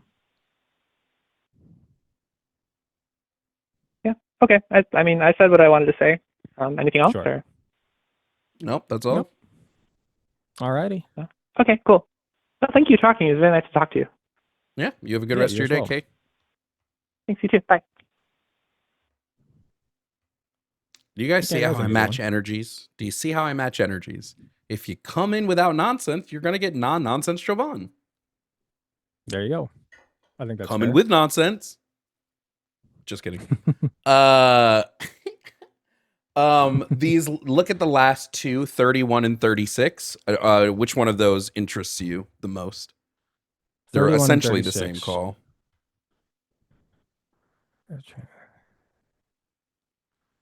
Okay. I think that 36 is the more aggressive one. I think that that one will be more interesting personally. All right, we'll start with that one and then we'll do 31 after. Yeah. Coming up next to stream, we have Jeffrey. Jeffrey from Texas is calling about trans men and women. Jeffrey, if you can hear me, please provide me with your age and pronouns. My name's Jeffrey Jones. Oh shit. Oh fuck. Yeah. Dude, am I allowed to curse on here? I mean, sure. I don't care. I don't care. Just don't slur. I don't know. Yeah. Jeffrey 26. Jeffrey 26. He, no problem. Now, Jeffrey, Alec and I both believe that trans men and women are men and women. Do you disagree? And if so, why? You when you're saying that, are you saying that like specifically you're saying that if you see a man and they're a transgender and they say they're a woman, they should then be recognized as a woman, right? We're off to a great start. I would say it far differently than that. I would say that trans women are women and they're not men. So I wouldn't look at them and go, that's a man who says they're a woman. I would just say that's a woman. I believe that. Oh, you're saying trans women are men. Nope. Trans women are women. Yeah. And trans men are men. Trans men are men. Right. I believe trans women, I believe trans men and women meet the necessary conditions in my mind to fall into the category of man and woman. And what is the criteria for a man and woman for you? Having a gender identity that aligns with their personal schema on whatever the sex would be that they're. So you think that gender is individually based on your individual perception? Yes, the categories are socially constructed. Your placement in those categories would be individually constructed. Mm-hmm. Okay. I like that answer, honestly. That was a very good answer. I like that. I've been doing this a long time. Yeah, I actually stole that response from him. It's a very good one. Before I get into my points to attack those, I do want to give you points. The reason why I even called into this show is because you're the way you're able to articulate systemic racism is like beautiful, like chef's kiss. And I was like, yeah, this is the guy I want to talk to. So I just wanted to give you your flowers on that, man. That was really cool. But my points on gender dysphoria, I mean not gender dysphoria, transgender, is that I don't believe that,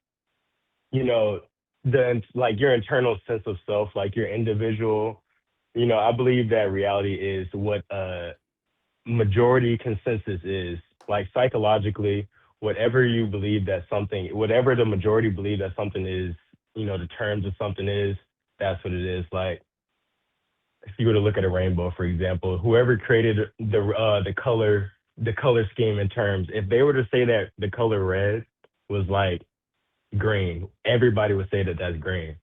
So you can't then say, like, you look at a rainbow and you say, oh, you just change all the colors just because that's what you think it is. Like, Jeffrey, I think you might be missing. I think you might be. Oh well, I actually never mind. Keep going. I think you actually may be picking up what I was about to just say. Keep going. Yeah, I mean, you can be colorblind, but I don't think that there's, you have glasses for colorblind. We don't really like say that those are the right colors. Well, you recognize there is a spectrum of colors, and we can, as a society, categorize those colors into different, like criteria. So we have like blues and reds and whatever. But how you see those colors would be down to the way your eyes take in light. So what might be blue to someone, your eye would interpret as red. Yeah, some might see a blue and gold dress or blue and black dress. I might see there can't be wrong. Wait, it physically can't be wrong. The white and gold people are wrong. It's blue and black. Even people who get those colorblind glasses, they don't. That's crazy. I agree with you. It's blue and black. Even people who get the colorblind glasses are not. They probably are not seeing them in the same color you or I do.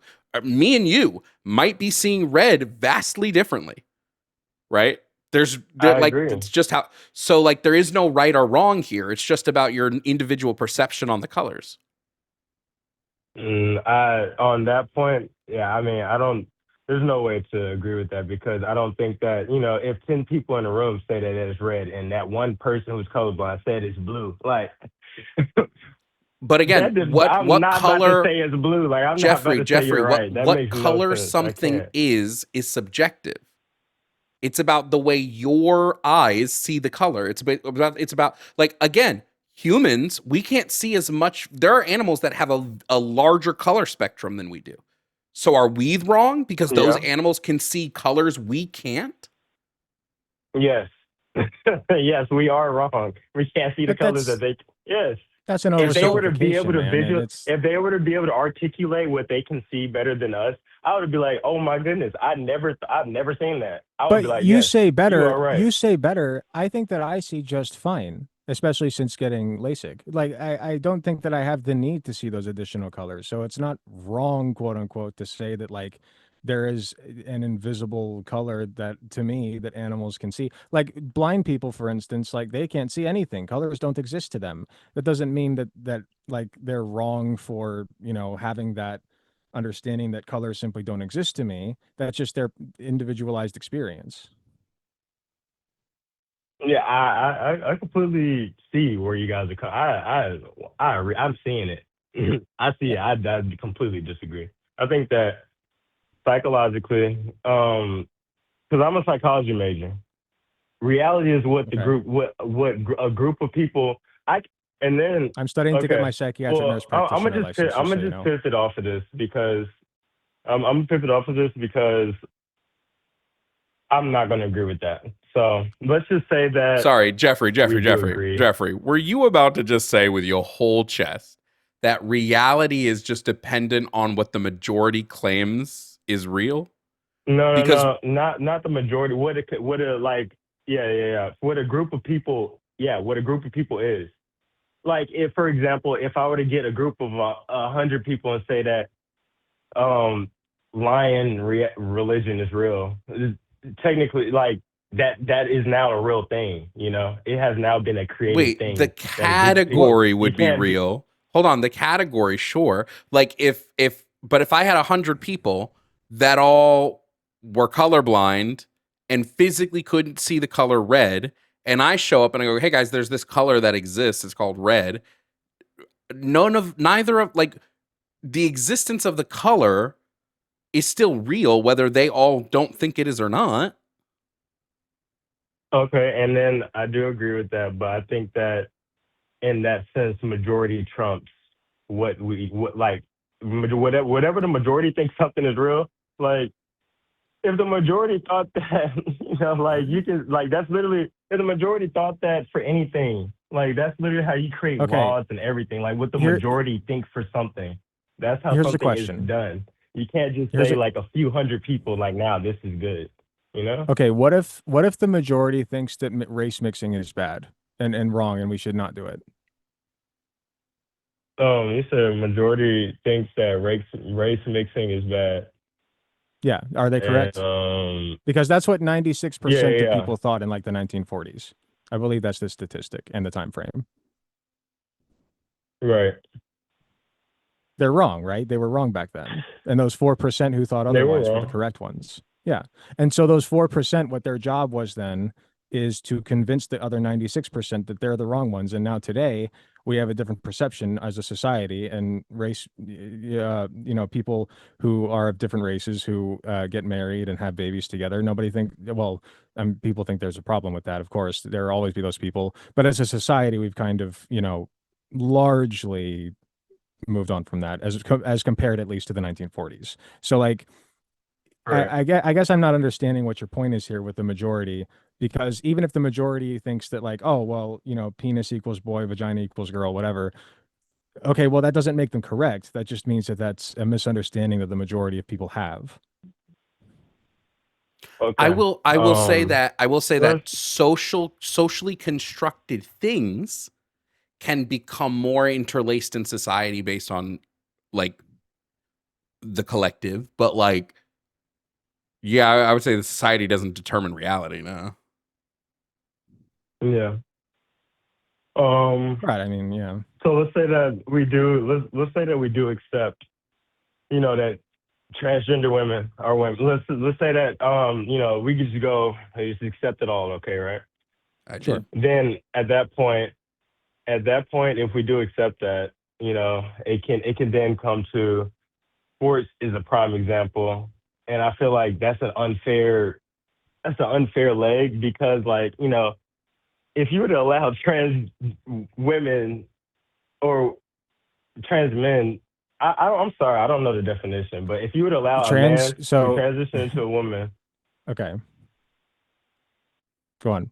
if you allow a man who transitioned into a woman into the UFC and like anything, swimming, like if you were to put them in anything, Wait, like we can if we're take now one of your classifying direct them examples, into Jeffrey. women, Jeffrey, we can take one of your direct examples and show that what you're going to say is not the case. Look at Leah Thomas. Leah Thomas didn't dominate her competition. She didn't break any records. For one of her races, she tied in 5th place. For the other one, she lost. She didn't even place. She got. Or, Yeah, and I'm then sorry, she came in dead okay, last. just And then I that mean, other just lady built an because you got entire some career off of it. it's transgender women. I mean, transgenders going into other sports is a rare occurrence in the first place. So yeah, you might have Yeah, some but do you person have who any examples of they were trans? Do probably you have any example of any trans person dominating their competition? There are none. bashing people's Can I? souls in. Yeah, I do have an Well, hold article on, hold on. Can showing I ask a bashing question people's real souls quick? in. Go ahead, Alex. Can I ask a question real I can quick? pull it up. So Let me search it up. Actually, I can actually search that up. Of okay, a hold on. UFC man It literally injuring a woman very badly. No, what you're going to bring is up is your Fallon Fox giving someone an orbital fracture, which is one of the most the common most common injuries in types. fucking MMA. Yeah, and also I want to ask: is this what you're basing your entire argument off of as to why trans women are not women?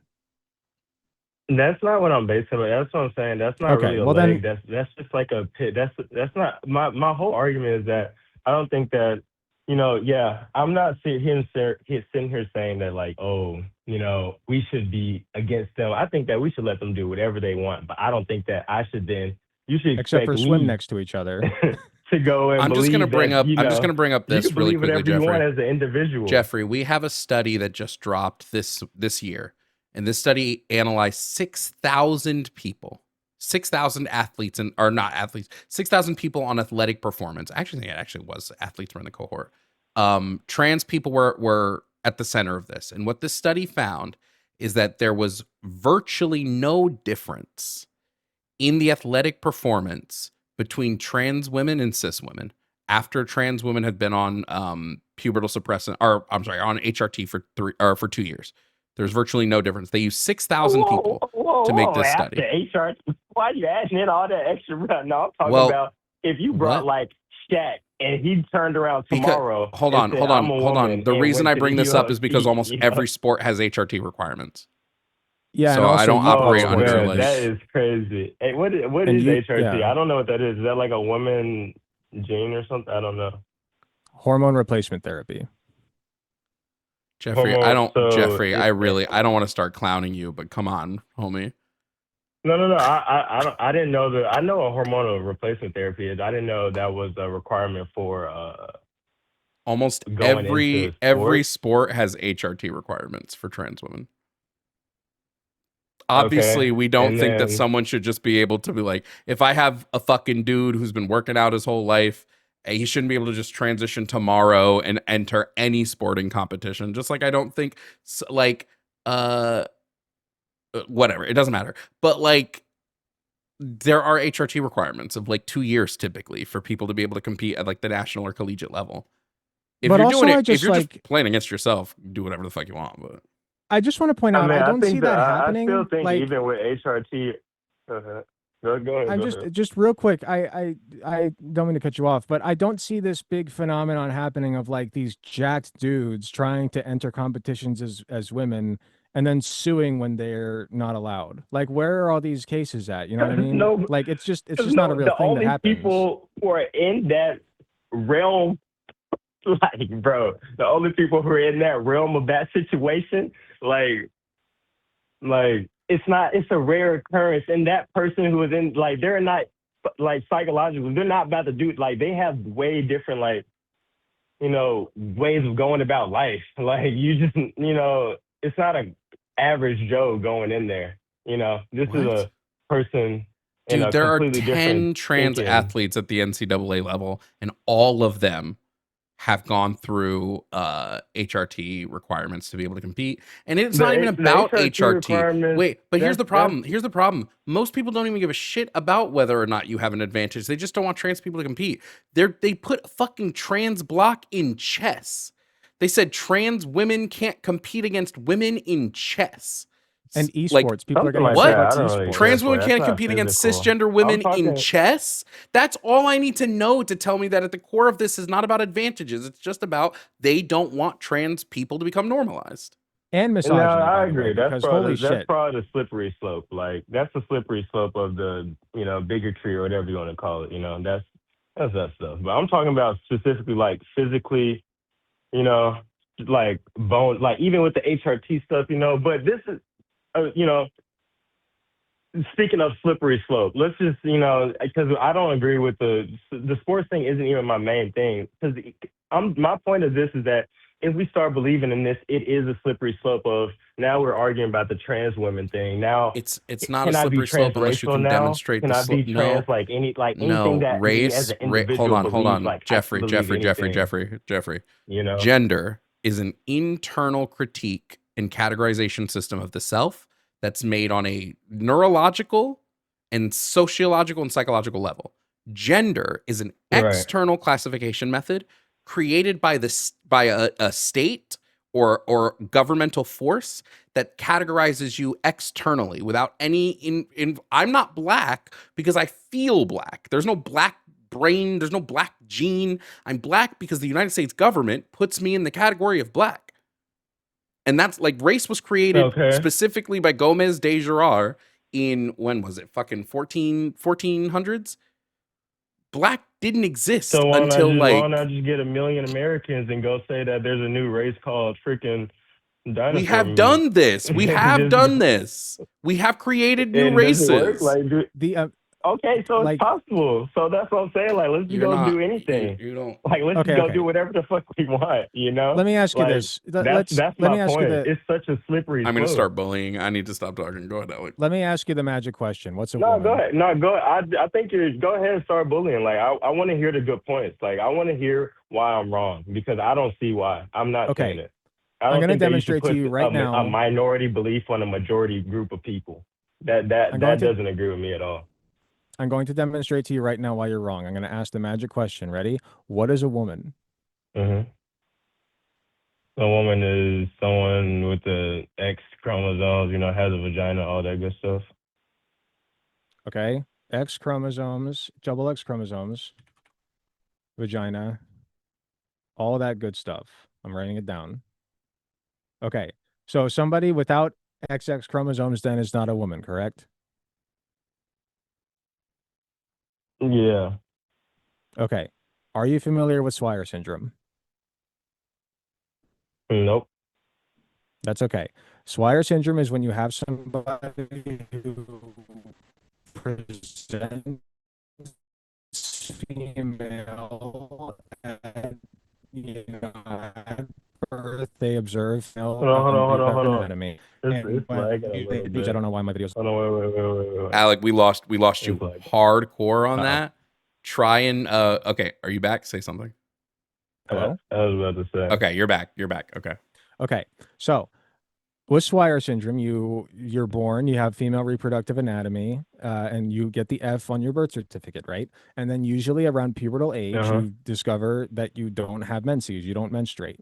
And so you go to the doctor, you get a chromosomal test done, and you find out you have XY chromosomes and you have Swyer syndrome. Now, is this person, like when they turn into adult, of course, is this person still considered a woman, or would you consider this person a man because of their chromosomes, despite the fact that all of their reproductive anatomy would indicate they're female?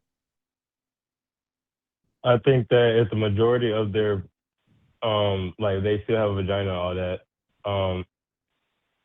they would still be considered a woman. And I think that the fact that you would be going to somewhere to try and then further the fact that you're a woman, I think that proves even more like, yeah, I want to be a woman. Like, Okay, so then you but, understand you would then be that, like, I am a woman. but I'm okay, trying to make my body a okay, woman. but you understand then that you can't base it off of the chromosomes, right? You can't. Well, I mean, I'm saying you can't. Maybe you can't. I'm saying that I said XY. I said that X, the chromosome, and the vagina, boobs, all that. Like, Okay, you both. are a woman.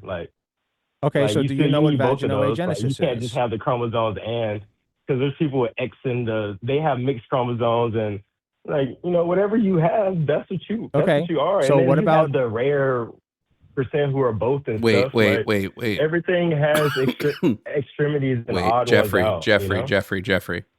In order to make any exclusionary category, to say here's a category of things and there are things that don't fit into that category, you need to have a trait or traits that are necessary for something to possess to get into that category. So what is the necessary trait, the thing that you must have in order to be considered a woman?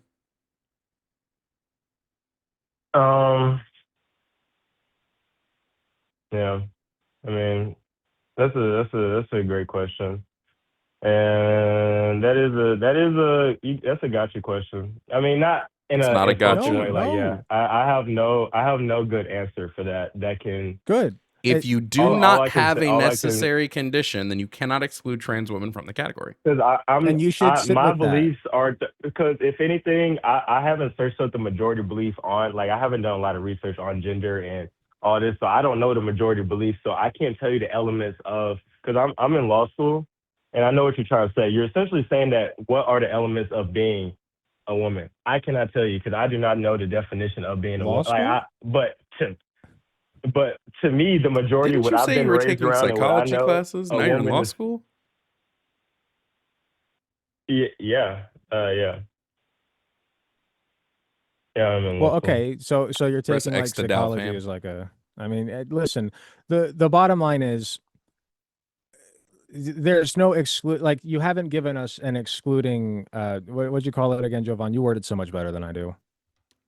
He hasn't given us a necessary condition that would create an exclusionary category. Yeah, I mean, I haven't given you I told you I haven't given you the elements for a woman, gender, and the exclusionary There you go. Thank category. you. I mean, are you trying to tell me? Are you asking me? Am I trying to make like a extra factor? Like, what are you trying to ask with that?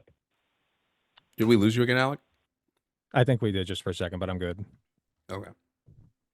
I'm telling you, if you were saying trans women are not women, you would need a trait that all women who are not trans possess that no women, or I'm sorry, a trait that all women who are in the category of woman possess that no one outside of that category possesses. Yeah. Well, the chromosomes. All trans women don't have the chromosomes, right? What chromosomes? I mean, Everyone has the chromosomes. I mean, the genes. Yeah, wouldn't that fit that, right? Or no? Okay, we've Which established chromosome? though. Yeah. Yeah, I know we were savage. I mean, maybe I'm just slow and missing something, but I mean, you're saying that what is something that a group of people have that everyone across the board doesn't have, and yeah, there's many things like the boobs and like There are all women with that, like XY chromosomes, Jeffrey. So if we're gonna sit here and say, well, it's the yeah. chromosomes and the women chromosomes are XX. There are women who have XY chromosomes. They're in the category, even though they don't have XX chromosomes. But So- but real quick, there are guys with boobs too, like cis guys. They're like, it's called gynecomastia. Yeah, like there's. It's called That's what I'm me. saying. Like you can have that there's too. it's like you have colorblind people for like for the rainbow. Like there are always people who are the extra. That's what that is like the majority of my point. Just because you got these extra set of people thinking a set of things, you should not then put that on the Okay, majority group of people. I should Well, not then actually, go we put have to- that into Jeffrey, school learning. I should not go put that everywhere. Jeffrey, when Like, you this find is the full necessary circle. condition, feel free to call back, but we do have to move on to the last caller before we run out of time. So call back when you get the Okay, necessary condition, okay? Well, can I just ask one more question? No, we are literally out of time. Sorry, man. Okay, all right, you good. All right, thanks for the call. I just want to make sure we can get to the last call. We're going to spend max 10 minutes on this one, probably. Coming up is Jay, also about trans men and women. Jay from Ohio. Jay, what's your age and pronouns, please? 22 and he, him. Okay. Were you listening to the last call, Jay? Yes. All right. Is there anything you are going to present differently than the last caller?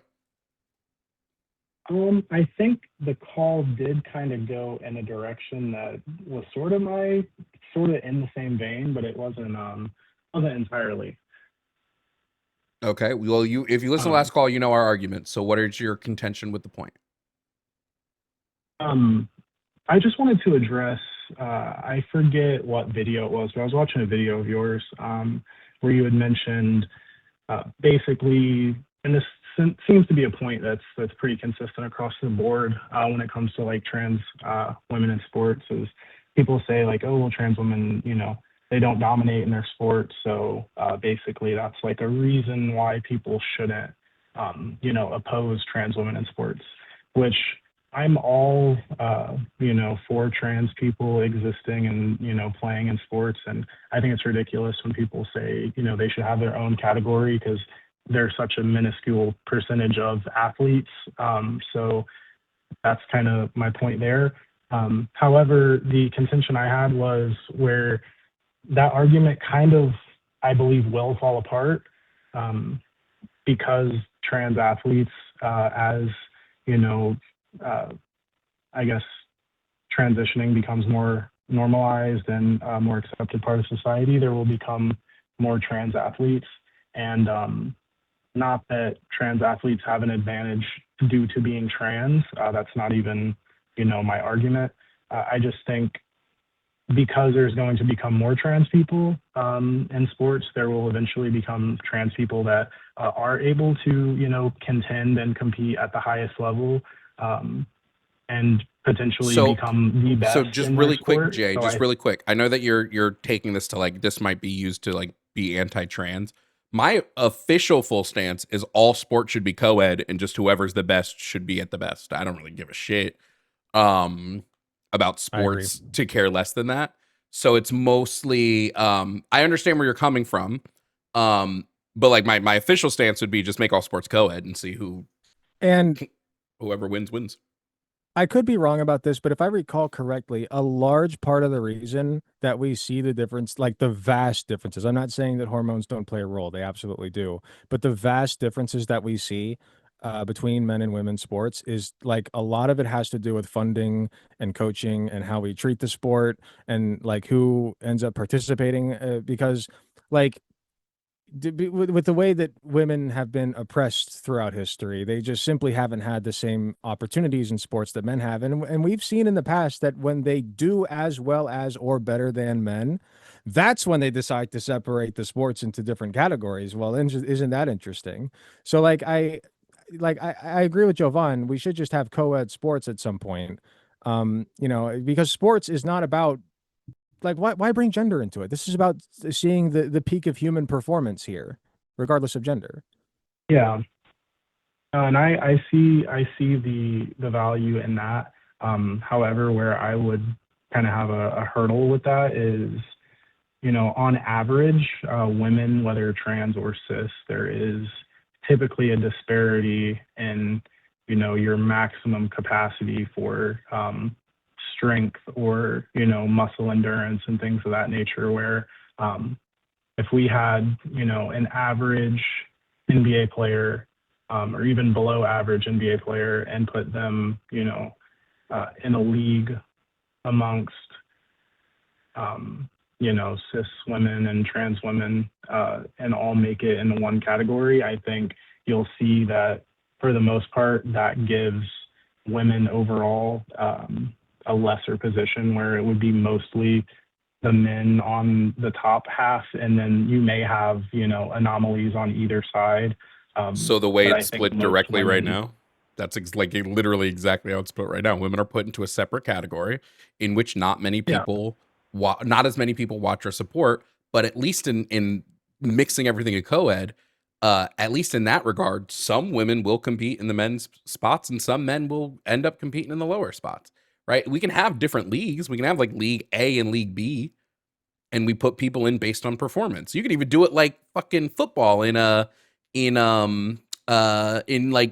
place that has like regulated leagues, where if you do really bad, you drop a league, and if you do really good, you go up a league.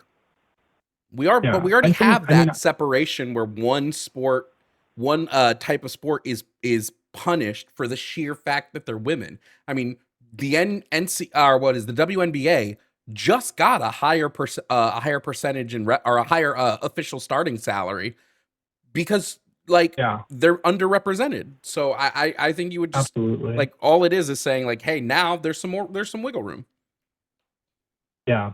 And I have to say, this is kind of a side thing, but I feel like the marketing of the WNBA with the whole like Caitlin Clark, Angel Reese thing, I feel like it's so manufactured in a way that it's kind of like a dog whistle for like white versus black, which I don't really love, but that has been the discourse on the internet over the last couple of years.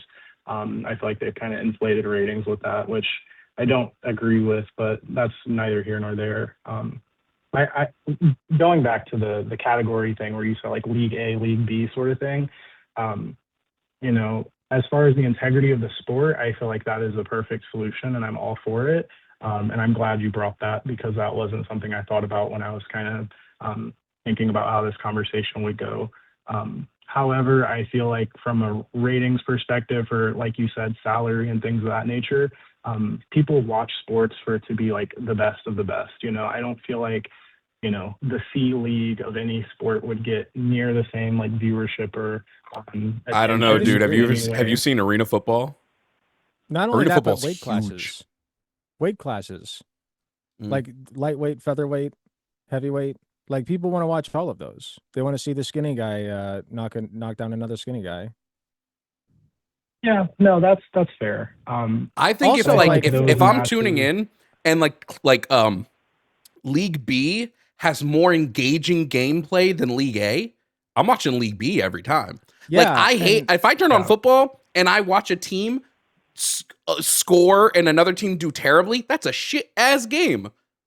Yeah, and I don't want to watch someone dominate. That's true. Go ahead, Alex. The limitations can be really interesting. You know, like think about a basketball league where like there's limitations on the height you're allowed to be. You know, so like you have to come up with different strategies because people simply aren't as tall, maybe can't dunk, whatever. Like I think that's really interesting personally. Yeah, I agree. I think that is a good point as well. You know, and just to, I guess this is like my last little thing, and then I'll wrap it up. Just for anybody who does kind of say the whole like, oh well, you know, trans women have an advantage or whatever.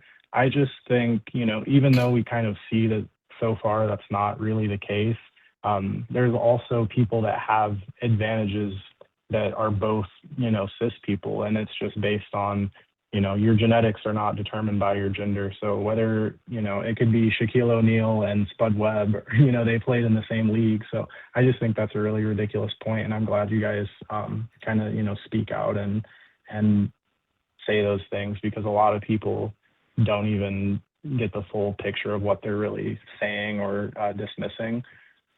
Yeah, but I think, you know, for that, Jay, we are out of time. But you know, yeah, thanks for your call, and I hope we came to some sort of agreement on that. Yeah, absolutely. I just want to say thank you for taking my call. Jovan, I watch you all the time. I appreciate what you do. I love watching you destroy right-wingers and racist people, so thank you for that. I love doing it. Absolutely. Have a good day, guys. It's a fun time. Thanks, you too. All right, guys, that's the show. We're gonna do super chats, and that will be the last of our show. Alec, thank you again for joining me here today. I think it's been I'm glad we eventually got some calls. You know. Yeah, that was nice. You know, we got some people coming in and you know, arguing. And that's always a fun time. You know, we're weirdos who like to argue with people for fun. So you know. Right. Thanks for letting me engage with that with you. Where did I leave off on super chats? I think this is it. Let's do our super chats. From Funny Soprano said, my college roommate wrote her thesis on Harry Potter. Yikes. The Harry Potter video is going to be fucking great. I can't wait for you guys to see it. Tales of Atonement said stands Jovan, or Tales of Atonement stands Jovan Bradley. Well, thank you. I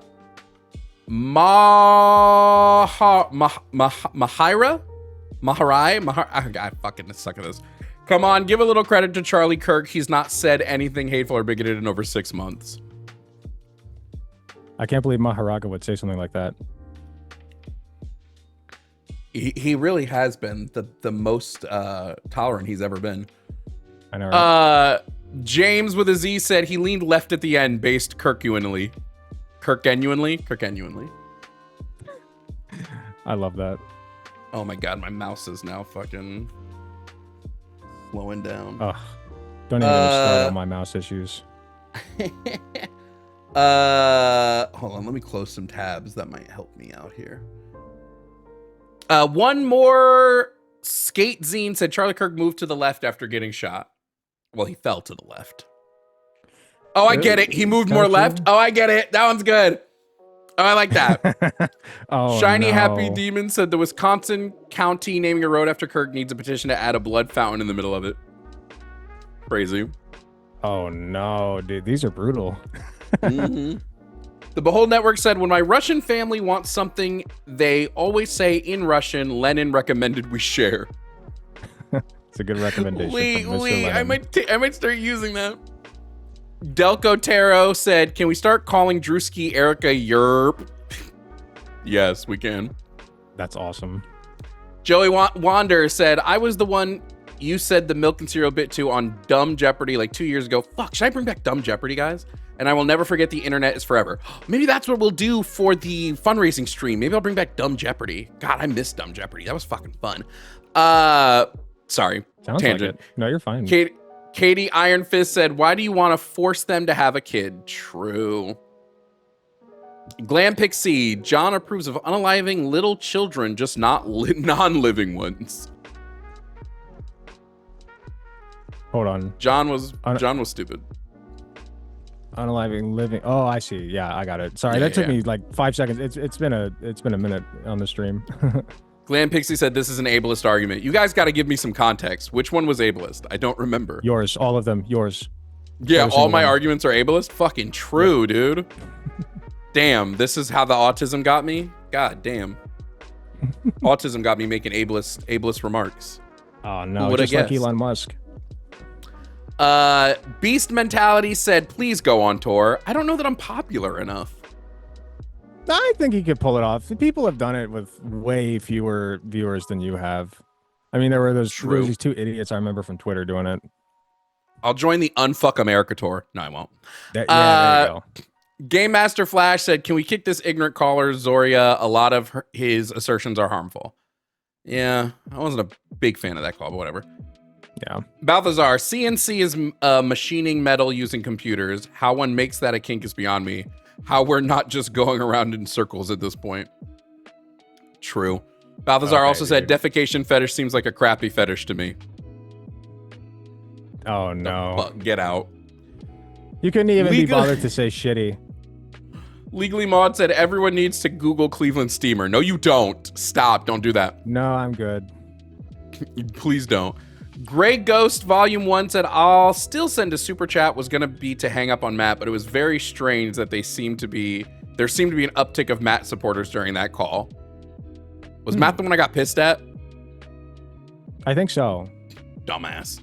Flibberty Gibbet said, for the debate bus fund. Bang bus is crazy. Scuba Steve said, if Jeff is your lawyer, you're getting the chair over a parking ticket. Oh no. Dream Scene first said, love the animation style and the show. Keep up the great work. What animation style?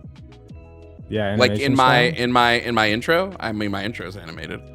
And Oh, then that's probably finally, what I meant. James with a Z said, please, in the Harry Potter video, bring up how Quidditch is ruined by the Golden Snitch. True. The Golden Snitch makes Quidditch a stupid fucking game.